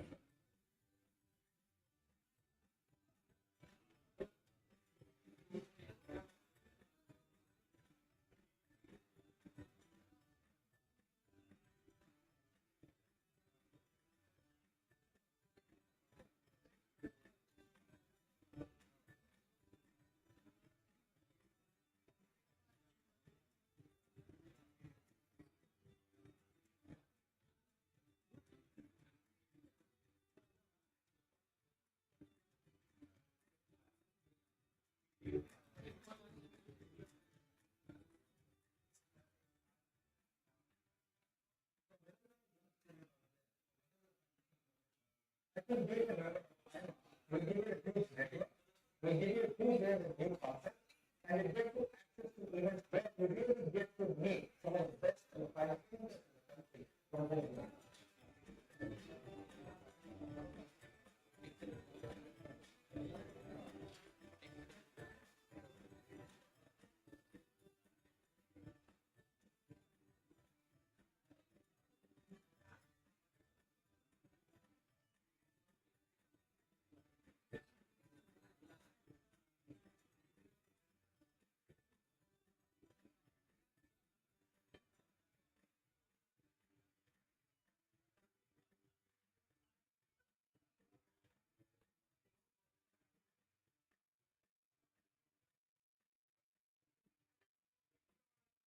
You know, every manager needs to be updated in terms of the latest techniques, the latest thinking, the latest direction. You update yourself in various aspects of disciplines that one is involved.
continuous skill learning, continuous education is a necessity for everybody.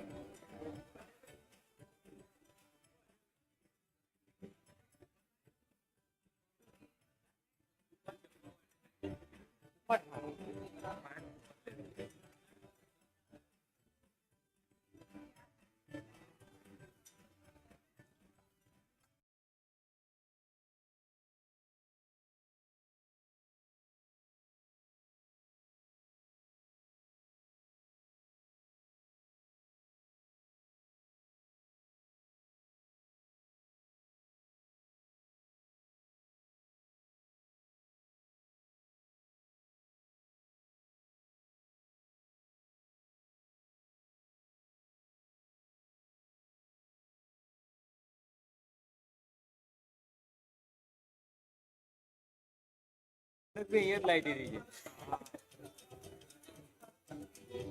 Varun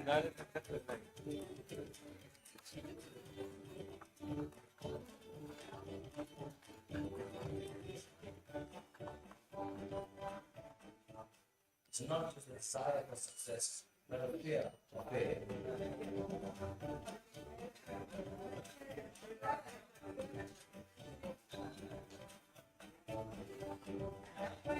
AIMA બહુ બધા programme કરેલા એ લોકો ચાલુ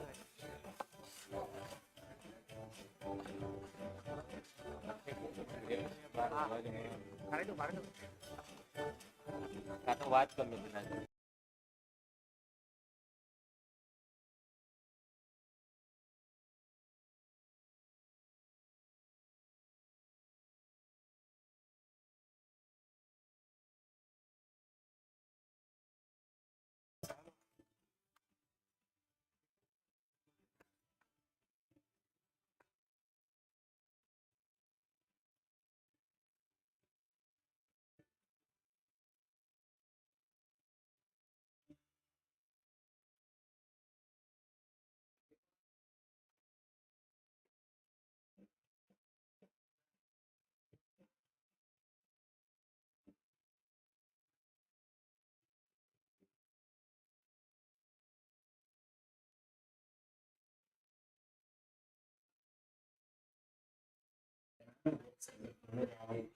India-wide coalition for management.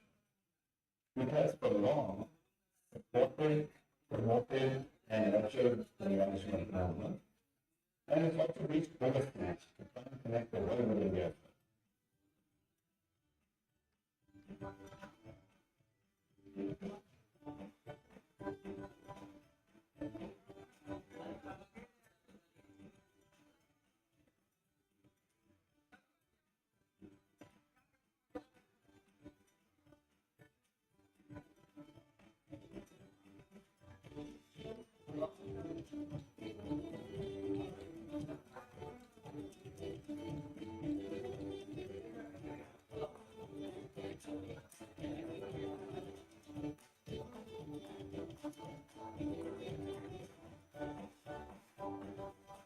So whether you are a young student over there, or whether you're practicing professional, I think being a member of AIMA will give you a huge network, will give you a huge range of new concepts, and you get to access to events where you really get to meet some of the best finance teachers in the country from home to home.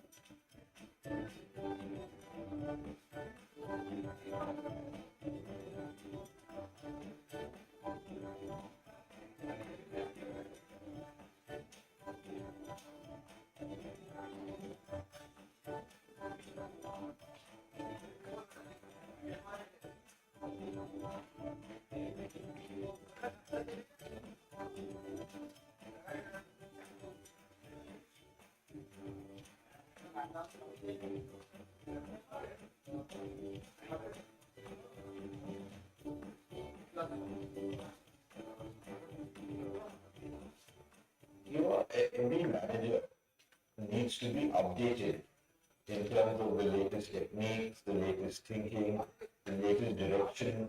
You update yourself in various aspects of businesses that one is involved with.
Continuous skill development, continuous education is a necessity for everybody.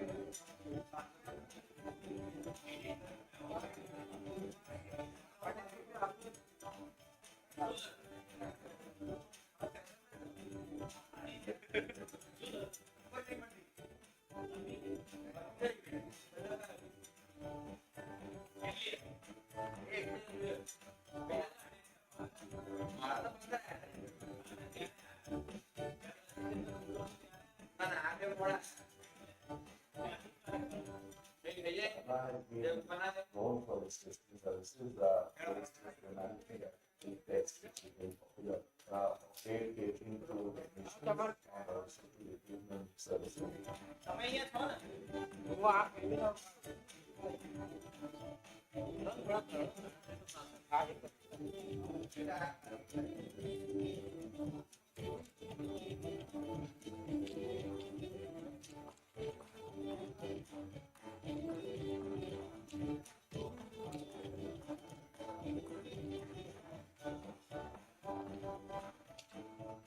It's not just a desire for success, but a fear of failure.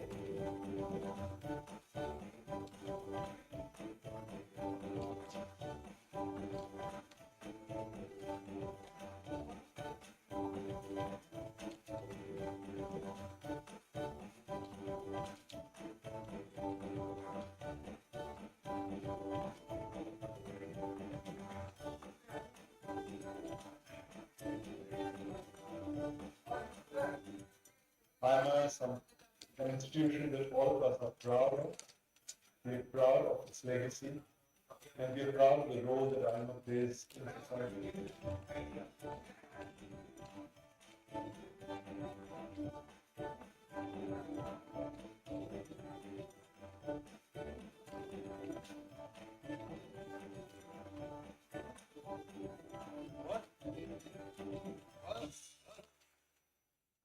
Got it. Ah. Ah.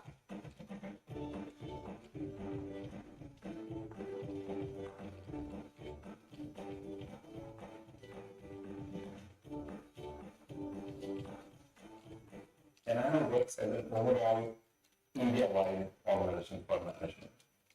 It has for long supported, promoted, and nurtured the management movement. These policies connect the world with India.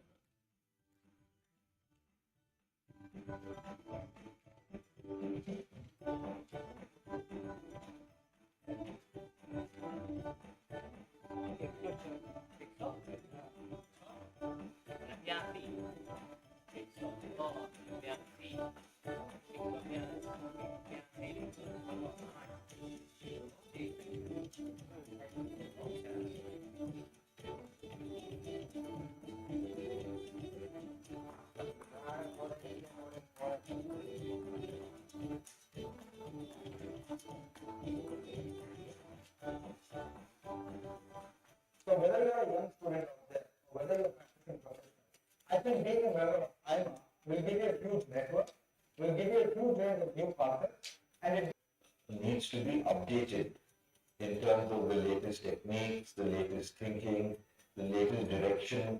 You update yourself in various aspects of disciplines that one is involved with.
continuous skill development, continuous education is a necessity for everybody.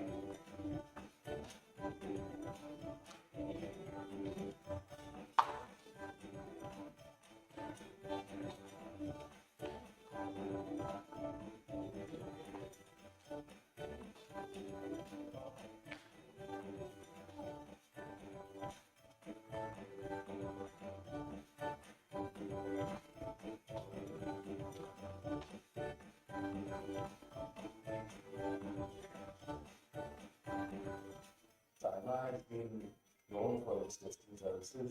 For instance, the management aptitude test, which is very popular, of late catering to admissions and also to recruitment services.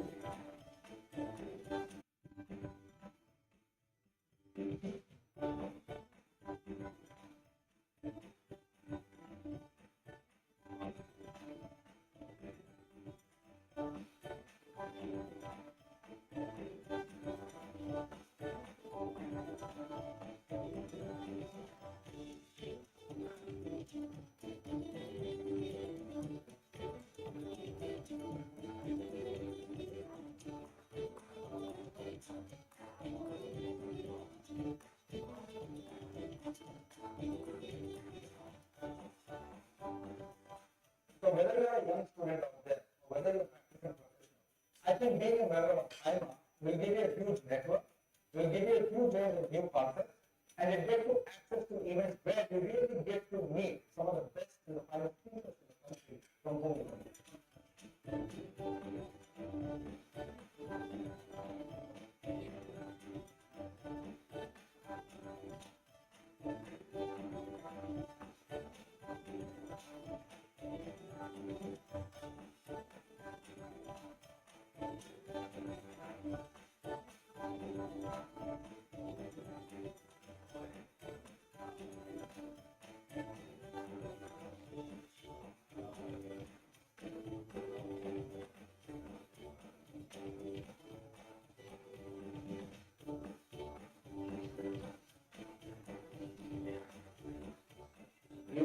Every manager needs to be updated in terms of the latest techniques, the latest thinking, the latest direction.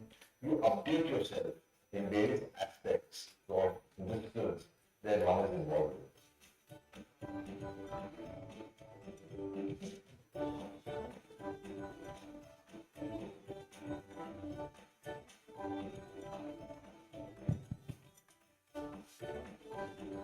Yeah.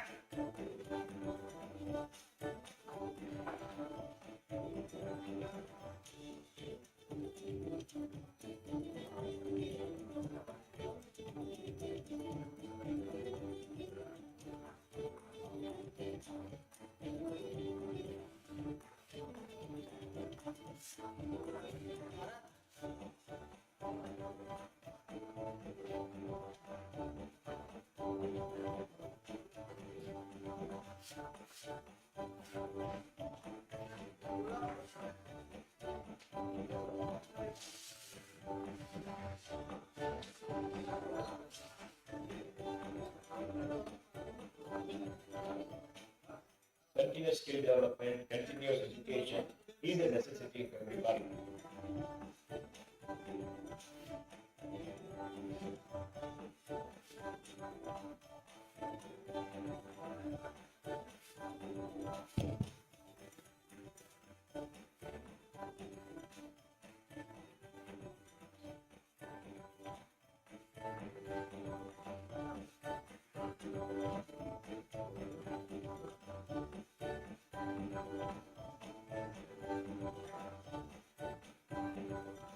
AIMA has been known for its testing services. For instance, the management aptitude test, which is very popular, of late catering to admissions and also to recruitment services.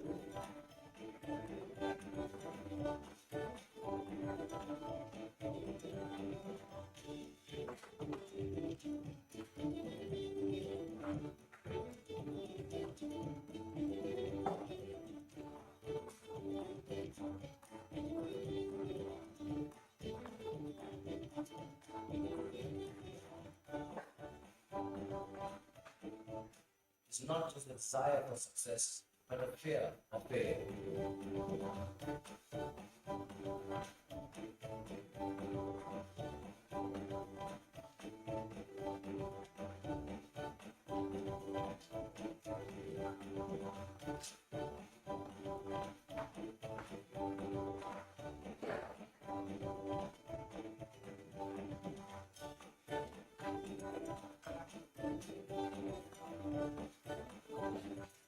AIMA is an institution that all of us are proud of.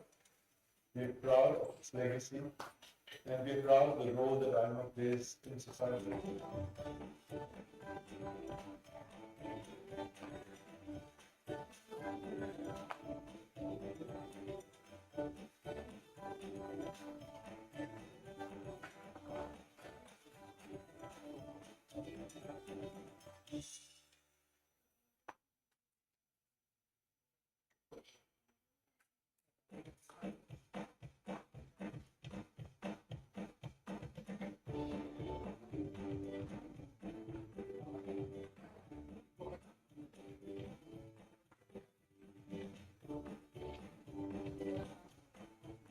And AIMA works as an overall India-wide organization for management.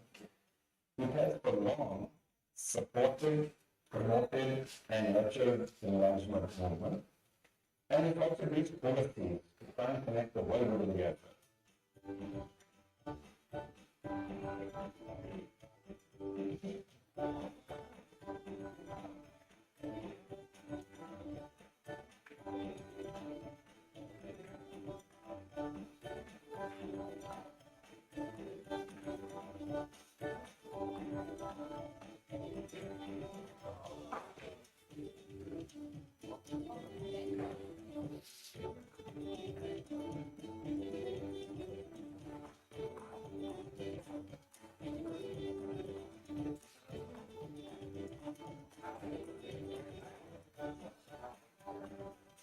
So whether you are a young student out there, whether you are practicing professional, I think being a member of AIMA will give you a huge network, will give you a huge range of great content, and it gives you access to events where you really get to meet some of the best in the kind of thinkers in general.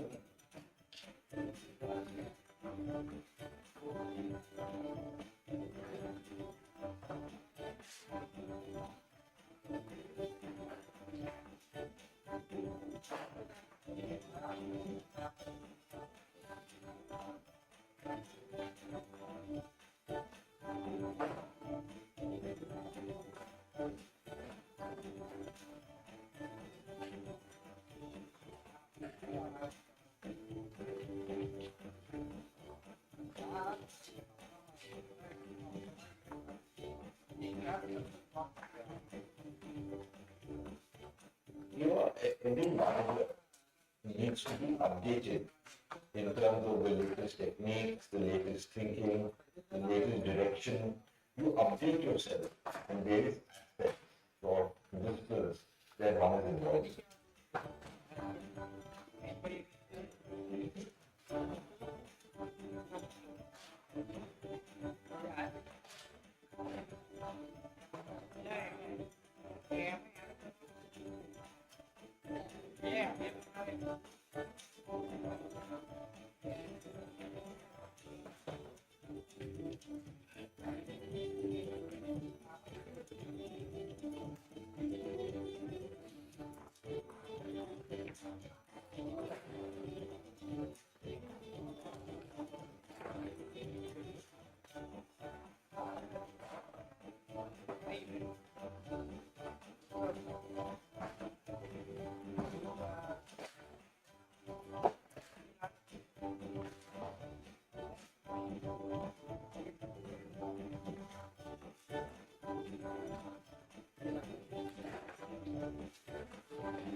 Continuous skill development, continuous education is a necessity for everybody.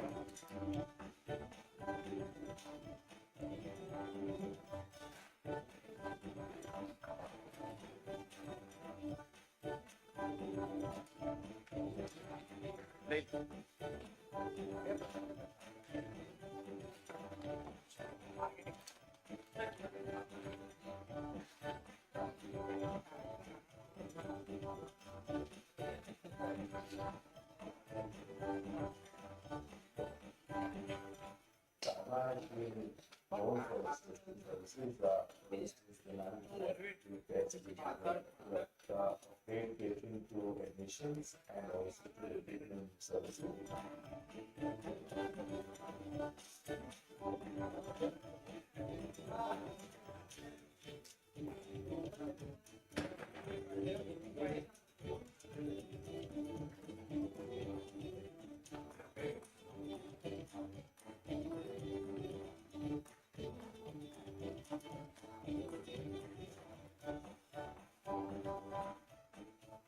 It's not just a desire for success, but a fear of failure.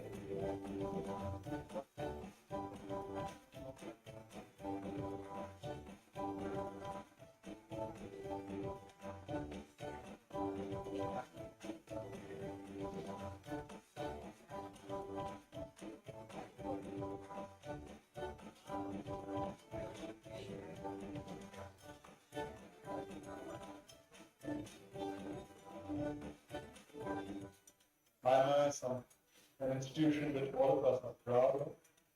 We're proud of its legacy, and we're proud of the role that AIMA plays in society.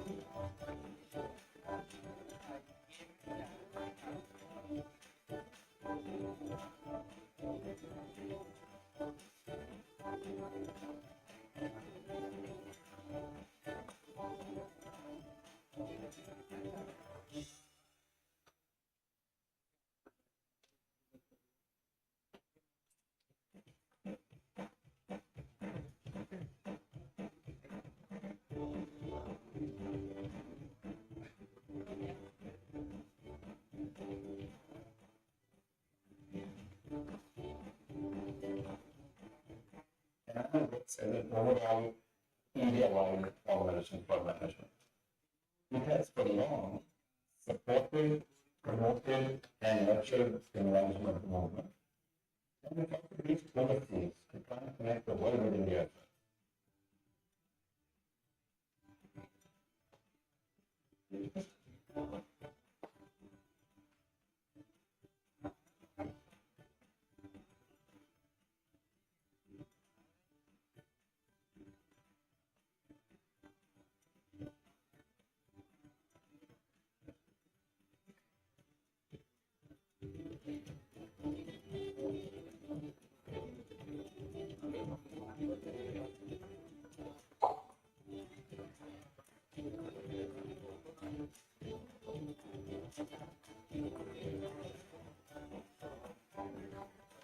So whether you are a young student out there, whether you are I think being a member of AIMA will give you a huge network, will give you a huge range of new concepts, and it gets you access to events where you really get to meet some of the best kind of thinkers in the country from home.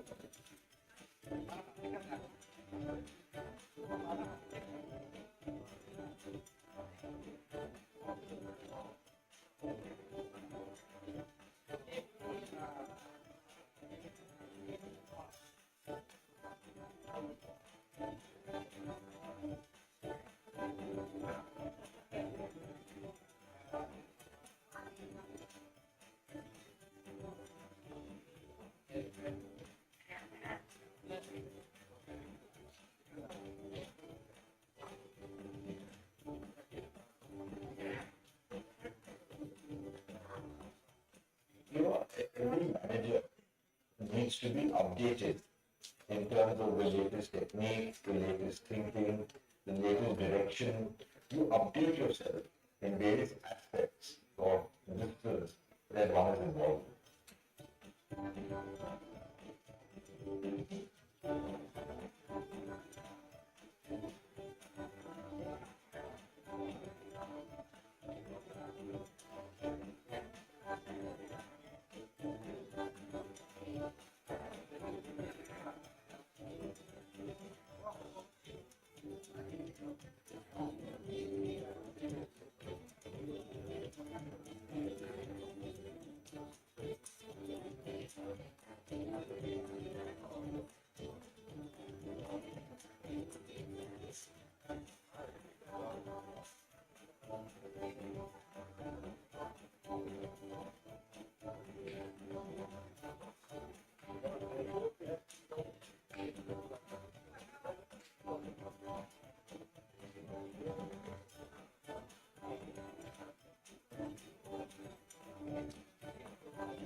continuous skill development, continuous education is a necessity for the economy.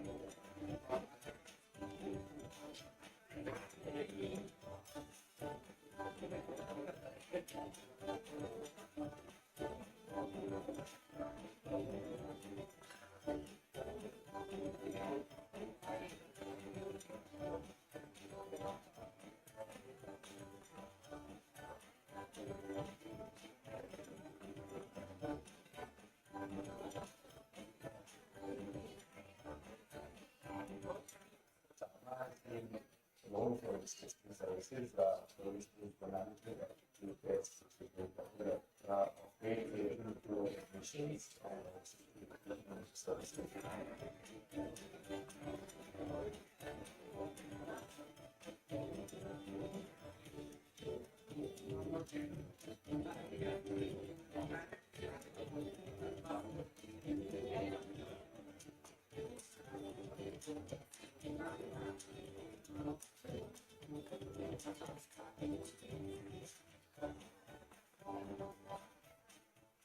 It's not just a desire for success, but a fear of failure.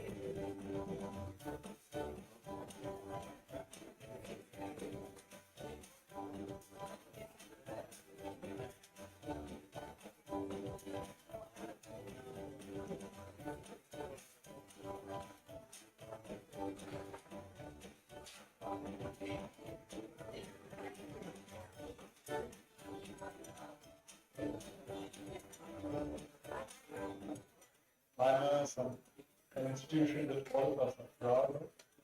We're proud of its legacy, and we're proud of the role that AIMA plays in society.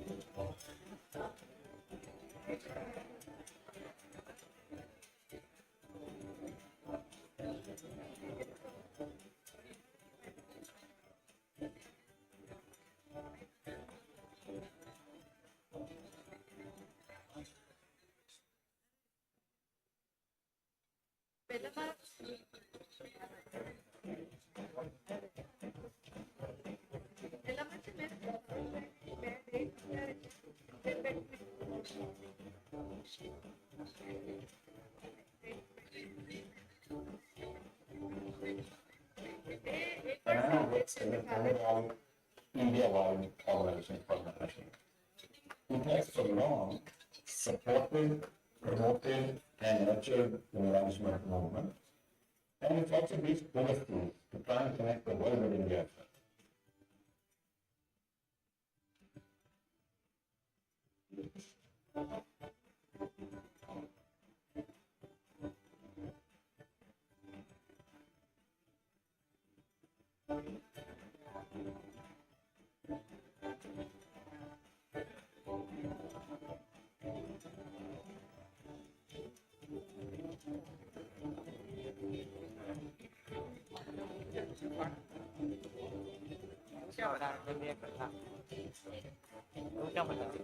Dia berpencang, dia pencang. Waktu kan itu lagi ada नीचे नु पगी एक तो डाल के I think will give you a huge network, will give you a huge range of new concepts, and it will where we really get to meet some of the best in the finance people in the country from home.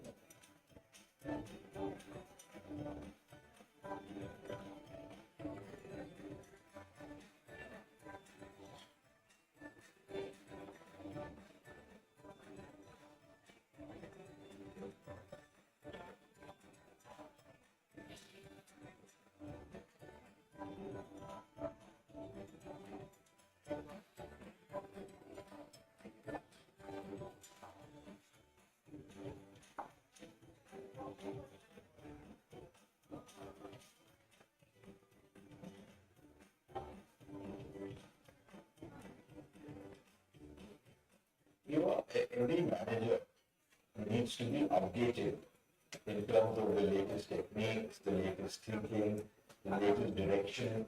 You update yourself in various aspects of disciplines that one is involved.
continuous skill development, continuous education is a necessity for everyone.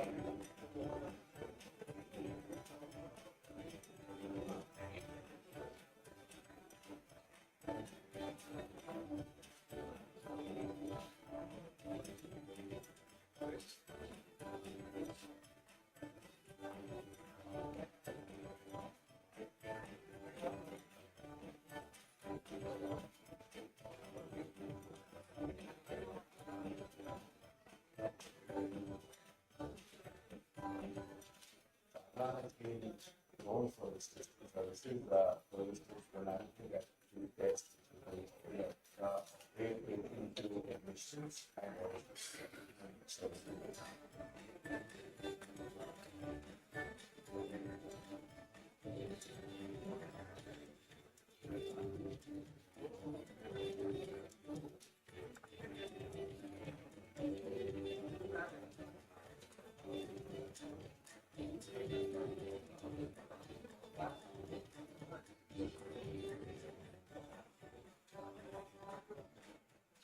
It's not just a desire for success, but a fear of failure.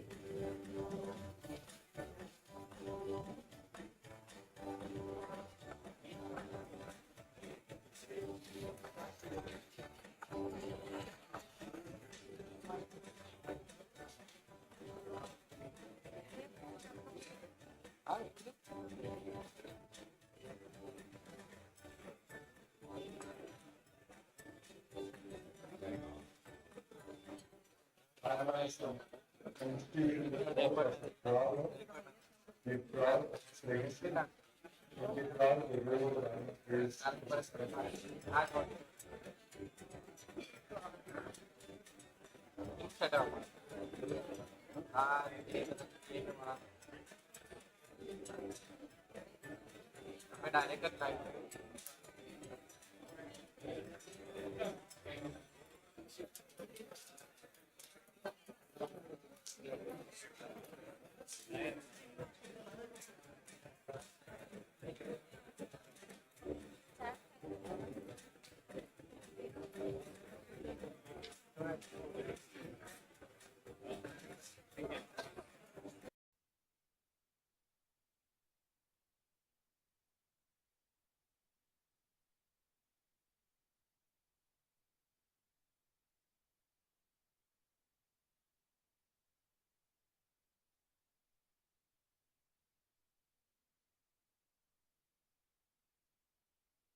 Well,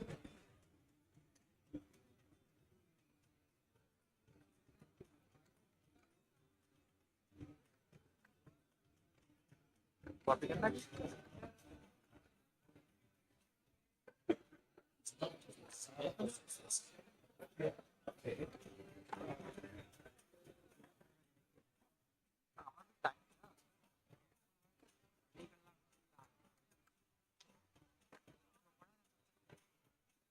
तेरे को copy कर दो.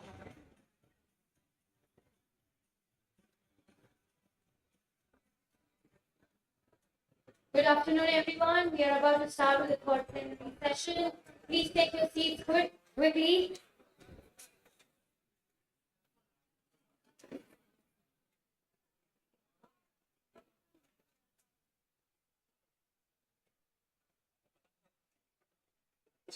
Call all your friends or new networks that you have created. Call everybody inside so that we can start with a wonderful and enriching experience with the third plenary session on shaping the future.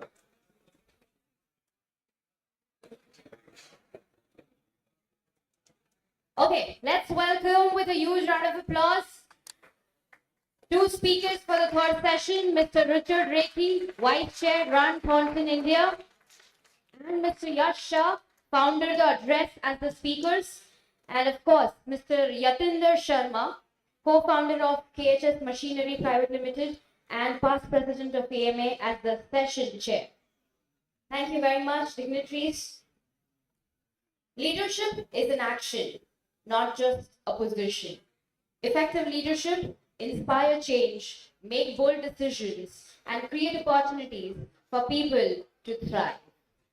So with this, we are going to have a very different session, the third session after the lunch, where we will be seeing, understanding, and the different perspectives of role of leadership in today's business world from the one who is a very experienced leader, Mr. Richard Rekhi, and the other who is upcoming and a budding entrepreneur in his firm, Mr. Yash Shah.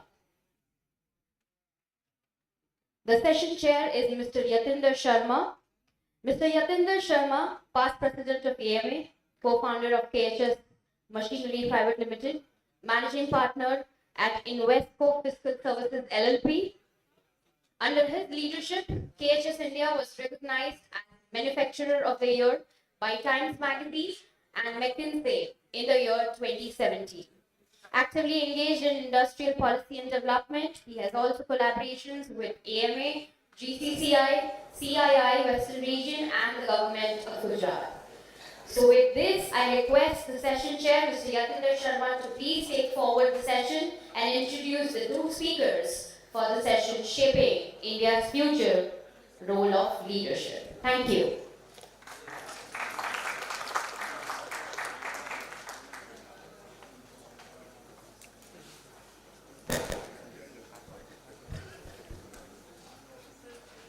Good afternoon.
economy by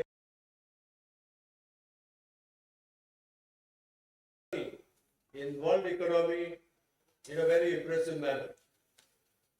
Many things have happened.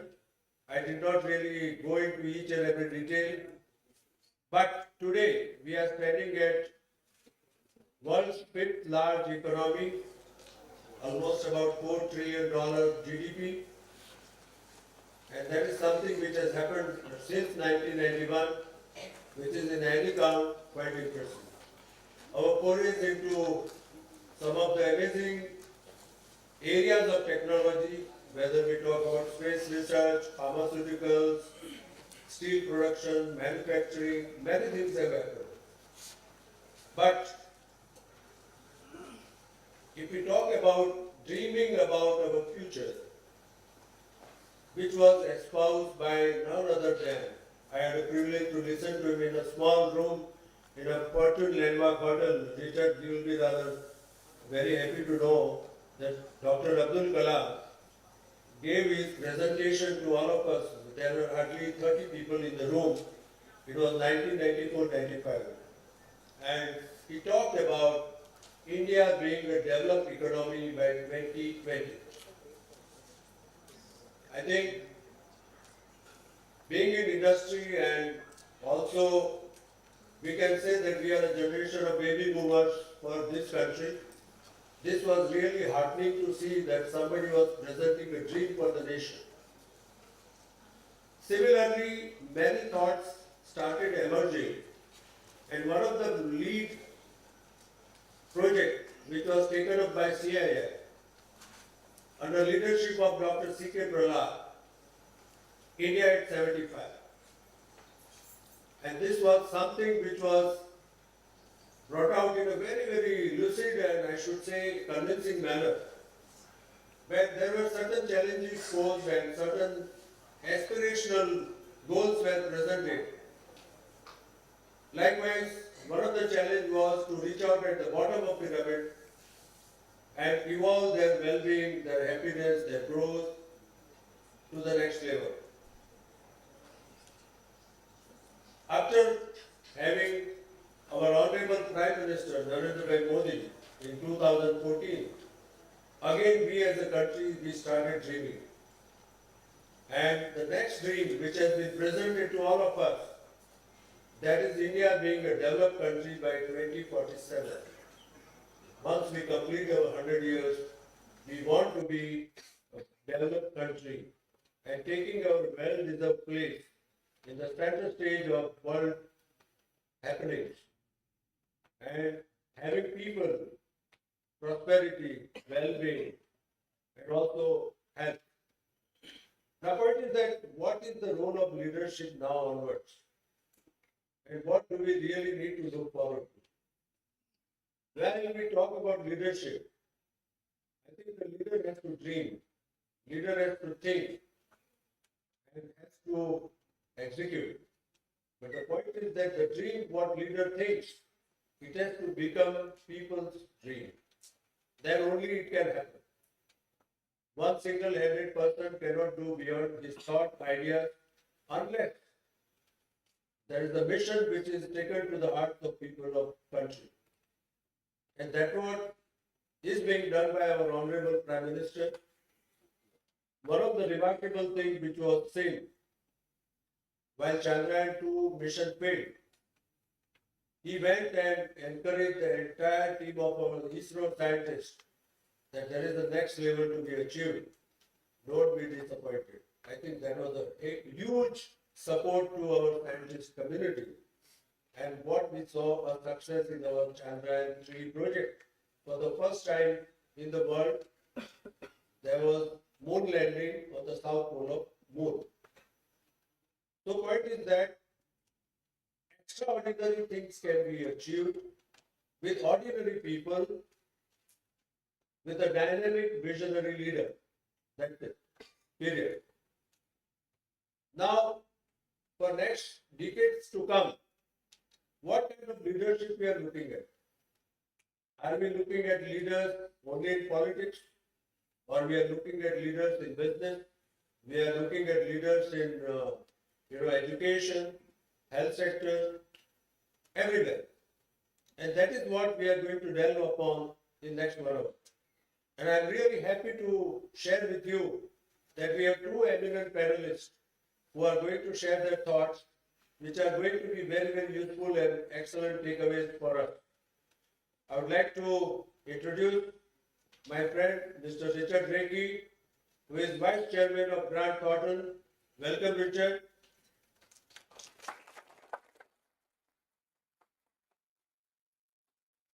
He's the doyen of consulting industry. He has spent more than 40 years into consulting business and has headed some of the marquee organizations which are working worldwide. He had privilege to be with Arthur Andersen in the lead position. He was CEO of KPMG India.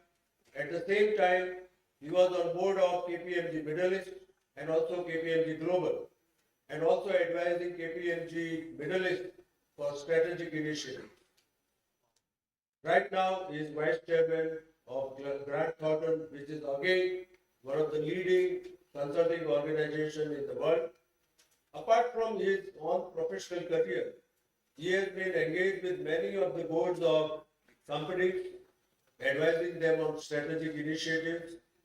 He is also involved with a lot of NGOs because he is having a very gentle and kind heart, where he has engaged himself to give it back to society. Also, he has been actively engaged with startups, where he is sharing his wealth of knowledge for budding entrepreneurs of India. So welcome, Richard, and may I request all of you to give him a big round of applause. We also have a young dynamic entrepreneur, Yash Shah, who is associated with one of the leading real estate business organizations, that is True Value, but he decided to chart his own path. Instead of joining his father's business, he started one of his very, very dear project, that is The Address, which is the project involving some of the dynamic, convenient co-working spaces in India, where he is already engaged in 5 cities and 3 states with a great level of success.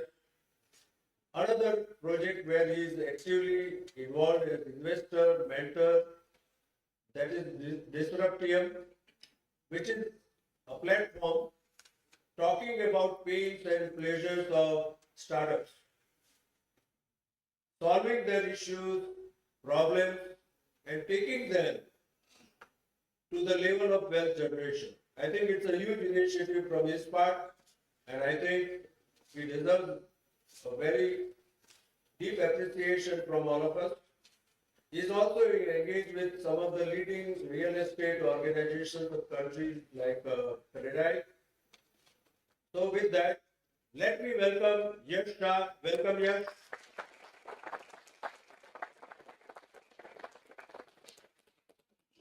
The structure of our discussion is like this, that I would request Richard and Yash to share their views first. Then I am going to pose certain questions as per the floor, and then we'll have question and answer session. Thank you. Thank you very much.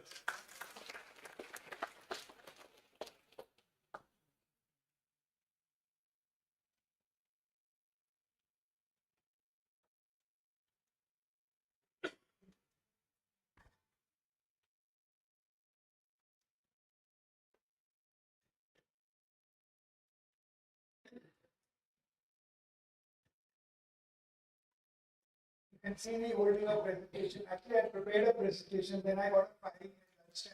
After lunch, sleepy. Still, the chairman of the session, there no presentation. We have to do Q&A, and we have to see what the audience wants. I completely agree with him. So I'm going to take bits and pieces of my presentation that I have prepared and share it with you all. But first of all, I want to thank AIMA. I want to thank Association for inviting me and giving me this opportunity to come and talk with you. The greatest thrill that I get when I come and talk to youngsters. So it is not what I can give, it's what I can get. And while I was running KPMG, while I was running the firm in India, I used to always meet the youngest people who used to come and join our organization to understand what's happening on the ground. It was literally a reverse mentoring kind of. I used to learn a lot. And a lot of my policies, a lot of things that I did in the firm came from those interactions. And so I think all of you sitting here have got a wealth of knowledge. Don't be shy about it. Give it up. Give it back to the world and give it confidently. So one point I want to start my session by, because the earlier session I've been sitting here since morning. Let me make one thing very clear. You can be who you are. Perception is reality, whether you like it or not. If you don't work on your perception, that's reality and it's over. So don't come and say, "Hey, what the perception is over." It's okay. That's what's reality. I also want to introduce one thing to you which I learned very late in my life, and I don't want you guys to learn it late in your life. It's the 5-ball theory. In our life, all of us are juggling 5 balls at the same time. One is family, friends, your spirituality, health. And your 5th ball is your job. The first 4 balls, family, health, spirituality, health, are glass balls. If they fall, they break. And when they break, you know what happens. You can never get it back in the same shape. The job is a rubber ball, it keeps bouncing. Doesn't make a difference, it keeps bouncing. But what we do, we focus on the rubber ball. We don't focus on the glass balls. So I want you, many youngsters sitting in this audience, I would just say, focus on the glass balls. They are going to take you far in life. You've got to be a balanced human being. I don't think I'm a balanced human being because I put so much into my work. So I think, so I thought this is something I'm going to share. As some of you may go for your first job, some students sitting here who are going to look for it. And the one thing I will tell, because the youngsters are sitting here, to everybody, it's all of us. Few things that I learned in my life across was never sell anything that you would not buy. Never sell anything that you would not buy. Because who are you trying to fool? You try to fool the world before the world will come back to fool you. So, and nothing goes too far. You know, they say that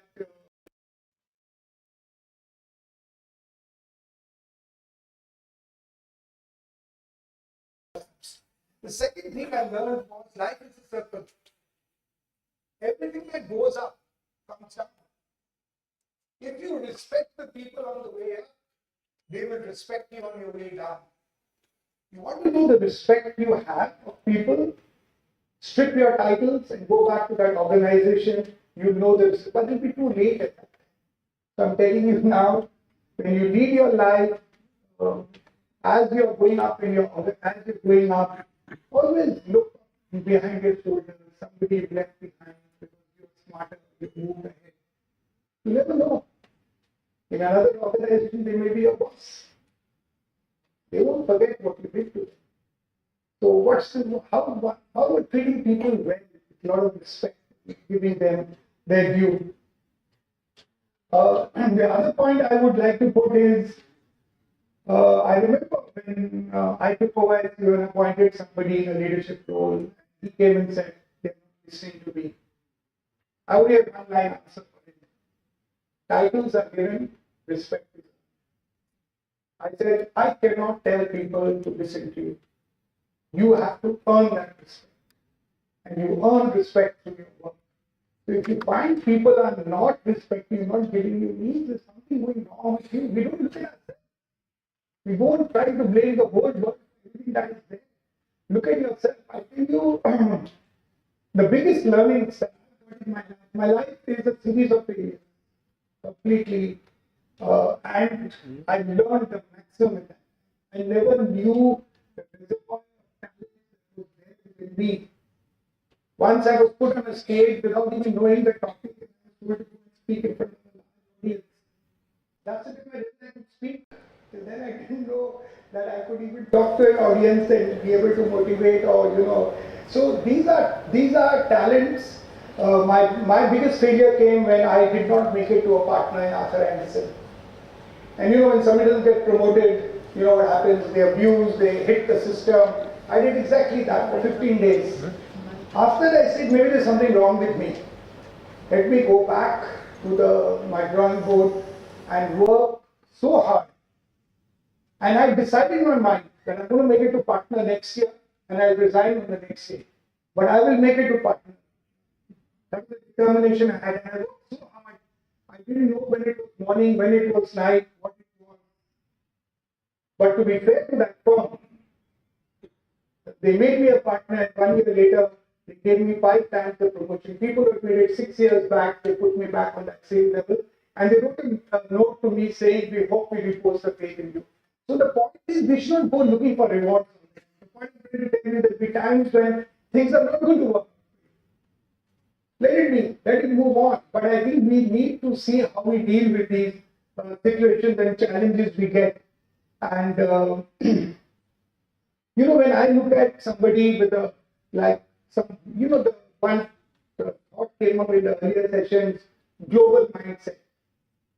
And we got some entrepreneurs in India who have got this global mindset, who want to go out into the world. And the fact that I'm lucky to work in global consulting firms, and I've seen the world, seen enough of it to tell you India. And I've made notes. So even at KPMG, we used to have this delivery center. We used to call it low-cost delivery center. I said no.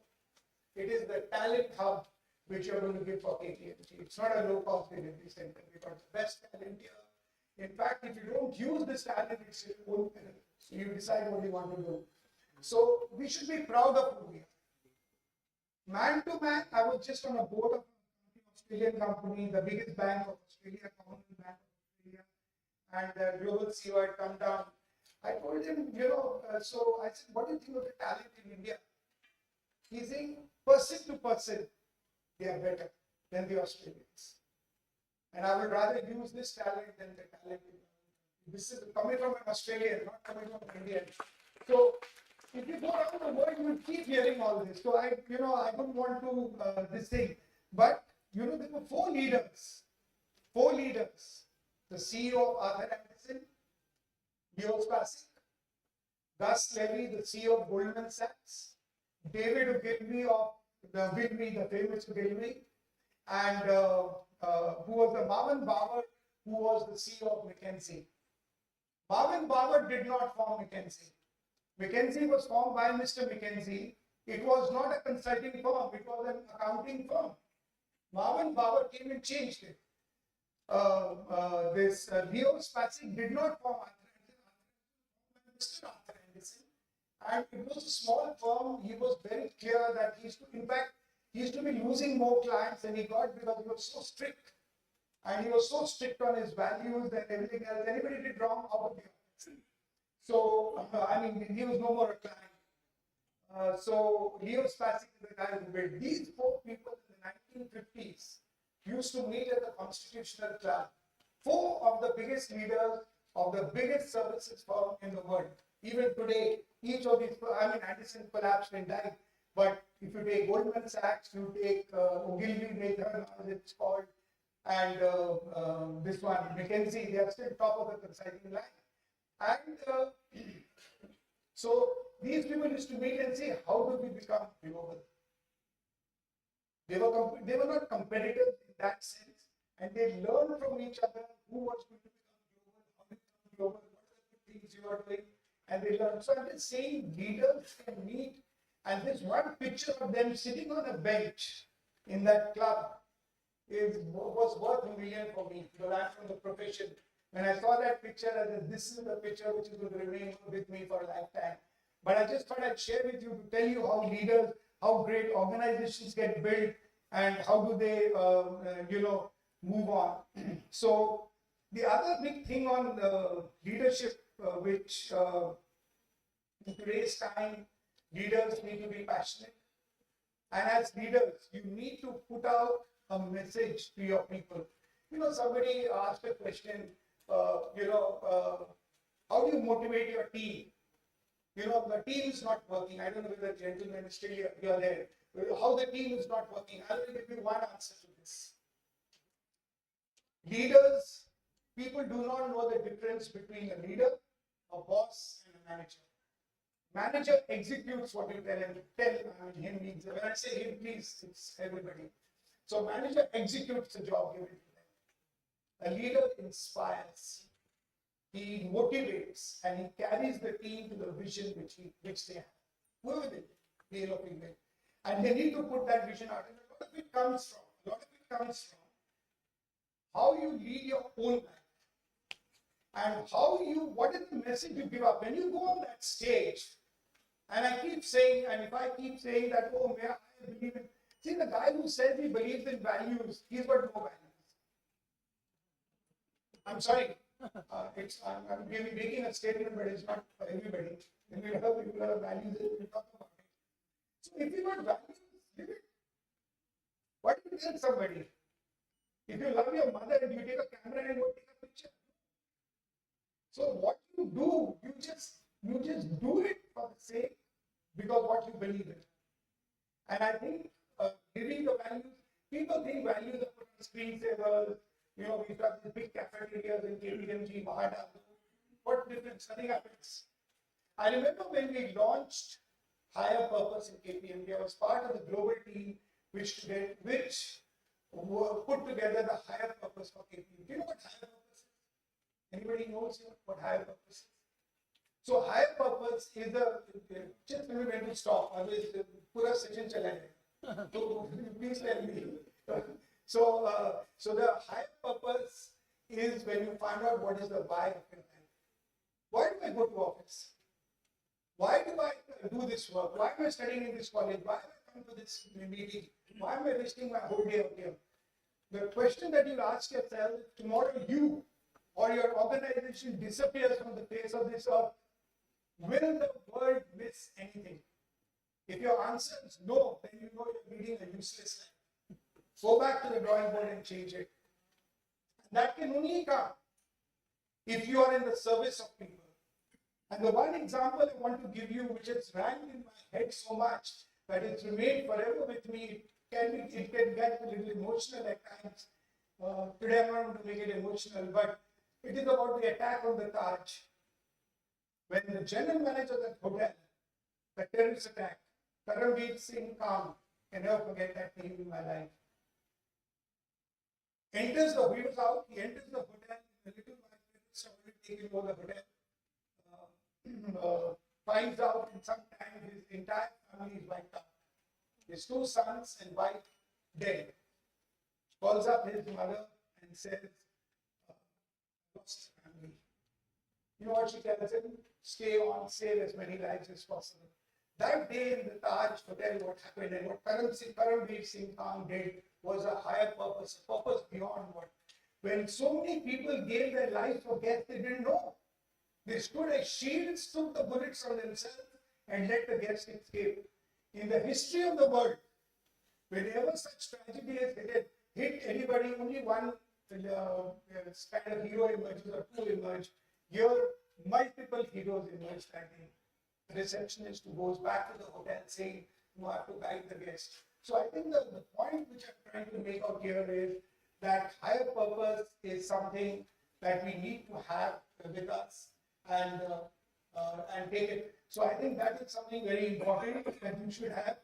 The other one which I want to talk about is, you need to ask yourself especially in today's time, this, I was reading a quote of Harsha Bhogale. He said, Sachin Tendulkar is the master of the game, but a servant in his attitude. The humility with which he behaves. And today when you see the sports people around you, you see the famous personalities around you, it stands out. For 24 years, blemishless career. Who stood, and the one thing which I can never forget is in his farewell speech. After giving that farewell speech in that whole stadium, shouting, Sachin. This guy doesn't get carried away, but he goes back to the 22 yards and pays reverence to it. That has been etched in my mind forever. That speech which he gave was great, but the action which he did shows his humility, because that 22 yards gave him whatever it gave him, and he got what he got. We need to be agile, flexible. I'm not going to get into some of these things because there's there's one picture which I put it up to you. There is a called Captain Vijay Thapar. He goes to this temple. This was on 12th June 1999. They knew, the entire platoon, the entire team that he was leading knew at that moment when they went to the temple to pray. They were going out to fire or to take charge or capture back Tololing Pass. And just for everybody's this thing, that pass changed the entire Kargil war. That changed the Kargil war taking over. At that time, the entire battalion behind him knew that there was 10% chance that they would survive. So there is this picture of them at the temple, the entire team. Next morning, only 2 returned, out of which one is William Thapar. And he dies. He went on the 29th to take another unit, and because he saw that the Pakistanis were all over, he didn't want to risk his troops, so he went in as the leader, got killed. When his people saw him getting killed, they went in to go the pass. That motivated them to such an extent. So the point I'm trying to say is sports and this thing is a show. And then the other one which I want to give another example, in 1996 when Nelson Mandela became the president of South Africa, apartheid South Africa, only whites were there. The blacks said, oh, finally got a black guy out there. And there was riots all over the country. The only way he could get the riots back was to win the Rugby World Cup, which was being played. And they had no chance. I'll finish with this story. The only chance they could get was win that Rugby World Cup. He goes to the captain of the South African team. And there is this picture. Actually, I had the opportunity of listening to that captain. He came live to KPMG event and spoke to us about that incident, about that whole thing with Nelson Mandela. And his girlfriend asked him, what did the president ask you? He said he didn't say anything. But his eyes told me he wants us to win the cup. And I'm not going to go the whole story. They were motivated through an inspirational leader who stood beside his team, went to their practice sessions, gave them that poem which he used. It's called Invictus, but the poem is not Invictus. It is something else. But he gave them that poem and he said, this made me survive. You read this poem and you're. And he was there on the final day wearing the jersey number 6, which the captain wore, the green jersey. He was there supporting the team. They won the World Cup against All Blacks, the New Zealand team. And if you know the All Blacks story, they never lose. But they won it because they were motivated to do it for their president. So I think motivation of a leader comes from very different things. Just to answer your question, you can motivate. We could motivate a dead team in South Africa to win the World Cup. So why can't we not motivate a bunch of people to see? See, the one thing, other point I'll give you, if you want something, put a tagline. People go behind a tagline. You put one vision statement, which is short, catchy, and people will go after it. If you want something, move that across. I did it when I joined KPMG and I became the CEO. I said we want to be $1 billion firm. The whole firm got motivated with me. Some people didn't like me, didn't want to work so hard. But then, yeah, okay. So I will just end up here and then maybe we take your question and answers. Thank you.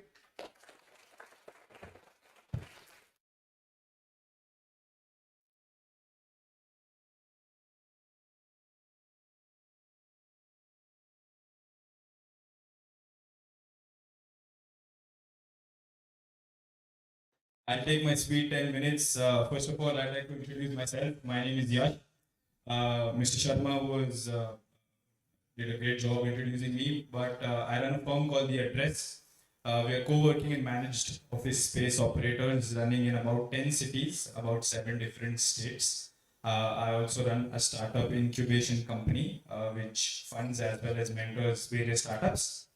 At the same time, we've been doing luxury concierge services, and I think today, yesterday, while I was told that I should be speaking on leadership, I was thinking as to what I'm going to go out there and speak about, and I think you gave a brilliant example. I was just asked to stand in front of an audience, and they said go speak. So I think I want to do that, and the first thing that really comes to my mind is I could have prepared a lot of things, but then that would have been something which has come from my experience, and I'd be just coming out here, probably telling a story or two, or repeating something that came out of the back of my mind, something which was a scripture, and just gone about it. But then I really thought to myself, I would want to go out there and speak about what really leadership is like.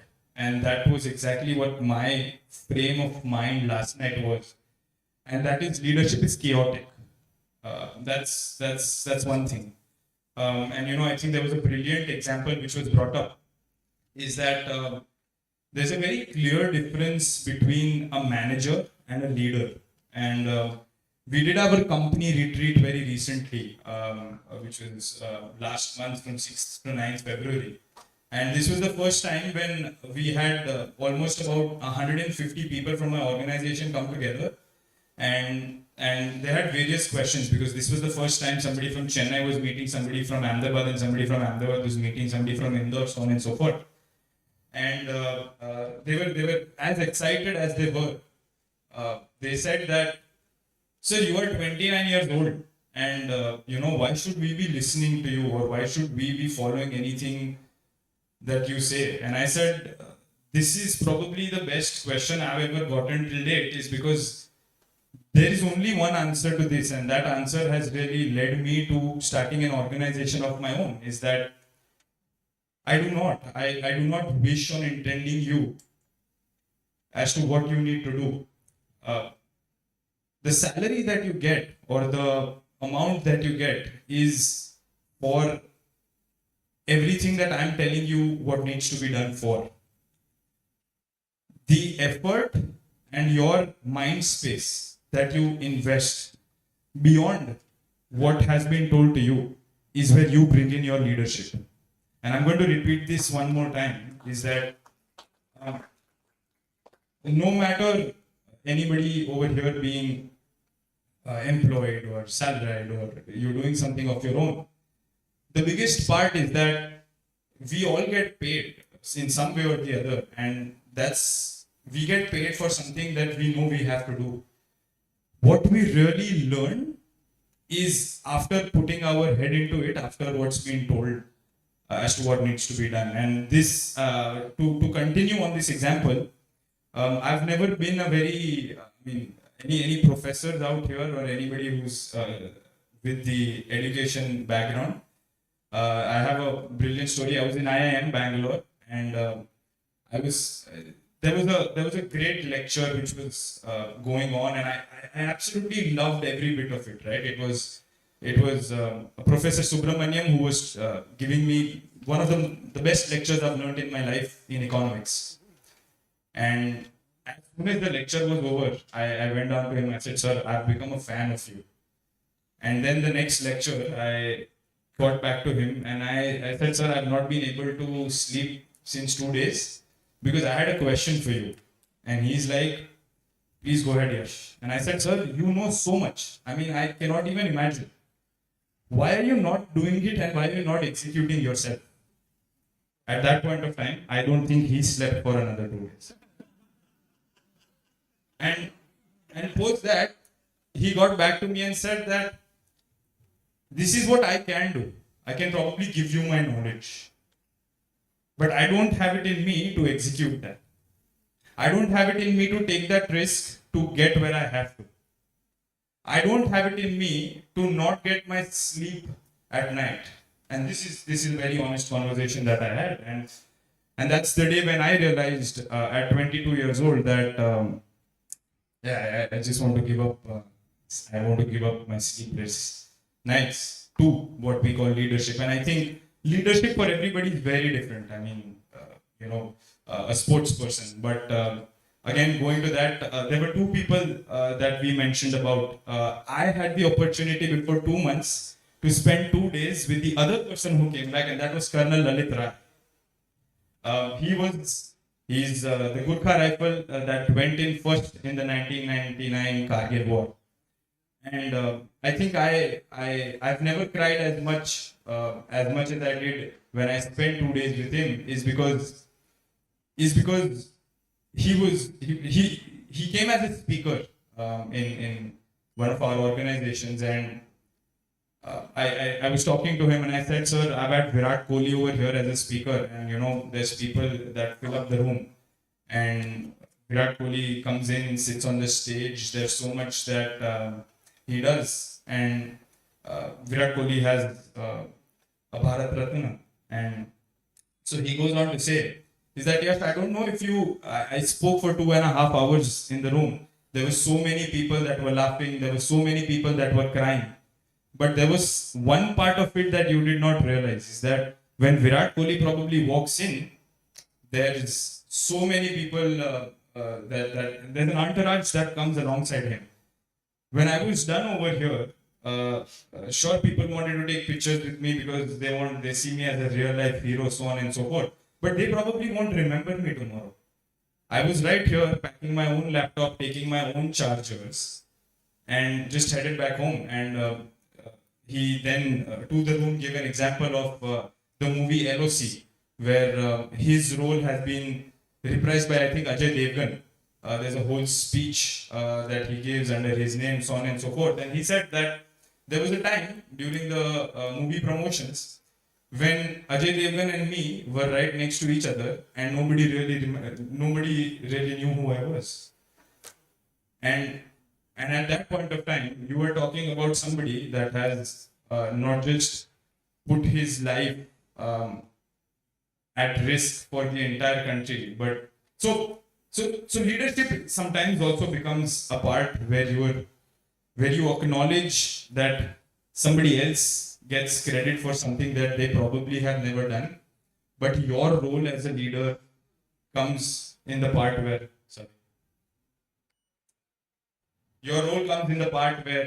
you also let others flourish. Correct. Something else that I really want to touch on, because I know that we're behind on time, is that leadership is not a compilation of successes but an amalgamation of failures. I do not believe that I have learned anything out of my successes till now, till this moment. And I say this to my father, and he gets upset with me every single time I bring this up, is that Dad, every time I believe that we did something wrong together, or the only thing that I could get out of it is what I do not want to do in the future. But every time we became successful, I don't know if I'm going to continue doing the same thing tomorrow. Correct? And that is what really leaders do, is that they do not always thrive on success, but rather learn from failures. They rather take it in a way which is a stepping stone to something way more beautiful, which lies in the other outcomes. Something which is also important to touch on is the difference between a leader versus the difference between leadership. And I think that a manager can do great leadership, but it's not necessary that a leader always becomes the best executor. Correct? Leadership in general is all about acceptance. Accepting the fact that there are 100,000 people or millions of people better than you, and at the end of the day, how can you collaborate all of them together to get to the outcome that you really want. With that, I think I'm going to stop this. I want to thank you for the little time that I had. Yeah. Thank you, Richard. Thank you, Yash, of the very interesting viewpoints have been shared. I'm going to limit questions which are very, very obvious, but I think they are relevant. One of the major challenges for the future of India, when we look at the to-do list, it's a very vast. whether we talk about sustainability of energy, or whether we talk about evolution of health sector, or we talk about challenges in education, or even our politics, the kind of the culture and values in politics, there are a lot of challenges. Point is that it points down to the leadership. The point is that there are two viewpoints on leadership, that there has to be a professional leadership with the cutting edge knowledge, or there can be a leadership with compassion and wisdom. I would like to know your viewpoint on this, Richard. So, you asked me, I'm a believer. See, we used to hear a word called empathy earlier. I mean, it is a big word we kept hearing. Empathy is, you feel for the other person, you put yourself in their shoes, then you ask them, how's it going?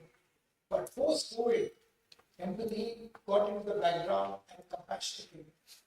Because it's just empathy. What is compassion? Compassion is empathy in action. So you don't just go and ask a person how he is, but you'll also ask them how you can help them, and you take the step forward. So compassionate servant leadership is the need of the time. You need a healing balm over people, and I think if you get into the servant leadership, I can only tell you one thing: the impact that you will have on people very different, because people are going through enough challenges in their lives. And I think leaders need to be kind, they need to be able to, it's all about well-being, employee well-being. And if you look after your employees will look after your company. So if you keep your employees happy, you will keep your company well. So this is my view. Yeah, great. Yes, your viewpoint, please. So I think leadership is something which requires to be changed at every point of time. At a point of time when you really require to be empathetic, you also need to make sure that people don't get the better of you every single time, or do not put it to misuse. At the same time, I think usually all leaders are principally very strong. So when it comes to their own principles, they have a very clear bifurcation. They don't have a thin line. They have a very thick line about what is acceptable versus what is unacceptable, right? And they will always follow that. So I think that something which needs to be tackled with wisdom will be tackled accordingly, and something which needs to be tackled empathetically will be done in a similar way. Yeah, great. I think another major point, that was something which I had a chance to listen to hard talk with our Indian Minister Tripuri, and it was a topic which was raised by in that particular discussion was India to be a developed country by 2047. And point is that we as a country, we always have a huge execution gap. In yesteryear, small successes were considered to be a major media event. If somebody winning a one gold medal at Olympics used to be a kind of, like a P.T. Usha missing medal was being celebrated. The point is that as a leader, as the kind of aspiration what country is having now, being a developed country, how do you look at the complexion of leadership which has to evolve, Richard? So I think it's a very India's first let me paint the picture of where India is. India is at the cusp of greatness. They say when an idea whose time has come, nobody can stop it from happening. So India reaching where it can reach or becoming a superpower is bound to happen. Now the question is not will it happen, but when will it happen? But our biggest issue and our biggest challenges which we yourself have raised is execution, upskilling of our people, which is very important, and being able to, but the leaders need to, leaders need to be aspirational. They need to drive the nation. And I want to give you one example, while it may not be an India example. When John F. Kennedy decided to put the first man on the moon in the 1960s, the entire America got charged to say that they were going to put the first man on the moon. And when he went to that time, it was not called NASA, it was called the Space Organization. He went there was a lady cleaning the clothes, and he asked us, what are you doing? She said, "Helping the first man." So he got an entire nation charged up to say we want to. Leaders need to be able to motivate the entire people to believe in themselves, believe in their ability, and go and make it happen. But I would say for India to progress, the government needs to get out of the business of business. The regulations need to be much softer. They need to let the businesses grow. And I would stick my neck out here and say, would India be able to, in the current context, ever happen Apple? My answer is no. Because if Steve Jobs was in India, he would be sitting before regulators, answering questions instead of building his business. Let the people run their businesses, trust the business people, let them run it, and let's not put too much regulation there. So this is what my point is. I think it's a very important point, and I think if we don't do it, India, it will be an opportunity which we will be thinking about. Yes. Yeah. I think ours is a country which has got a huge execution gap. And point is that we normally end up celebrating more ordinary achievements, and we really do not focus on full execution. As a country, whether we talk about various projects, and point is that the call what we are looking for as a country, that we want to be a developed country by 2047. That is what kind of complexion of leadership we should look at, what kind of leadership has to evolve, where this execution gap is addressed fully. So I think when we say that we want to be a developed country by 2047, I think we also need to understand as to what is the definition of a developed country, right? Because I think that if a country lacks basic civic sense, I don't believe we're a developed country. We may have the best infrastructure, we may have everything which is the best, but if we don't have the people we have a lot of people, but if we don't have the people who are going to be, working, or who are going to be of the same, who are going to be in the same direction, as like-minded, I don't think it's going to come through. There's still going to be people who are going to be not obeying the basic, right? The basic civic sense. I think regulatory is, for us to even get to the part which is regulatory, still requires a lot of people to get the basics right? And I think for us, I would believe that we are a developed country if even 70% of the country gets basic civic sense of driving in one lane and letting just the senior citizens and pregnant women go inside or outside of a aircraft or a train first.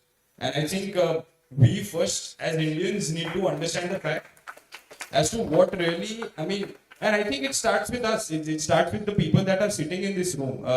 If we are going to accept every person who is doing whatever they are, and if we are not going to be accountable and responsible for it, why do you expect somebody else to, right? And because I don't believe, it's great to clap, but 80% of us over here will probably not follow it if we were to, correct? We have to be the leaders first to get to a place, and I would say that we do that. We're a developed economy. We'll fight against everybody else. India, we have enough manpower and we have enough brains to go out and do whatever we want to in the world. But let's get this right first.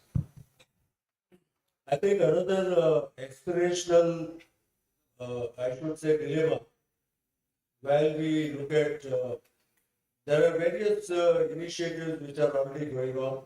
Likewise, Prakash Padukone has started OGQ, that is an Olympic Gold Quest, where we want our Olympic gold winners more and more from our country in sports.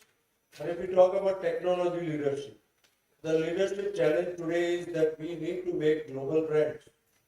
Today there is not a single consumer product brand which is globally spread out from India. But if we talk about our products, made in India is a good acceptance, but it is not being considered as an outstanding product. Likewise, if we talk about certain products which are coming out from certain countries, people vouch by it. Point is that if we really want to achieve this kind of aspirational target, What kind of future leadership we are looking at? Richard, I think your viewpoint will be very important. So I just want to give you two examples here, which is very relevant today. How many of you use ChatGPT? Do you know that ChatGPT could have been an Indian company? Are you aware that this ChatGPT offered Vishal Sikka, when he was the CEO of Infosys, brought it to Infosys? It was a small company at that time to buy it out at 250 million at that time, and the Infosys board rejected it. I'm not going to go into the reasons because there are lots of things in it. I don't want to disclose some internal things, but they rejected that, and ChatGPT is now what it is, and you see where it is found. The second example, which is to give these missed opportunities, Intel both got the opportunity to create the AI product, which is now become NVIDIA. Obviously, taken 10, 12 years to build it up, but Intel both rejected it. And if you see at that time, if you see the valuation of Intel, Intel will almost going to wind up. It's just a matter of time before they will wind up. And NVIDIA is today $3 trillion company. I mean, a company which has started few. So I think the question which comes up is we must be able to grab the opportunities when they come. We need to think big. We need to think. You see, the biggest problem I think Yash has raised it is why we did not say it in those many words. But do we even believe in quality? This chalta attitude has to get up. We have to believe in quality and consistency. Every time you build a product, it has to look and feel the same. How do you think these global brands got built? Why do you blindly go and buy a global brand? Because you know, at least their basic quality to have. That's what it is. So India, brand India, has to signify something to the world. And the products which come out of here, we cannot have. I was taking a flight from Singapore to India, and they were standing, everybody was standing in a line in Singapore. Came to India and became a mad rush. Same people, in the same plane at two different airports. So, the point I want to make is that we should not be waiting for the policeman to tell us what we do or whatever. We need to follow the rules and regulations. But that is for us. But I think the bigger picture we want to achieve, what you are saying, we need to build back. Secondly, India's investment in R&D is very poor. It's such a small percentage to any other country. So we need to invest in R&D. We need to invest in innovation.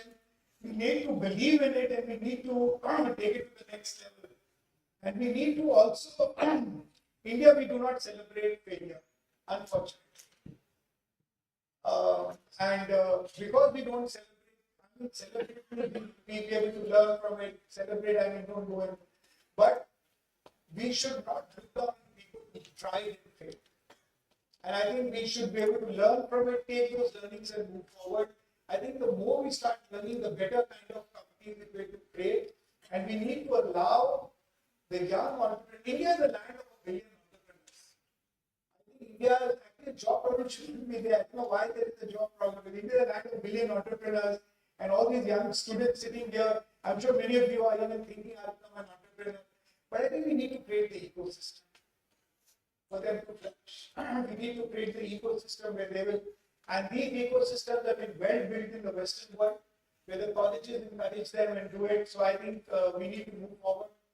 But my view is India macroeconomic is very strong. It's a large economy, large consumption base, going through some tough times now, but it won't last forever. And those kind of things, now the smart entrepreneur or the smart person can take advantage, because people, you always know, great companies emerge out of crisis, emerge out of, so if we can get 7 to 8 or 9 companies of the category of Apple, Nvidia, coming out of India, I think India is global. It's just not about a wedding brand which you take to the world. I think we need to take some brands out into the market. So I think, yes, I resonate with everything that he said. And to add on, I would want to showcase a very quick difference is that which is the world's #1 company, of course, based out of the US currently, NVIDIA, Tesla, or Apple. take either of them, correct? You just look at their market cap, and then you pick up our stock exchange. You add together the first 55 companies, right? You make a total of these 55 companies, and you put up the first company over there. That's the difference between the two economies. But now, when we go back to that, I would say that an Apple, correct? We talked about make in India, so on and so forth. Apple does not make in the US. All this is designed in California, correct? They've done absolutely nothing in the US. They took people from somewhere else to manufacture it. They put up a manufacturing unit. All they did was think, and then they executed everything elsewhere. And that's where we are lacking. We become a little too emotional sometimes, and we become a little too practical. For us, it's not about the longer vision. It's just about how do I get money in the bank at that point of time. Correct? You go to a McDonald's, they'll probably be flying down cheese from the US or wherever they're manufactured. Over here, or any Indian entity opens up something outside, they're probably trying to figure out how do I make more money here.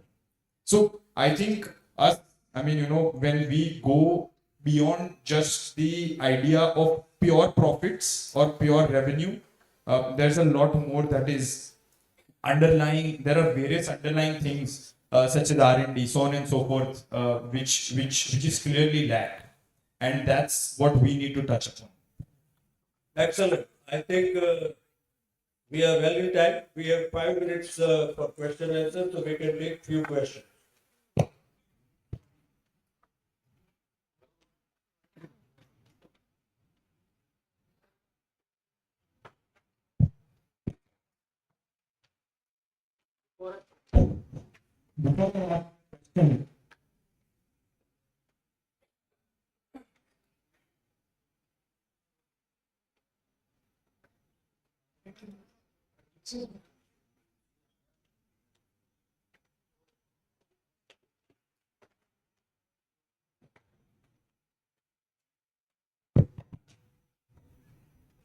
So before I ask the question, I think I'll just complete last two lines of the poem from Invictus.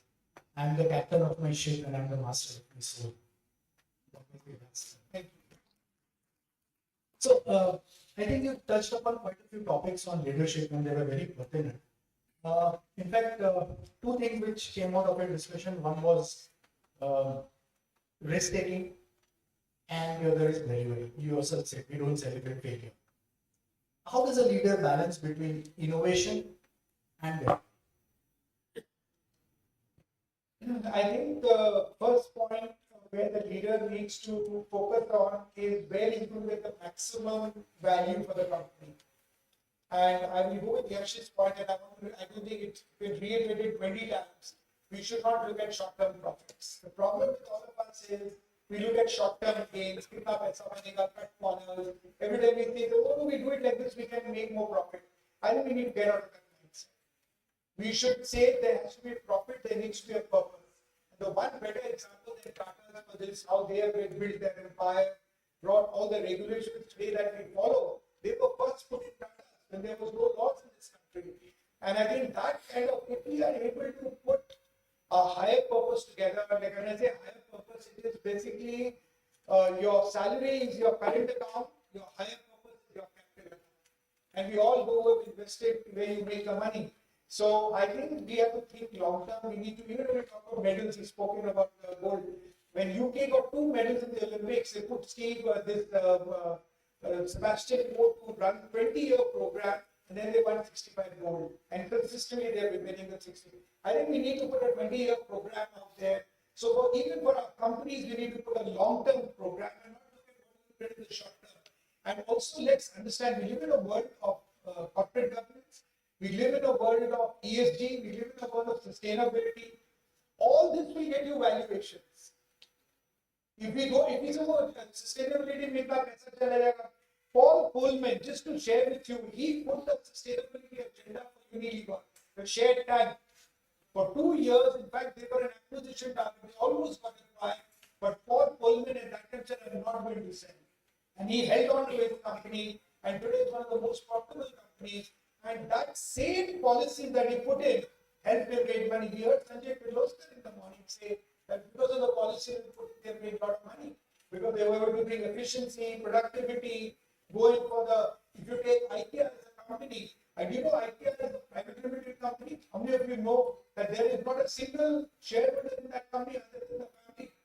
And but what was their purpose was to give furniture to people who could not afford furniture, but give them the same kind of furniture that the rich people can use. Of course, they worked on how, and then you see their work style, they are frugal.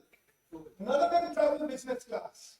Right up to the owner, he used to travel in international travels also. Everybody travels economy. I'm just telling how people live. So I think the important point to answer you is, I think leaders need to paint the big picture, motivate the team, and empower the team. Otherwise, why hire smart people? If you're going to tell them what to do, let them come and do their work. Yeah? I mean, they're specialists. You are only like a conductor. The music is being played by different people. As long as you're a conductor, you are the music conductor, and let them go and do it. And don't think you're the expert in everything. That's when the companies will achieve that target. Excellent. So I think we had some wonderful ideas about leadership. We have taken a peek into our future, which looks really promising. But at the end of the day, I think our journey is going to be quite challenging, interesting, and demanding a lot of things from the leaders. Likewise, what Richard said, what Yash said, it needs commitment, it needs looking beyond yourself, it needs a kind of setting your own example, living by example, creating a dream for yourself and then making that dream of everybody. That should be the capability and skill of leader. And I think India is definitely looking forward to such, I should say, exciting journey way forward. And leadership will evolve because this country is going to be young for at least next 4 to 5 decades minimum. The young population of this country is going to take this country move forward. I would end up by saying one thing, which is it is always said that change is always there. It is permanent. So I will end up with one nice quote. सोच बदलो सितारे बदल जाएंगे, नजर बदलो नजारे बदल जाएंगे, कश्तियां बदलो किनारे बदल जाएंगे. Thank you very much. Thank you so much. Each and every speaker and the session chair added so much of value to today's conclave. So, as rightly said by the speaker, leaders are the one who work for the higher purpose. Let's everybody become a leader to work for the higher purpose.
Yeah.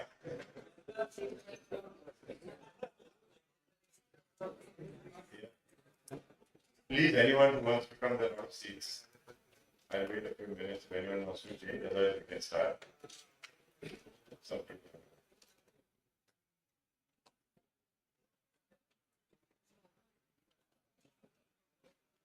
Please, thank you.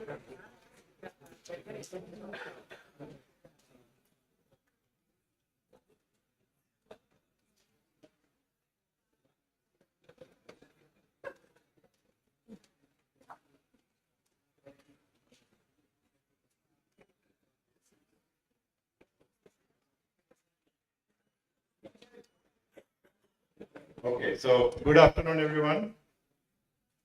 Welcome to this session on embracing change in the digital age, where I, as she introduced, Mohit Sarabhai, Honorary Secretary at AIMA. I'm really honored to be chairing this session. We have with us, as an introduction to all the speakers, Mr. Nishant Ved.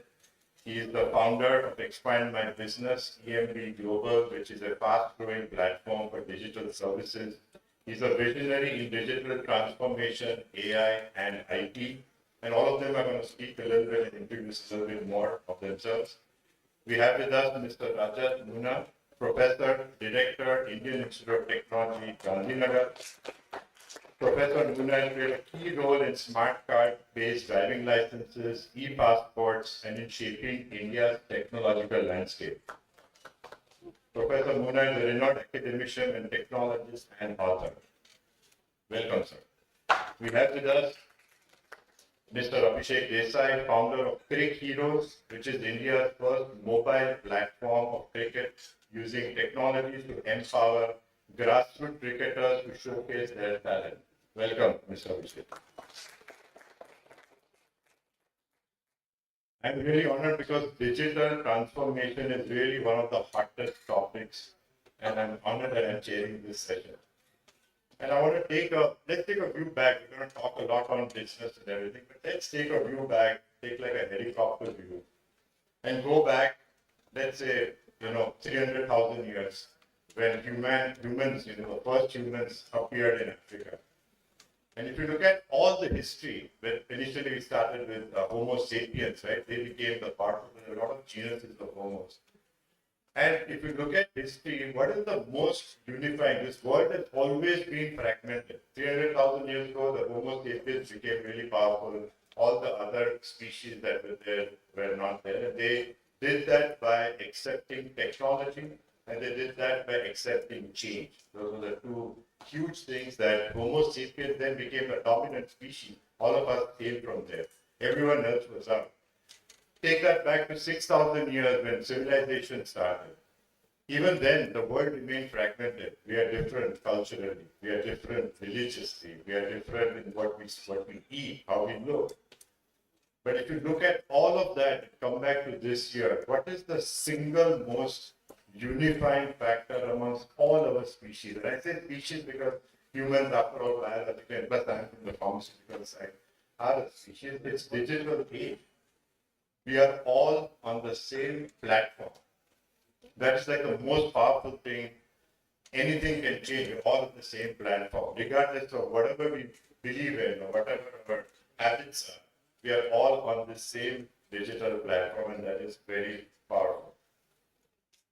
So, like many of you, I see many young faces, but like many of you, I grew up in the pre-internet era. I think some of you, whether you know it or not, I don't know. But my formative years in the pre-internet era, where I thought the coolest thing in the whole world was the Walkman I had, And if you remember the Walkman I had, and I had a few cassettes, and I would keep these cassettes in various pockets and that was all the music you could carry. I would carry this everywhere. And this was not that long ago. I mean, me and my friends still remember which cassettes we had. And you look at now, on this device, I can listen to any music, made any time in the world, the entire thing, just on a 5G or a Wi-Fi network. So imagine how much of the digital transformation, how much we've embraced digital age in a way where it has changed my lifestyle, it has changed my life choices. And that's the power of this what we are saying. Amazon Prime, when it came out, we were also happy. Wow, you could get groceries in one day if you went to Amazon Prime. Now my son has taught me Blinkit. Like in 10 minutes, I get my tomato ketchup. He said Amazon Prime is already proven. So, so the change is happening so fast. It's unbelievable. By the time I'm done with this today, the change is happening. We don't ask questions on how good that. We're just saying how revolutionary this concept is on that. I personally, I'm in the healthcare sector, as I mentioned. We've got AI algorithms that can diagnose disease. I'm working on a device which can self-collect. You know, you can do a self-collect sample of a diagnostic disease part. And the computing of that is done on the cloud. So you self-collect, you insert it onto this device that we are right now researching. The computing is done on the cloud after the DNA thing is done in the machine, and the result comes on your mobile phone. You each have a unique QR code. There's no room for error. So even if you look at India's digital transformation, we are using more transactions than anywhere else in the world. Everyone has, the QR code is ubiquitous, as they say. So I can buy one pan, and if I don't have cash, I can use a QR code almost anywhere in India. So India is also dynamically changing. The world is dynamically changing. The AI is dynamically changing. Radiologists are now using AI to diagnose, better than they're saying what a human radiologist can do. So the point I'm trying to make in this short introduction is that there is no choice for any one of us but to embrace digital transformation. There is no choice. The survival of any organization depends on it. The future belongs to individuals and companies that are able to understand how to operate in this very dynamic digital age. It's for all of us. There's someone said in the last conference, change is the only constant. And that is true, but we also have to learn and learn very fast because of the way things are moving. So with that short introduction, I leave it to our eminent speakers who are much more progressed into this, to maybe initially with you and just say something about for the first 10 minutes, and then we will do a question and answers. Thank you very much, and we're excited for this conference. Thank you.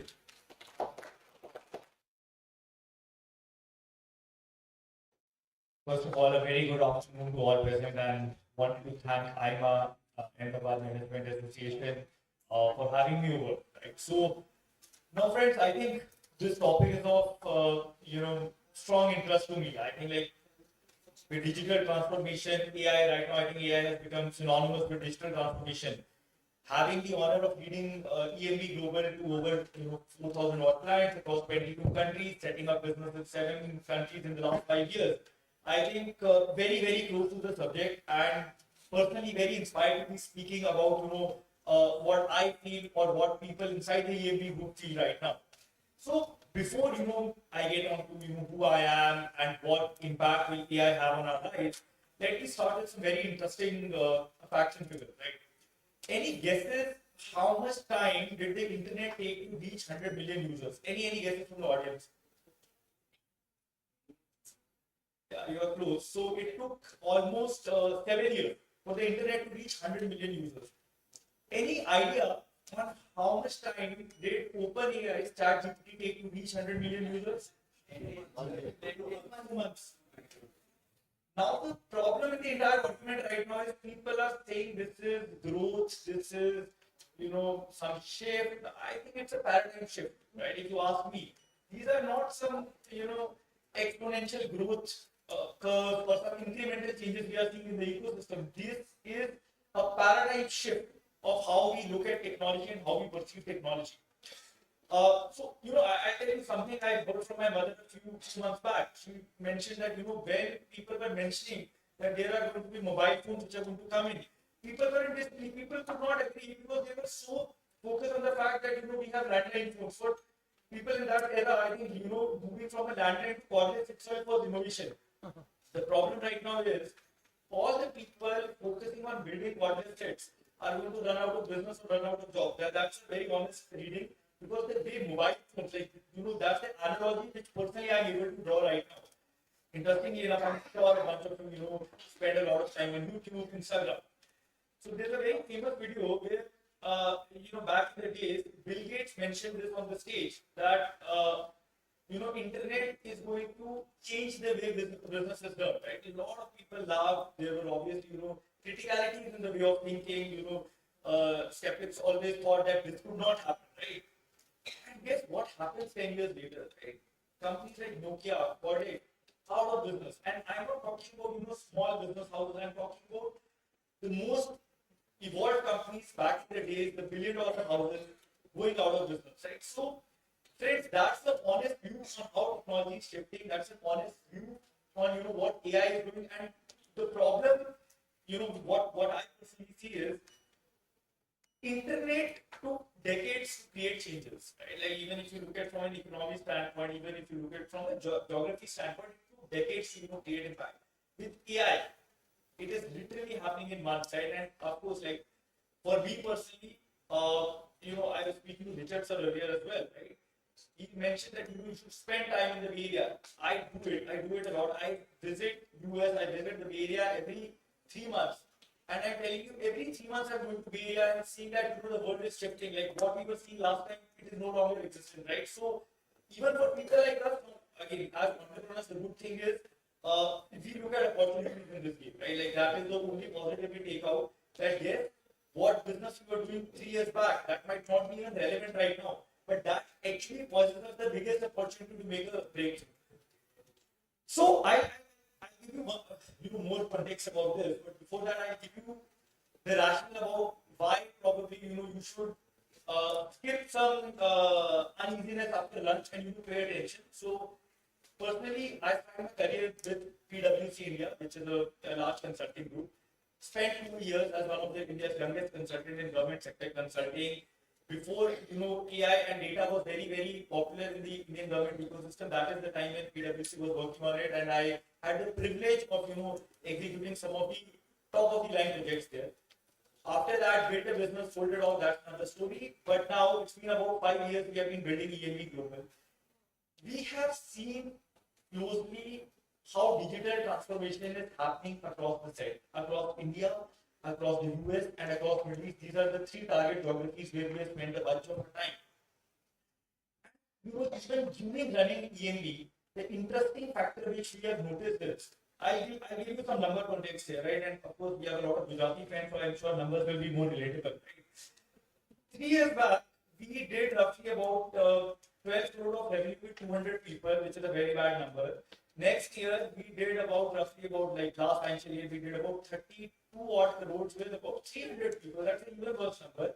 This year, we are roughly doing about 85-90 crores with 150 people. And next year, we are positioned to do roughly about 350-400 crores with 100 people.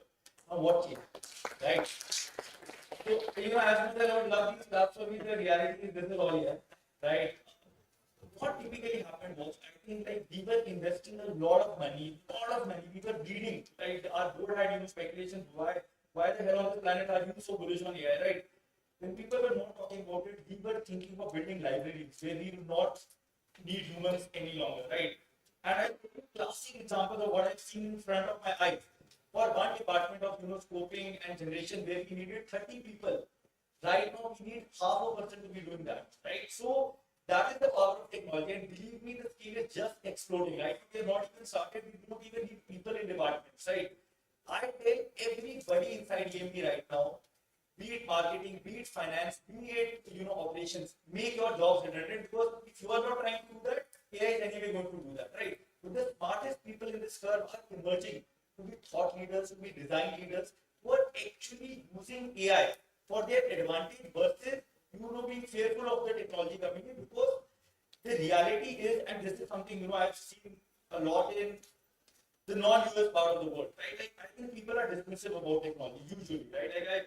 And I'm not even talking about people on ground. I'm talking even about the top venture capitalists. I'm talking about the people sitting in the top boards. I think somehow we take time to agree to the reality. We are largely by design dismissive, and of course that has a lot to do with where we come from also, right? Like I feel like that has been the upbringing overall. I personally feel like people being dismissive of AI right now, people being dismissive of this change which is coming. I think we are going to be on the losing end. But this also poses the biggest opportunity for us right now, right? Like what I'm going to do over the course of next 3-4 minutes is categorize on how personally we feel we should be using AI in our personal or individual aspects, AI in business, and AI from a country standpoint. I think starting with, there's a very common question I've gotten over the last 6 months. I think people have been asking, am I going to lose my job? Is AI going to replace me? As much as I kind of agree with that, but I also have another lens of looking at it, right? What I feel is AI is not taking your job, right? This is a very common line, but people using AI are going to take your job, right? That is where we are set right now. So, rather than giving a general yarn on, this is happening, right? What you should be doing. I think the first thing people should be doing is practically getting deep into the system, understanding, spend a lot of time on learning, right? Friends, I can tell you something, and of course, bunch of you are from my age group, so I can tell you one thing, right? In the last 2 years, I have made it a schedule to be reading about AI every 1 hour a day, whatever day of the month it is, because I tell you what that has done. It is keeping me personally also informed on what is the categorical shift which is coming in, and how personally as an individual I am able to be adaptive to these technologies, hence bring it to the organization here on. What I suggested in EMB, what we saw, people who were working, let's say, the team I mentioned about, the 30-member team which got across to, practically half a person. All the people who were involved in building that AI agent, who were involved in building that process through AI, have become the most indispensable resources at EMB right now, where they were just looked upon as people who were doing the most archaic work, of building scopes, building libraries. They have actually now become the smartest subjects in the organization, and this has all happened in a 1.5 year horizon, right? So my message to you individually, right, at the personal level is, even if your peer community feels it is not the right way, or it might be a shortcut, I don't think it's a shortcut. It's a smarter way of doing work. Start adopting these technologies, start adopting these tools at a personal level, and start making in efficiencies. Plus, focus a lot on design and strategy thinking. I think that is where the future is headed with a bunch of younger people. I think that is essentially where the job market is going to be.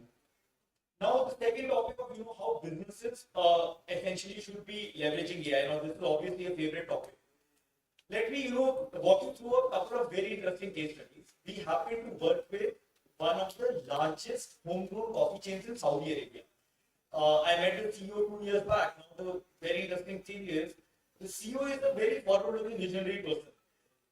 The CEO felt, he went to Bay Area once, and he felt that the future for us is going to be where we are able to deliver coffee madness. Currently, over there, 700 outlets, they have roughly about 1,800 baristas.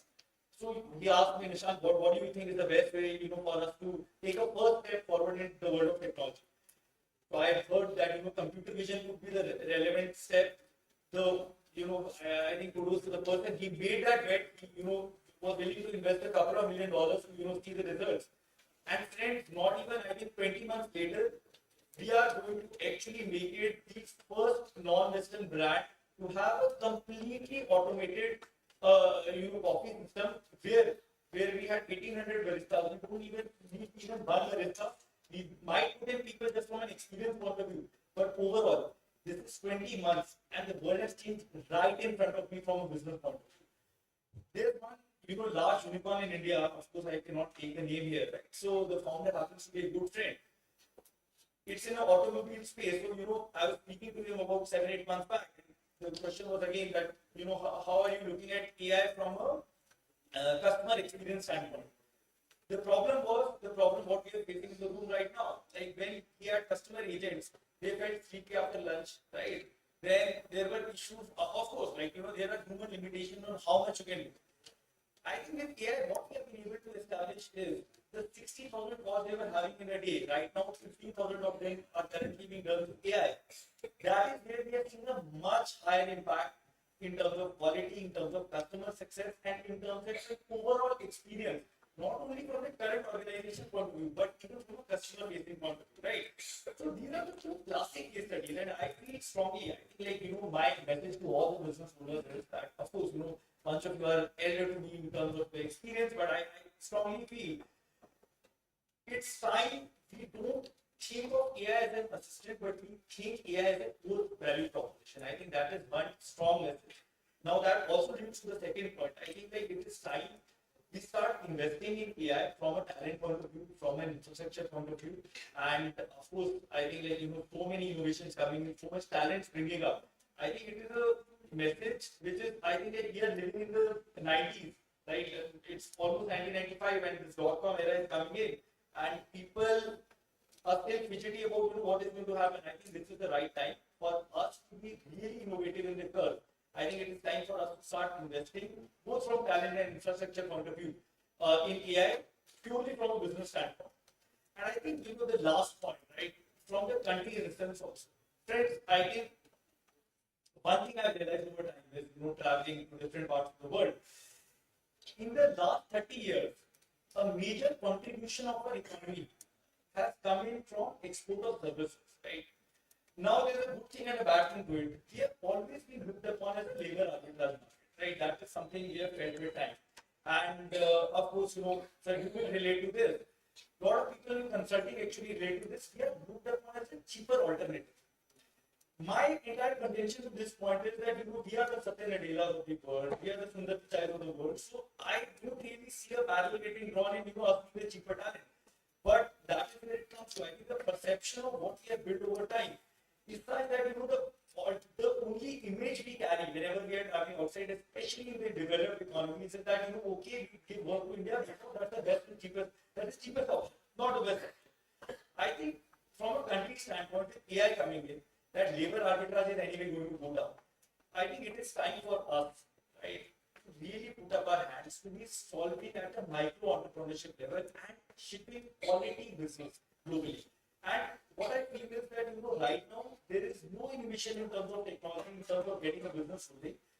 Personally, for me, the endeavor is right. Like what I actually support in my personal endeavor is how do we build 100 millionaires out of India in the next 10 years? That is a personal aspiration. Of course, that is what I will be limited to. But I think people building small teams, 10-member team, 15-member team, doing some really valuable work.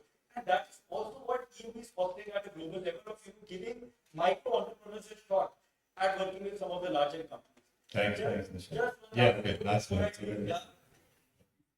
Friends, I think, just to sum it up, we are living in a once in a lifetime opportunity, right? I don't think, such a tectonic shift in technology is going to come for the foreseeable future. This is the time. This is our opportunity. It's an opportunity at a money-making level probably, but even at a country level, this changes our perception forever. So I think, personally, very, very invested, personally, very, very excited to see, what is in hold for us. But I think, we need all of you, right? Don't apply for these jobs and all, just put up your hands, start something off and see how that happens. I'm telling you that's going to give you dividends in the future. Thank you so much. Thanks. Thank you. We'll get more, we'll have more question and answers. So, I now request Mr. Professor Mulani, please. Yes. Very interesting point that I heard. And acceleration of technology. In fact, you talked about the human coming out from Africa and spreading all over.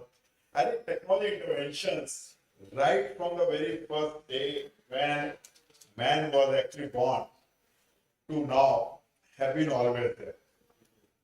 From cave to stones, from stones to metals, from metals to farming, from farming to machining, from machining to computerization, from computerization today we are talking of AI.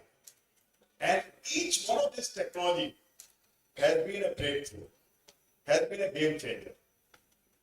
When man came out from the cave, he could come out because he had stones in his hand. Otherwise, it was not possible. Otherwise, we would have been a caveman. We wouldn't have been sitting in this auditorium, right? 10 people could not sit together. This was a breakthrough. The stones were not good enough to do certain kind of things. Metals were invented. Fire was invented, right? And all this actually was another game changer. And I'm sure even at that time, all those people who were actually carving the stones would have said, we will lose our job because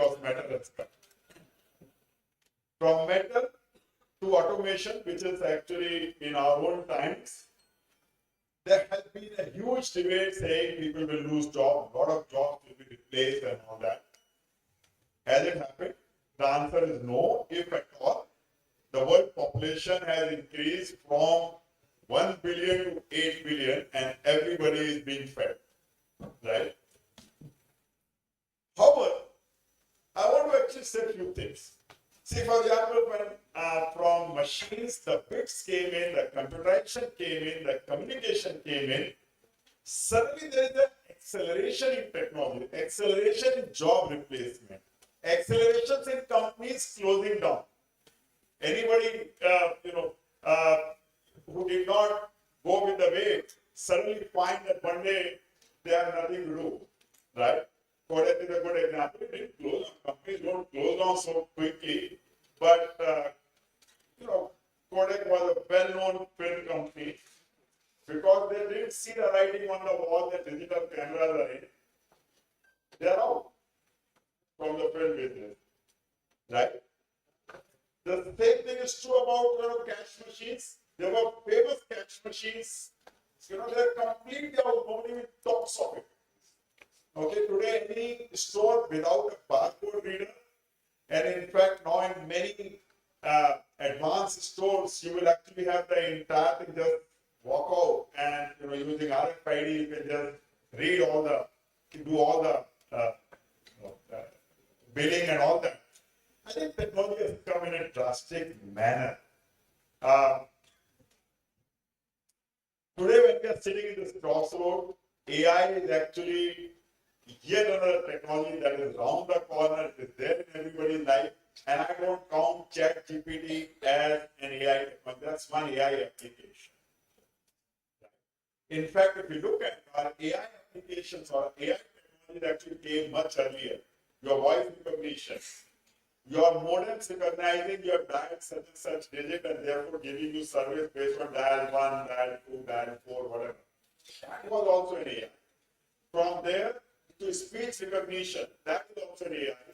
And almost everybody today uses Google Maps. That's a classic example of AI which is there in everybody's mobile.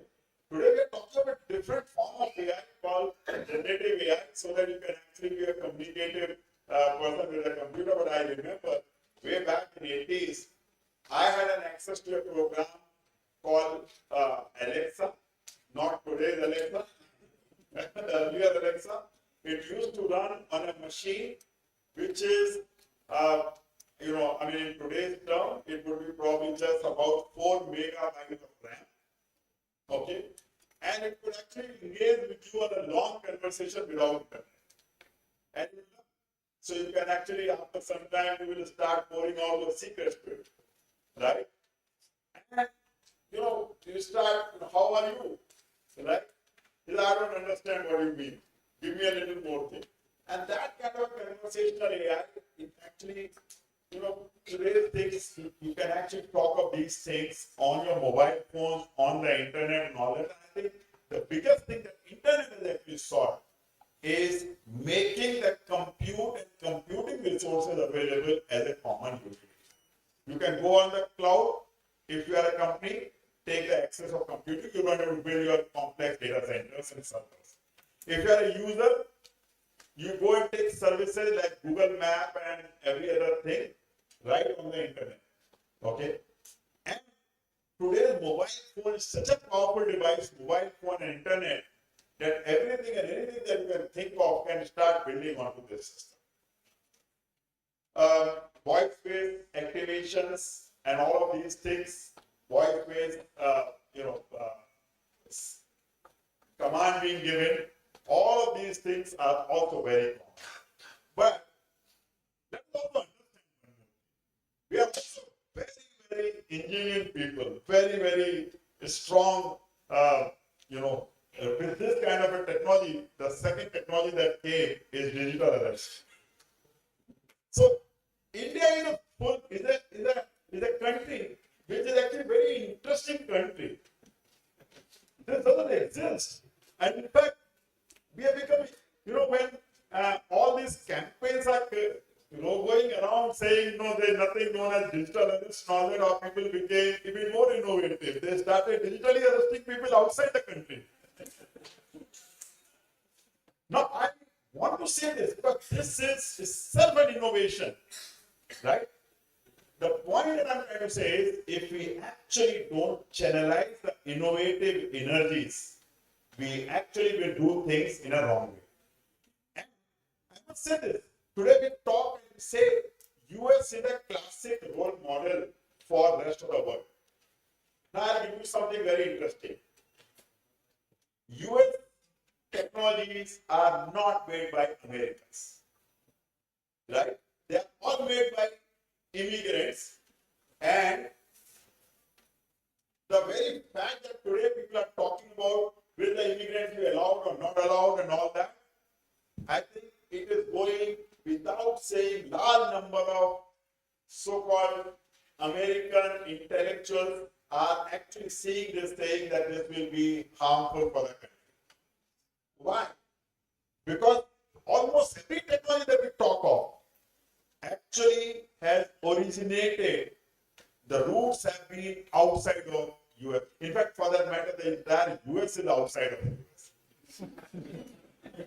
I mean, just 400-year-old country is hardly a country. In fact, very innovative way they establish themselves, they replace every native.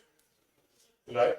So now, the point that I'm trying to say is that we in this country have been very, very innovative.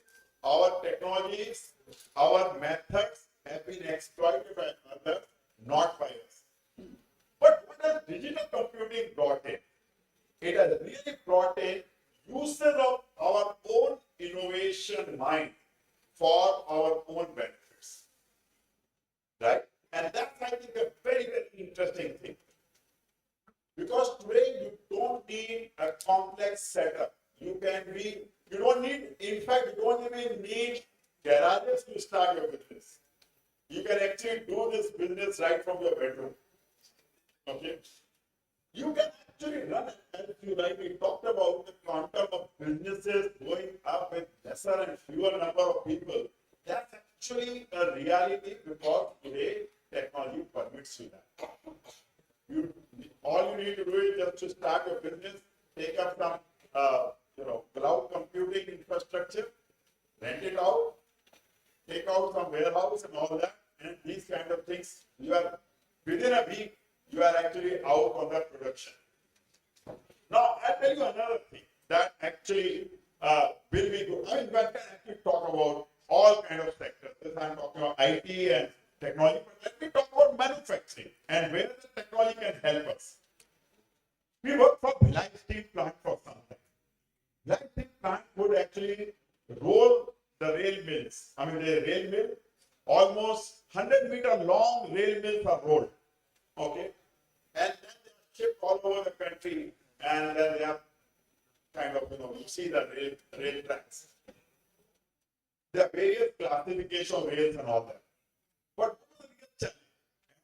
Rolling out a small bearing in somewhere which is on the rollers, going back, can actually take the entire plant go down for a month. Why? Because this mill, the roll that is coming out, it will just vibrate, go out of the rolling slots, and will spoil the entire assembly line or entire fabrication line. And it's a hot iron. You can't go there and stop something. By the time you cool down and stop it and all that, this 100-meter long rail has welded all the equipment there. Because it's a metal, hot metal. Right? It is a major thing. Now, we actually proposed a solution to them. And the solution was a very interesting solution. We said we will install cameras. And in that environment, even cameras have to be very different kind of camera. So we said we will install cameras and we will run image processing and see where, and of course, they have many sensors saying this is throttle happening, the vibration happening, is under control, this and that, and it will come in some control system. We said all that will remain, but we'll also put something mounted on 12 feet high pole camera, okay, and we will monitor this. In a dark environment, red hot iron coming out is the easiest thing for any image processing system to figure out what is happening. Any small vibration, it will be able to capture it even from 100 feet distance away. And we did that. They said, okay, we will install it as a POC. Nothing was changing in the assembly plan. Okay, even to do this POC, it took us something like about 6 months to get various kinds of permissions. Okay, and this I'm just referring to your point where you're saying, and this is what I want to say: India is a country of ironies. I mean, irony is not a right word. Maybe I should say virodhavas. Okay, 6 months. It was shown. It works very well. Many signals which were actually not captured by their sensors, we could capture it, and many spurious signals which are captured by their sensors, we could actually say, no, these signals are not good. Okay? Everybody likes it. Now, the next question. It doesn't require people. It doesn't require anything. It just requires cameras and a software. Now you need to actually install it. We have not been able to do it till now. Now, at the same time, you look at these things like, for example, Myntra, Flipkart. These companies came, maybe over 1 month, 2 month time frame, suddenly they start selling things like this. So what happened? So this is what I'm saying. It's a virodha. There is a situational aspect where the same company can actually come out rapidly and can serve so many people. And there is the same technology which we are not able to capture market. I'm actually very happy that ChatGPT was not acquired by Infosys. Because otherwise we would not be talking of ChatGPT. That's right. So the reason why I'm saying some of these things is that in our system we have a huge impedance that is needed to roll the mill. Inertia is very high. And unfortunately, or maybe fortunately, I don't know, deep tech customer is largely government. The customer, wherever the customer is not the government, things actually gone very high, very fast. Okay, I'll give you one more example what technology can do. Maybe, medical fraternity, right? So every doctor is identified by a stethoscope hanging on his neck. If a doctor or a medical fraternity nurse or medical staff does not have a stethoscope, you don't even see him as a medical doctor. So, sometime back, we designed a stethoscope. And the stethoscope was like a mouse. So it's in a mouse thing, it is there. You just place it anywhere in your body and it will record your internal sounds. Or not record, actually it will play the internal sounds. And all we did was we brought in electronics in it. It will actually just play it on the Bluetooth speaker on the back end. Right? Now, one would imagine this is technology that will go. Doctor will throw the stethoscope away. It is going to be cheaper. The stethoscope, because there is no electronics, the only way you hear sound is by transducer, and the quality of the transducer determines how good you do a diagnosis. So, therefore, if it is a 10,000, 8,000 rupees stethoscope versus 1,000 rupees stethoscope, and if I guarantee that 1,000 rupees stethoscope will give maybe the same or better quality output, one would say, okay, every doctor will go away. And I showed it around to various people. We ran this thing with almost 100 doctors. Doctors loved it. Okay. But they said, what will you, and this was needed because we could actually now implement, let's say telemedicine, where my doctor may be 1,000 kilometers away and I could communicate my sounds to him. I could do a video conference conferencing with him. And he can actually tell me, okay, there's a murmur, it's like we need to do something about it. Right? Now, suddenly, doctors find it useful, but they don't use it. In one context or the other, say, no, this cannot be used, it requires this clearance, that clearance. But then ultimately we realize that they were losing the identity hanging from their neck. And I talked to somebody, Murata Electronics is a Japanese company which actually sell out all these order-based electronic components, right, from retail to wholesale. I was talking to Murata Electronics chairman. He is actually an Indian. He has been there in Japan forever. He said, "Oh, this is a wonderful thing. You sell it in Japan." I said, "What do you do there?" He said, "All these young girls will actually send their heartbeats to their boyfriends." So this is something which is actually, you can see the kind of things that the same technology can do is tremendous. Of course, we could not do this business in Japan. But I'm saying startups in India with so many great ideas, with a simple AI technique can improve the quality of sound, quality of noise reduction and all that they can do. And such a beautiful product can actually be made. Right? What I'm trying to say is that ideas actually may get killed not necessarily because of technology, but because of their usability. But then ideas can originate, and moment we start looking for customers in the government, I think in India, technologies don't go forward. Professor, thank you. We will just get some voice because we'll have some question and answer later that we run out of time. Mr. Desai, please. Just press that. Yes. Not sure how much I can add to Nishant and Rajat sir. Some great introduction. So actually, let me, Mohal sir, if you don't mind, I can start by asking a question only. Yeah. So I mean, let's think for a moment that like AI is what we claim it is to be, and over the period of maybe 30-40 years, a lot of automation gets done and a lot of advancement in technology gets done. A lot of people lose their job, and let's say not enough jobs are created the way we are expecting. What happens then? Like what do us humans do?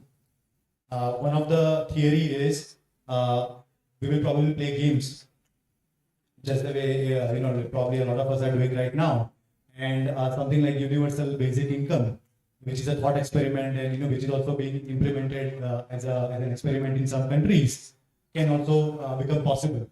So I just want to understand what are your views on this. Like what happens when technology gets so advanced that in most of the cases humans become redundant.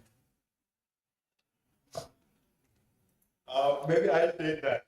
I think there is no way human can be redundant. And I'll tell you very simple physics behind it. Technology is for the human. If human becomes redundant, technology dies. Okay.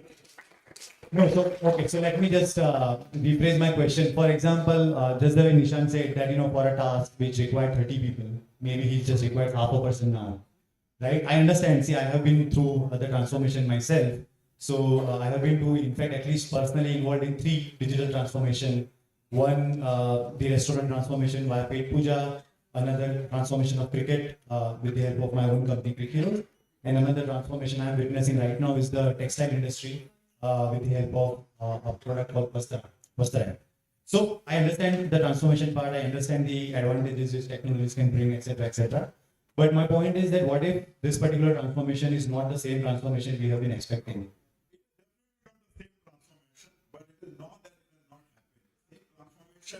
See, we unfortunately start looking at ChatGPT and DeepSeek as a single point of singularities. No, that is not what it is. You will not believe this. Almost today, all pathology lab reports are generated by AI. Okay? So, have the pathologists become redundant? The answer is no. Okay? So, what has happened? Essentially, our ability to do certain things have improved much more. Okay. Demand of technology increases. There is no way technology, of course, I will definitely say that there will be job replacement. Certain things like data entry operators which were there will probably go away because mobile phone will do the data entry by photographs, right? So some job replacement will happen. But let me also tell you, I mean, how many of you, if I tell you that your mobile phone in 10 years time will disappear? How many of you will agree?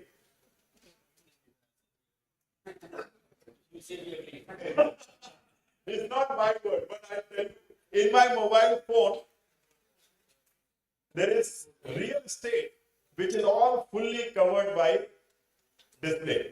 It cannot be made smaller than this, right? What happens if the display goes away? There is nothing else in the mobile. It will become very, very small. It can become a type pin. If not type pin, maybe a locket in the necklace. Maybe a glass you're wearing. Or maybe a glass that you're wearing. We are too far away. Augmented reality is already there, but except that it's too big a thing. Glasses are too big, you can't really use them. But it's just a question of time.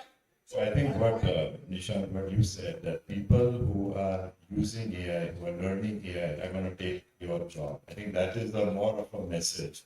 That what he said, And everyone has to learn how to use AI, how to prompt. Absolutely, There are but- whole article on how to prompt. Agreed. Get it. So that is happening also, right, with the technology. No, absolutely, sir. But we are also talking about certain set of people here, right? What if, let's say, all the drivers, all the delivery boys get replaced with the help of automated cars or automated vehicles? For example, like, do we expect them to learn the technology with AI? And like, what do you do with them? I mean, you cannot expect a 360-degree jump from somebody in somebody's life, right? See, I understand. I mean, I myself probably am capable of doing this.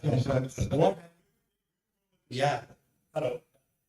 So I think it's a lot of love and respect, and of course I understand where you are bringing this perspective from. But I think this field is different, right? Personally, I do understand that very controversial to say that jobs might be affected in masses, but maybe that's a very unpopular opinion as well. But I strongly believe that is happening, and I'll tell you it is not coming from a state of where I think it should be coming from. I think this is practically happening in front of us. Now, you look at the layoffs which has happened in the last 6 months as well. Where have they been getting affected from? And the companies which are running massive cash cows, they are the ones who are laying off, right? So, again, I think like there are two schools of thought. Look, personally, where I come from, growing up in an Indian middle class family, I never want that to happen. But what I also understand, right, from a very practical bodily view right now is that there is going to be a big divide coming in the society. Now, of course, this also gives us an opportunity. Definitely, there will be certain segment of the society absolutely affected by this. But there again, we are going to see multiple, micro entrepreneurs coming in this community, creating larger impacts, right? So I think that is where I'm seeing the opportunity. But what I very strongly believe is that a bunch of jobs are becoming redundant, and practically we are witnessing that in front of us. And this is the same example. Every century we have seen, there has been this topic that's been discussed. So it goes, but I want to go into another because I think time-wise we are running a bit short. I also run a small company. I'm sure a lot of people here are working employees. One of the things that we feel about this whole digital revolution and all the changes is the resistance that comes from employees, that comes from entrepreneurs also. But mainly we want to make some changes and there's a lot of resistance. And I was wondering if all three of you who are in this, how do you deal with that? That's a question I wanted to ask. How are you dealing with this resistance that comes from any change? Normally we say one thing, but actually when it comes to changing a system, implementing a system, learning new things, especially in a corporation, there is always some resistance. Can you answer that from your experience? Anyone? Thank you. The way we are doing it in our company is mostly leading by example. So, like if at a leadership level, if we are adopting technologies faster than our people, then it automatically becomes easier to give that message to the rest of the team as well. So that is one way we have found very useful of adopting our technology. We ourselves have to, and at the same time, always you all always have to keep nudging people to do it. I just have like one example which I would like to share. So Facebook, even, obviously it started as a desktop app. I mean, you can use Facebook in a browser, but after iPhone launched in 2, 3 couple of years, Mark Zuckerberg realized that the entire business is shifting very very fast to mobile. Right, most people are coming on Facebook via mobile phone, and they did not have a mobile app at that time. So, like he kept telling his people that we need to go mobile, we need to go mobile. But, unfortunately, that message was not going that strong. One day he makes this a point that if anyone comes to me without wireframes of mobile, I'm not going to take any meetings. Right? So that was a hard stop. So, like sometimes you also need to do that kind of steps also to make sure that the technology adoption happens in your organization. Okay, great, thank you. We had one last question, then we have to end because time. So one last question I had is that Nishant also said that we need to learn every day. Can someone give specific example on how to learn more on AI or any one of you? How do you do it? That will be the last question. I think that's a very interesting question. I'll again go by a very interesting example here. Today, it is possible to do DNA profiling of everybody and figure out which particular DNA defect is there, and therefore what kind of lifestyle diseases one is predisposed. Like, for example, can one have cancer in life to come? Can one have diabetes? Can one have blood pressure and all that? All these things are actually possible to do it even on a 5-year-old kid. Okay. Now, let's say this tool is available to everybody, right? Let's say one finds out that if he doesn't take precaution, he can actually be getting hypertension when by the time he reaches 50 years. Okay? And what will be the precaution? That you should not eat this, you should not do this, you should run this much every day, you should do this and all that. How many of us believe that a person is going to follow? This is nuts. I'm talking of nuts. But brother, I'm saying what is to learn on a given audience? Just last 1 minute, Nishan. You can, what is the app or what is the learning? Yeah, finish. Is actually give a shock treatment. It has to be done right at the school. Okay. Introduction of AI, making sure that you live in a safe environment and training them how to use AI in a responsible manner. That's all. Okay. Okay, so yeah, Vikram, thank you very much, everyone. I think we'll be great.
Thank you very much, everybody.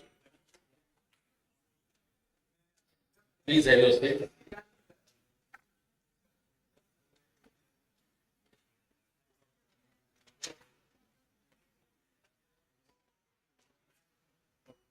Nishant, Abhishek, if you can be here for 15 minutes, it will be great. Thank you very much. Thank you. With the permission of Minister Sir, I will try to start this session. He has his own time to share his thoughts on that subject. But there was one condition from him given to me. He wanted to be here and he is with us since morning, emotionally. But because of his commitment, he could come today by closing. But he calls me on Sunday and says that I will come for a closing ceremony only if you promise that there will be a regional management conference 2.0 by you and I will come once again in the open. Thank you, sir. You have been always with us. Sir's introduction is very difficult. We all know him. But at the same time, let me start from the last thing which is not mentioned in his CV is that he is a member of Ahmedabad Management Association and he has been patronizing AIMA wherever he goes to the support of the society that everyone should take part of AIMA and its activity. Thank you, sir. Sir has been a prominent leader of Bharatiya Janata Party. Currently serves the Ministry of Cooperation, Salt Industries, Protocol, Printing, Stationery, Independent Charge, Micro and Small Industries, and also State Minister, the Government of Gujarat. Graduate in linguistics, majors in Gujarati, and also won Gujarat Assembly elections in 2017, 22, representing equal constituencies. He has been an MSME promoter. At the same time, he loves to talk on, and he believes and he also feels that we all should work on safe food, and that is his personal campaign also. He has been a man for governance and government both. He has been a man for the society. Thank you very much, sir, for being with us. Yours.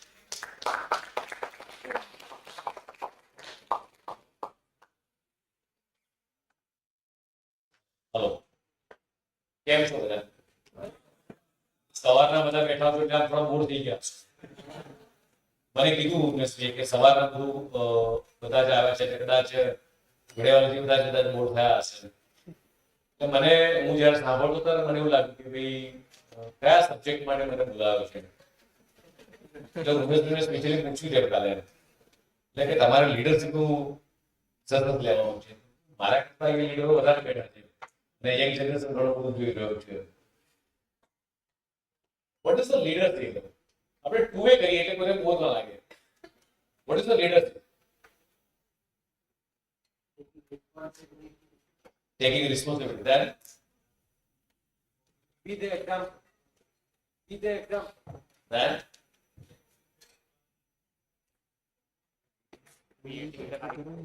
young guy. Educate, planning. Then I say leadership of quality, energetic, accountability, decision of power, efficiency and responsibility. It's called leadership.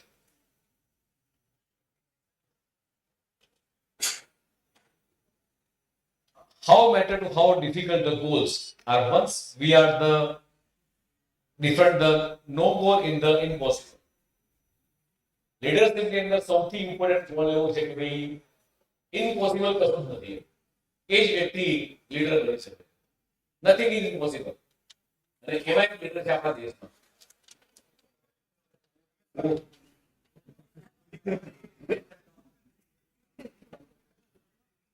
Don't be afraid to criticize this happen with the everyone.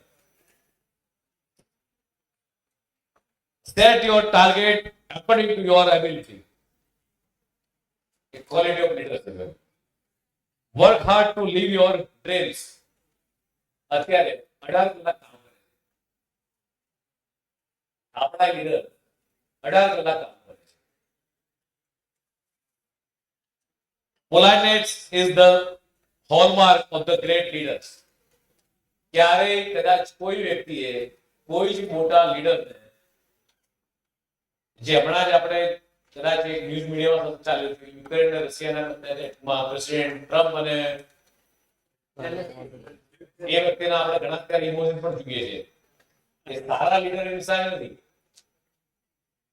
જેટલા પણ લોકો ગુજરાતમાં અથવા દિલ્હીમાં જેણે પણ કામ કર્યું છે આપણા લીડર જોડે, એ લીડરનો અનુભવ પૂછે, લોકોને એમ્પ્લોઈઝનો અનુભવ પૂછો, આઈએસ ઓફિસર્સનો અનુભવ કહી રહ્યો છું કે ક્યારે આપણા લીડર કોઈની પણ ઉપર ગુસ્સે થયા હોય એવું એક પણ સિંગલ બના. This is the truth. Spend more time with people. Spend more time with the people. Start listening to people carefully.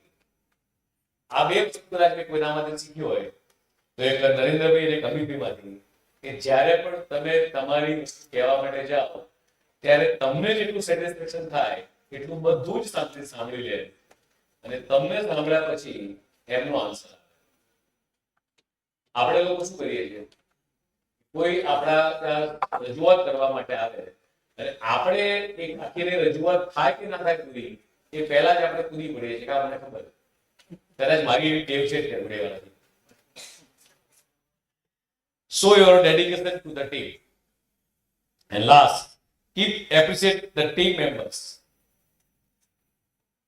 સૌથી ઇમ્પોર્ટન્ટ થિંગ્સ. એક નાનો એક્ઝામ્પલ આપું, મારું દેશનું એક્ઝામ્પલ છે કે અમે લોકો ઘણીવારજી એક અમિતભાઈ સાનો રોડ શો હતો. આ લીડરશીપની વાત છે, લીડરશીપની ક્વોલિટી શું હોય છે કેટલા મને કહી રહ્યો છું. એ રોડ શો ની અંદર હું ને પ્રિતેશભાઈ હેન્ડલ કરતા હતા. આખો રોડ શો પૂરે 2:30 વાગી ગયા. 9:30 ની અંદર અમે લગભગ 8 કિલોમીટર વોક કર્યા પછી ખૂબ પબ્લિક ક્રાઉડ સાથે અમે લોકો ચાલતા હતા. 2:30 વાગે તમે સમજી શકો છો કે ગરમીની અંદર 42 ડિગ્રી ટેમ્પરેચરની અંદર અમીરભાઈ સાથે જ્યારે રોડ શો પતાવીને ગાડીમાં નીકળ્યા, એમના લોકોને જ્યારે જોયા, એમની ગાડીમાં પછી એમના પીએ નો ફોન આવ્યો કે સાહેબ એવું કહે છે કે બપોરનું ભોજન જોડે લઈએ છીએ.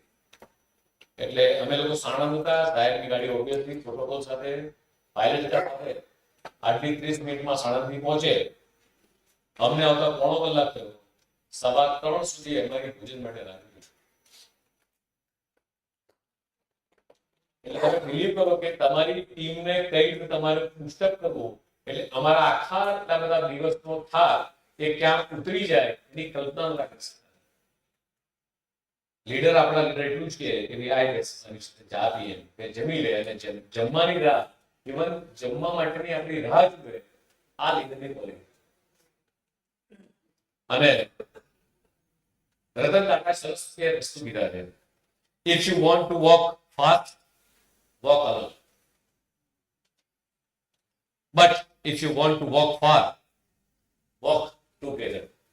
અને એટલા માટે જ કહું કે સ્વામી વિવેકાનંદે જ્યારે એક સેન્ટેન્સ યુઝ કર્યું હતું કે મને આ દેશમાંથી 100 યુવાનો એવા આપો કે હું દેશને આઝાદ કરી શકું અને આખા દેશની શકલ બદલી શકું. અત્યારે નરેન્દ્ર મોદી એવું કહી રહ્યા છે કે મારે ભારતને હજુ વધારે એઆઈ ટેકનોલોજી કરતા પણ આગળની દિશામાં લઈ જવું હોય તો મારે 1 લાખ યુવાનોની જરૂર છે, 1 લાખ લીડર્સ જરૂર છે. નરેન્દ્ર મોદી પછી 1 લાખ યુવાનોની જરૂર છે. આ એક્સપેક્ટેશન દેશના યશસ્વી વડાપ્રધાન નરેન્દ્ર મોદી સાહેબ છે. લીડરશીપની વાત કરી તો લીડરશીપની વાત કરું કે થોડો પોલિટિકલ ટચ કદાચ મારી વાતમાં તમને લાગશે, પણ what is the quality of leadership અને કઈ રીતે ગુજરાતને બેઠું કરવામાં નરેન્દ્ર મોદીનો શું રોલ રહ્યો છે, અથવા સક્સેસફુલ લીડર કોને કહેવાય, અથવા સક્સેસફુલ કોઈ પણ એની organisation, who is the success leader in the organization, just I'll say few things. જે રીતે ગુજરાતમાં ભૂકંપ આવ્યો એટલે નરેન્દ્રભાઈની ત્યાં આગળ પોસ્ટિંગ થઈ કે ભૂકંપના લોકોની ત્યાં દેખરેખ રાખો. એક સ્ટેજ એવો આવે છે ગુજરાતના મુખ્યમંત્રી બને છે ત્યારે એમની સામે એક ચેલેન્જ હતી કે ભૂકંપની અંદર આખું જ કચ્છ ધ્વંસ થઈ ગયેલું હતું. કચ્છના લોકોને સેટલ કરવા હતા. કચ્છના તમામ ગામડાની અંદર રહેવા ખાવા પીવાની સગવડ ઊભી કરવાની હતી, લોકોની રોજગારી ઊભી કરવાની હતી. સાયમેલ્ટેનિયસલી સાથે ગુજરાતની અંદર વરસાદની સ્થિતિ એટલે વરસાદ પડે ના પડે ખેતી માટે એગ્રીકલ્ચરનું પાણી પૂરું. સાથે એક સિચ્યુએશન એવી હતી કે સૌરાષ્ટ્ર રીજનની અંદર પીવાનું પાણી ટ્રાન્સપોર્ટ કરવાનું હોય તો એ કદાચ અહીંયા બેઠેલા યુઝરને નવે લાગશે કે એ પાણી પણ આપણે ટ્રેનના માધ્યમથી by tanker by train we are supplying the water, the Ahmedabad to Rajkot. Simultaneously 2002 ની અંદર આખા ગુજરાતમાં આખા વિશ્વએ નોંધ લીધી ગુજરાતની એટલા મોટા રાયોટ્સ એ ગુજરાતમાં થયા અને ગુજરાત સૌથી વધારે બદનામ થયું. એમાં સૌથી વધારે બદનામી આપણા લીડર્સ આટલી બધી ચેલેન્જ હતી લીડર્સે અથવા અહીંયા બેઠા જેટલા પણ ઇન્ટરવેનર્સ છે બધાએ નથી કરવાનું છે કે તમારી પર સાયમલ્ટેનિયસલી એક સાથે બધા જ એટેક થાય અને એટેકમાંથી તમારે સક્સેસફુલી કઈ રીતે બહાર આવે. ભૂકંપ, પાણી, સાયમલ્ટેનિયસલી ધમાલ, કર્ફ્યુ, ગુજરાતને બદનામ કરવાનું કાવતરું, ધંધા રોજગાર કશું જ નહીં. અને ત્યારે 2003 માં જેમણે ઇનિશિયેટિવ લીધું વાઇબ્રન્ટ ગુજરાત. વાઇબ્રન્ટ ગુજરાત જેમ અત્યારે આપણે AIMA ના હોલમાં બેસીને કરી રહ્યા છીએ એવી જ રીતે ટાગોર હોલના અંદર અમદાવાદમાં માત્ર 800 લોકોની વચ્ચે જ્યારે વાઇબ્રન્ટ ગુજરાત થયું ત્યારે જેટલા પણ ન્યૂઝ મીડિયા અથવા જેટલા પણ લીડર્સ હતા અધર્સ પાર્ટીના બધાએ ક્રિટિસાઇઝ કર્યું કે એક ગુજરાતની અંદર એવા તો અત્યારની જે હાલતની જે પરિસ્થિતિ છે તો ઇન્વેસ્ટર ક્યાંથી આવશે ગુજરાતમાં સ્ટેબિલિટી નહીં રહે કારણ કે ગુજરાતની અંદર વિઝનરી લીડરશિપ નથી. પણ ટર્ન બાય ટર્ન જે ગુજરાતનો ગ્રોથ થયો જે છેલ્લી 10મી મે વાઇબ્રન્ટ 2023 માં કરી 61,000 જેટલા વિઝિટર્સ આવ્યા. ડોન્ટ બિલીવ 41 લાખ કરોડ નું ઇન્વેસ્ટમેન્ટ એ ગુજરાતમાં માત્ર 2023 માં અને પિરિયોડિકલી દર 2 વર્ષે જે ઇન્વેસ્ટમેન્ટ આયા જ્યારે મહાત્મા મંદિરે એમને નરેન્દ્રભાઈને ખ્યાલ આવ્યો કે મારે કોઈ પણ ઇવેન્ટ કરવી હશે તો એ ઇવેન્ટને એ લેવલનું ઇન્ફ્રાસ્ટ્રક્ચર ઊભું કરવું પડશે. તો એક આપણા ઘરની અંદર એક બાથરૂમ ઊભું કરવાનું હોય એક નાનું મકાન રિપેરિંગ કરવાનો કેટલો ટાઈમ લાગે આ બધી મહાત્મા મંદિર કેટલા લોકો જોયું છે.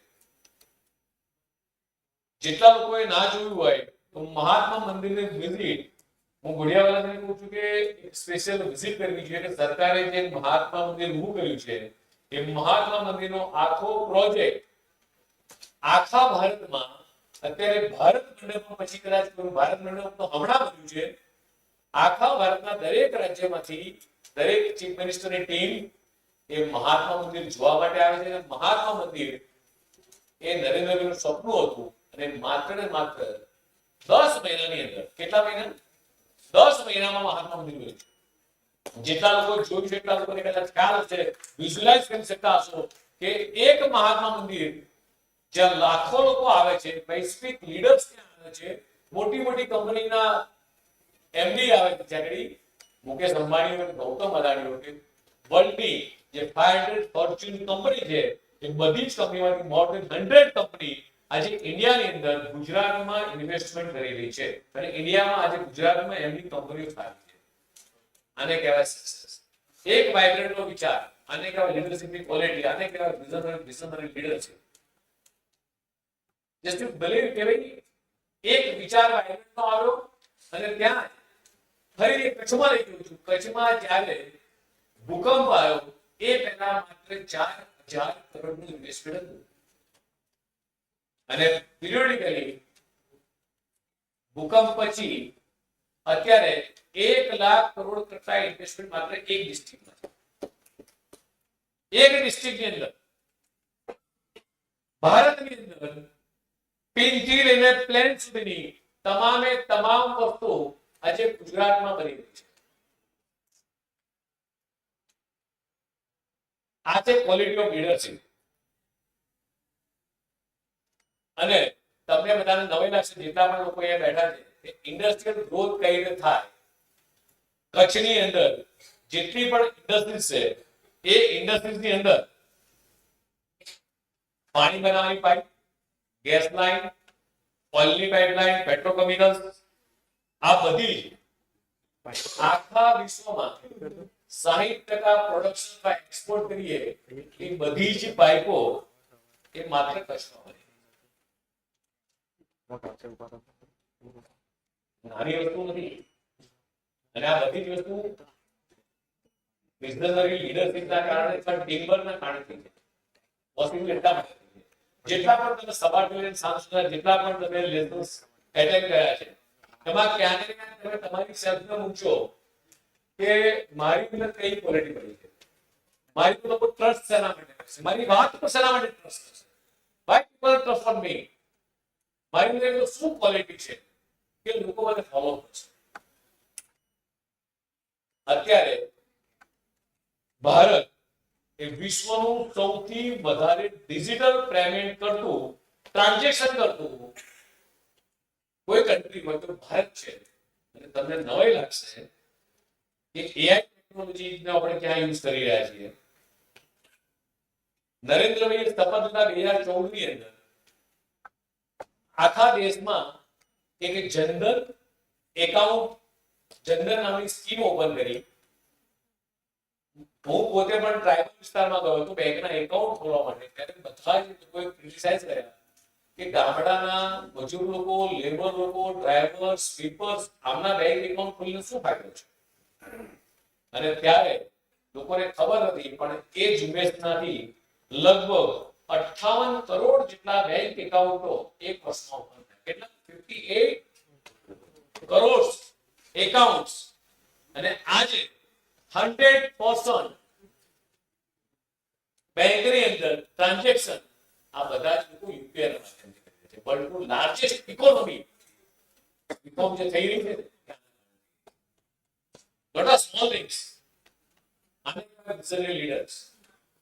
2014 માં 15મી ઓગસ્ટે લાલ કિલ્લા પર એવું કહેવામાં આવે આજના એઆઈ ના યુગમાં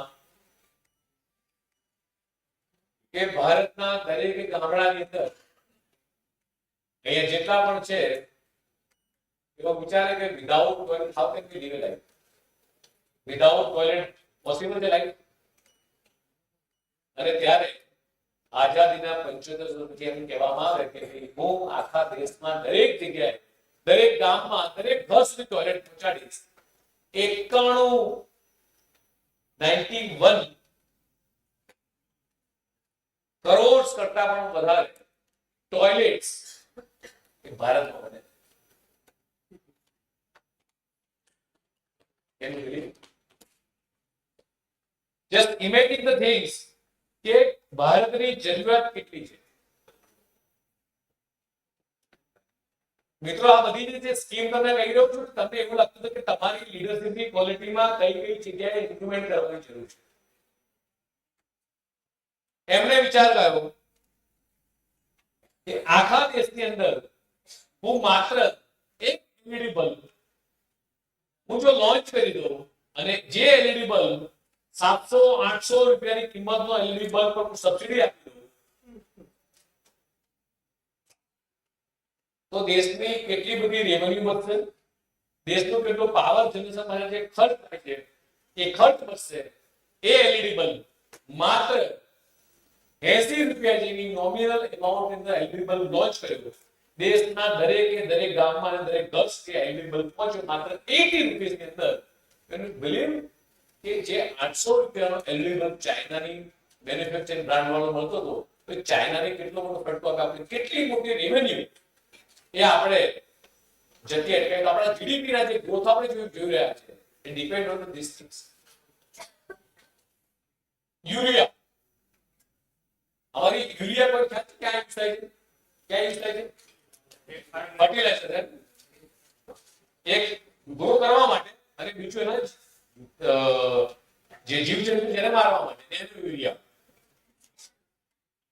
એનું યરલી ટર્ન આપણું જે બજેટ છે, આપણી લેન્ડિંગ કોસ્ટ ઘોડિયાવાલાથી પર બેગ લેન્ડિંગ કોસ્ટ છે 40 રૂપિયા. આપણે ખેડૂતોને કેટલા માંગીએ છીએ? 200 કે 300 રૂપિયા. એટલે 4 લાખ કરોડનો આપણું ટોટલ બજેટમાંથી 4 લાખ કરોડ રૂપિયા આપણે ફાર્મરને સબસિડી આપીએ છીએ આ યુરિયા પાછળ. નેનો યુરિયા અમિતભાઈ સાહેબે ડેવલપ કરાવડાવ્યું કલોલની અંદર. નેનો યુરિયા ડેવલપ થયું તો જે 200 કિલોની બેગ આવે 2800 રૂપિયાની જે આપણે નેનો યુરિયા લગભગ 2-2.5 લાખ કરોડ કરતા વધારે યુરિયા આપણે ઇમ્પોર્ટ કરતા હતા રશિયાથી ને બધેથી, અને બાકીનું આપણે આપણા ભારતમાં મેન્યુફેક્ચરિંગ કરતા હતા. કલોલની અંદર રેનોવેરિયા 100 ગ્રામની બોટલ આપણી લેન્ડિંગ કોસ્ટ only 300 rupees. અને એક 300 rupees ની બોટલ આપણે ફાર્મર ટ્રેડર્સ માં આપીએ. એટલે આપણી સબસિડી જે હતી 2 લાખ કરોડ સુધી. એ saving. It's for money management.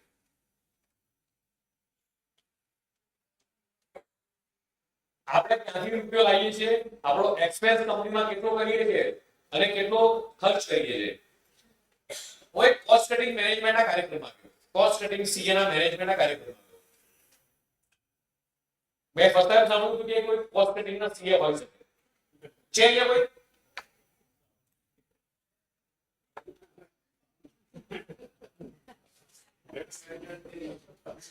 હું ત્યાં ગયો, મારું સરસ વેલકમ થયું. પટેલ નારાયણ રિસોર્ટમાં, પછી મને અંદર લઈ ગયા,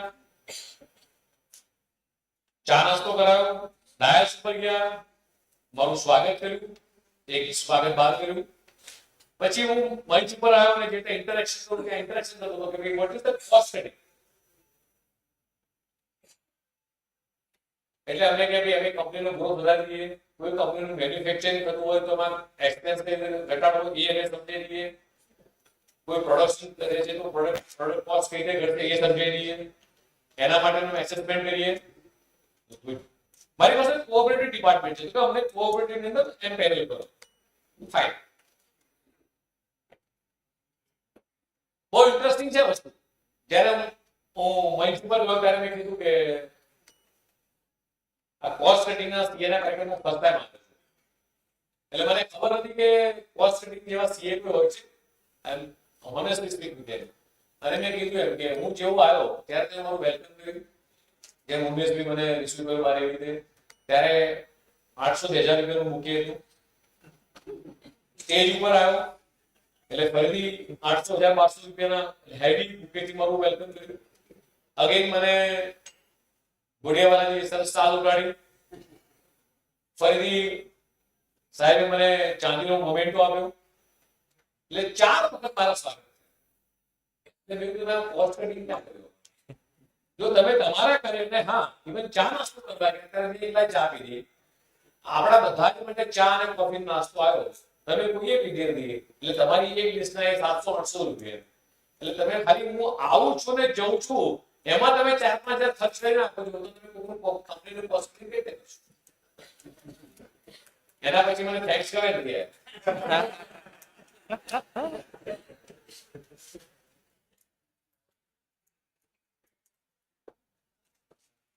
એટલે લીડરશિપ કેવી હોવી જોઈએ? ઉમેશભાઈ મારી પાસે 5 મિનિટ છે. ઓકે, બધા સવારથી આવ્યા છે. છેલ્લું એક એક્ઝામ્પલ આપીને કઈ રીતે ડિનર ડિપ્લોમેસી અથવા અધર કન્ટ્રી સાથે ડિપ્લોમેસી કઈ રીતે હોઈ શકે એ એક્ઝામ્પલ આપીને મારી વાત પૂર્ણ કરી કે લીડરશિપના ક્વોલિટી કેવી હોવી જોઈએ. જ્યારે આખો દેશ કોરોનાની મહામારીની અંદર, આખું વિશ્વ જ્યારે કોરોના કરતું ત્યારે નરેન્દ્રભાઈએ બધાને એવું કીધું એક દિવસ કે બધાએ ઘરની બહાર થાળી વગાડવાની. ઓલમોસ્ટ બધા લોકોએ વગાડી છે. એવું કીધું એક દિવસ કે ઘરની બહાર બધા દીવો કરવાનો છે તો બધાએ દીવો પણ કર્યો. એક દિવસ લોકડાઉન રાખવાનું છે, આખા દેશને લોકડાઉન રાખ્યું. નક્કી થયું કે 2 દિવસ લોકડાઉન, 2 દિવસ લોકડાઉન થયું. કારણ કે લોકો ફિયર ફેક્ટરની અંદર જીવતા. કાલે શું થશે? એટલે કોક કહી રહ્યું છે, સાચું કહી રહ્યું છે, આપણે બધા ફિયર ફેક્ટરની અંદર હતા. અને ત્યાં જ સાયમલ્ટેનિયસલી એમણે વેક્સિન ડેવલપમેન્ટ કાઉન્સિલ, અને જ્યારે વેક્સિન પ્રૂવ થઈ ગઈ, ડેવલપ થઈ ગઈ, અને ત્યારે પોતે વેક્સિન ચેક કરવા માટે ગયા કે આ ખરેખર વેક્સિન ચેક બની ગઈ કે નહીં. અને ભારતમાં વેક્સિન આવે તે પહેલા એમણે એક્સપોર્ટ ચાલુ કરી. એટલે જે લગભગ 41 જેટલી કન્ટ્રી હતી, 42 જેટલી કન્ટ્રી, નંબર વાકડા કદાચ ભૂલ હોઈ શકે, ત્યાં એમણે વેક્સિનને ફ્રી ઓફ કોસ્ટ આપવાનું શરૂ કર્યું. અને ત્યારે news media and other leaders સે કે ઘરના છોકરા ઘંટી ચાટે અને બહાર વાળા આટો ખાય. આ પરિસ્થિતિ ભારતની છે. એમણે 42 કન્ટ્રીની અંદર વેક્સિન ફ્રી ઓફ કોસ્ટ આપી. ભારતમાં વેક્સિન આપવાનું થયું, વેક્સિનનું ક્રિટિસાઇઝ થયું, અને ત્યારે બહુ ઓછા લોકોને ખબર હતા મેટર કે આપણે વેક્સિનનો જે એક ડોઝ લેતા હતા એની લેન્ડિંગ કોસ્ટ 2200 રૂપિયા. મેક્સિમમ ક્રિટિસાઇઝ થયા. આપણે બધાએ પણ વોટ્સએપના માધ્યમથી ક્રિટિસાઇઝ કર્યા હશે કે 41 કન્ટ્રીમાં વેક્સિન ફ્રી આપે છે, એટલું નુકસાન ભારતને થશે. પણ સાયમેલ્ટેનિયસલી કોઈને ખબર નથી કે બાકીની 60 કરતા વધારે કન્ટ્રીની અંદર આપણે એક્સપોર્ટ પણ કર્યું, અને જે આપણો ડોઝ હતો એના કરતા ડબલ ભાવે આપણે એને એક્સપોર્ટ, આપણી જે લેન્ડિંગ કોસ્ટ હતી એના કરતા ડબલ ભાવે આપણે 60 કન્ટ્રી કરતા વધારે કન્ટ્રીમાં આપણે એક્સપોર્ટ કર્યું. જેટલી કન્ટ્રીમાં ફ્રી આપી છે એના કોટા નક્કી કર્યા હતા. જે ભારતની અંદર ખર્ચ થયો એક્સપોર્ટમાં, જે ચેરિટીમાં જે આપણે આપી એનો જે ખર્ચ થયો, અને એના કરતા 60 કન્ટ્રીમાં આપણે જે એક્સપોર્ટ કરી બિલિંગ સાથે, કે નફામાં ઘણી મોટી વસ્તુ થવાય. એટલે જે કન્ટ્રી 110 કન્ટ્રી એવી થઈ ગઈ કે નરેન્દ્રભાઈ અથવા ભારતની જોડે સ્ટેન્ડ ટુ ઊભી થઈ ગઈ. એટલે ભારતના જેટલા પણ ધારો કે યુનેસ્કો કે કોઈ પણ વર્લ્ડ લેવલની કોઈ પણ સંસ્થા હોય, યુનોની અંદર ભારતનો મત પડવાનો હોય, તો નરેન્દ્ર મોદી માટે પહેલો વોટ પડે ભારત માટે આ હતી આપણી ડિપ્લોમસી. કે જ્યારે આખું વિશ્વ સર્વાઈવ થઈ રહ્યું હતું અને ત્યારે આપણા ડિપ્લોમસી ક્રિએટ કરી અને આ વસ્તુને લઈ અને ભારત સાથે કેટલી કન્ટ્રી ઊભી છે, જે કન્ટ્રીને ફ્રી ઓફ કોસ્ટ આપી છે તે કન્ટ્રી પણ ભારત સાથે છે, અને જે કન્ટ્રીને આપણે એક્સપોર્ટ કરી છે એને પણ થેન્ક યુ કીધું છે, કારણ કે ક્રિટિકલ કન્ડિશનની અંદર આપણે એની જોડે ઉભા. એટલે આપણે આપણી કંપની ચલાવતા હોઈએ ત્યારે ક્રિટિકલ કન્ડિશનમાં કોની જોડે ઉભા રહેવું એ મિત્રો અમારી શીખવા કે આપણો ફ્રેન્ડ્સ, આપણો નેબર એ કઈ જગ્યાએ કઈ સ્થિતિમાં છે, આપણી સોસાયટીની અંદર આપણે જ્યાં રહીએ ત્યાં આપણી લીડરશિપની ક્વોલિટી બહાર આવી. આવી ઘણી બધી એ વાતો છે કે આપણે કરી શકીએ એમ છીએ. છેલ્લે સ્ટેચ્યુ ઓફ યુનિટી કઈ રીતે લોકોને જોડવા. 2013માં જ્યારે ગુજરાતના મુખ્યમંત્રી હતા ત્યારે કદાચ બહુ ઓછા લોકોને ખબર હશે કે સ્ટેચ્યુ ઓફ યુનિટીનું ખાતમુહૂર્ત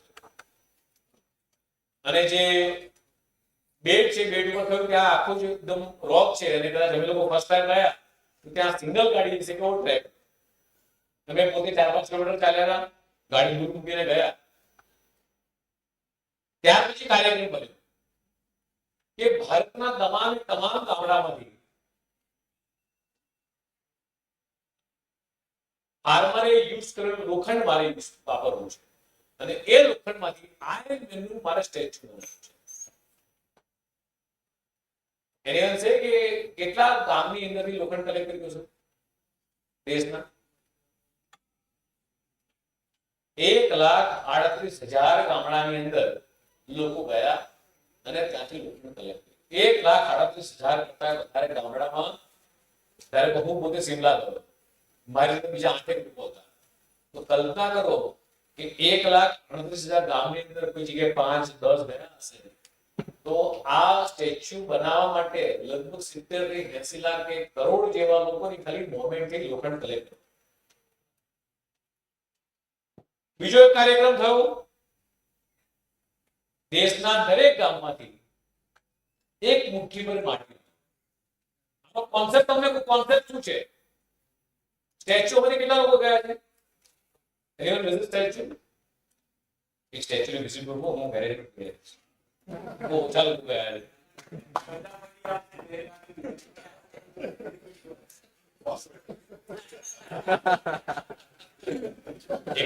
એકાદું સેમિનાર ત્યાં રાખો, હું ત્યાં હોલ આપી પ્રિતેશભાઈને કહીશ, પ્રિતેશનું બિલ્ડિંગ છે ત્યાં આગળ સહકાર ભવનનું જીએસસી નું પ્રિતેશનું બિલ્ડિંગ છે, પ્રિતેશભાઈને કોઈ સ્પોન્સર કરશે, હોલનો ખર્ચો નહીં લે પ્રિતેશભાઈ. પ્રિતેશભાઈ બધાનું જમવાની પણ એરેન્જમેન્ટ કરશે, બસ જમવાની એક ત્યાં એરેન્જમેન્ટ એ અમારી તરફથી મારા કોર્પોરેટ ડિપાર્ટમેન્ટ પ્રિતેશભાઈને કહી દે ઓલી એરેન્જમેન્ટ.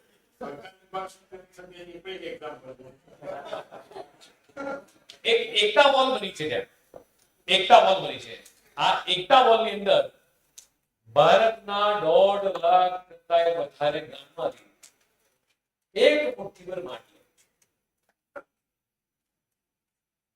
Just believe કે કેટલા ગામમાંથી લોખંડ આવ્યું, કેટલા ગામમાંથી માટી આવી અને એકતા બોમ્બ બની ગયું. બિલ ગેટ્સને હું ગયો લાસ્ટ ટાઈમ.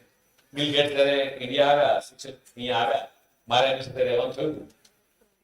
બિલ ગેટ્સનો શબ્દો છે ત્યાં કહું કે હું બિલીવ નથી કરી શકતો કે ભારતની અંદર આવી ટેકનોલોજી થી આટલું મોટું સ્ટેચ્યુ બન્યું છે કે જે વિશ્વનું સૌથી ઊંચું સ્ટેચ્યુ હોય અને એ પણ આટલા શોર્ટ સ્પાનની અંદર. એ બધા જ એલિમેન્ટ્સ આપણે ત્યાં આગળ ઉભા કર્યા છે. ત્યારે વિશ્વનું હાઈએસ્ટ ફૂટફોલ જે ટ્રાવેલ્સ આવી રહ્યા છે આ 5 વર્ષમાં 2 કરોડ કરતા વધારે લોકો.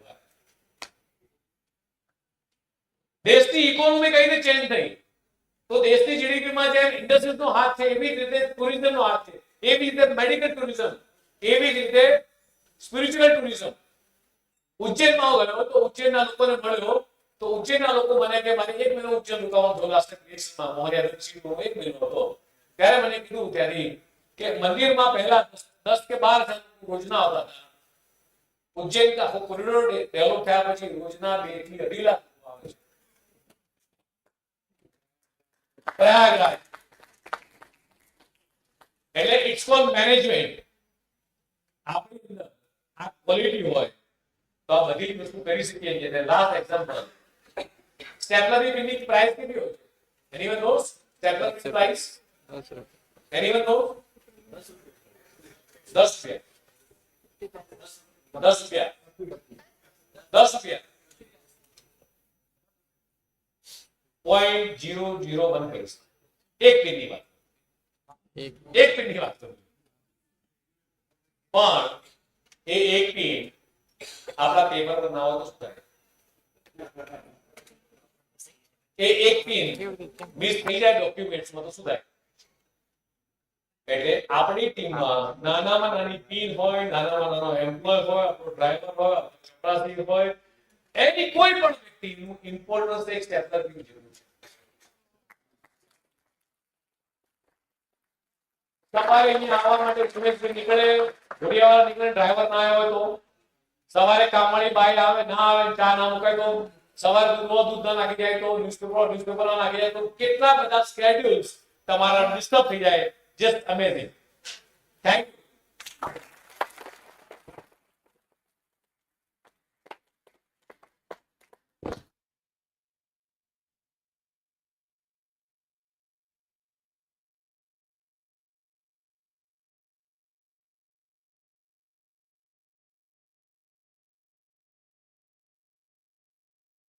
We start going out of the hall. That role has been given to me. I will not be able to hold you because I am not that handsome as hero like he is here. But another 2 minutes only, just a vote of thanks. Sanjay Guruvartha, the man behind this event. Sir, Sanjay sir, thank you very much for guiding folks. With Director AIMA, representing AIMA office and Director General Rekha Shetty ma'am, thank you for your virtual guidance, and she's here. There has been lots of messages from her office to Sanjay ji. The another man is Anurag Sehgal Saab, the man who is always walking near and around the stage. They too are the instrument behind this event to come here at Ahmedabad, and we could execute it with their guidance. Thank you very much all the speakers, I am not naming them, and thank you all the LMS. I request all the LMS, please come forward after this vote of thanks that we will have a photograph with Minister sir. Thank you all the LMS from Rajkot, from Indore, from Baroda, from Navsari, all the LMS, all our trainers who have come here, all our faculties who have come here, all students, all faculties, all the industrialists, and of course, the lady behind me, Aneri, thank you very much, being the anchor of the show. And my team, AMA, from each and every person, what sir told right now, from the person who has taken this step for the flower decoration to the execution, all AMA team members, thank you very much. See you next time soon with the help of Sanjay sir. RMC 2.0, we are ready, sir, with your guidance. If we have succeeded this time, please do give us a chance next time also. Thank you, sir. Thank you, my management, my board members, my president, sir, Savan, sir, my immediate past president, Radia, sir, all the office bearers who have been here, Mohal, sir, Prashant, sir. And this is an example of real leadership and management that I am here, they are there, and they are encouraging us do more, but get more people here in AMA, and that is what Savan sir always tells me. So, sir, this is for you. Thank you very much. Thank you very much to each and every person who was part of this conclave from start till end. Just want to, I started with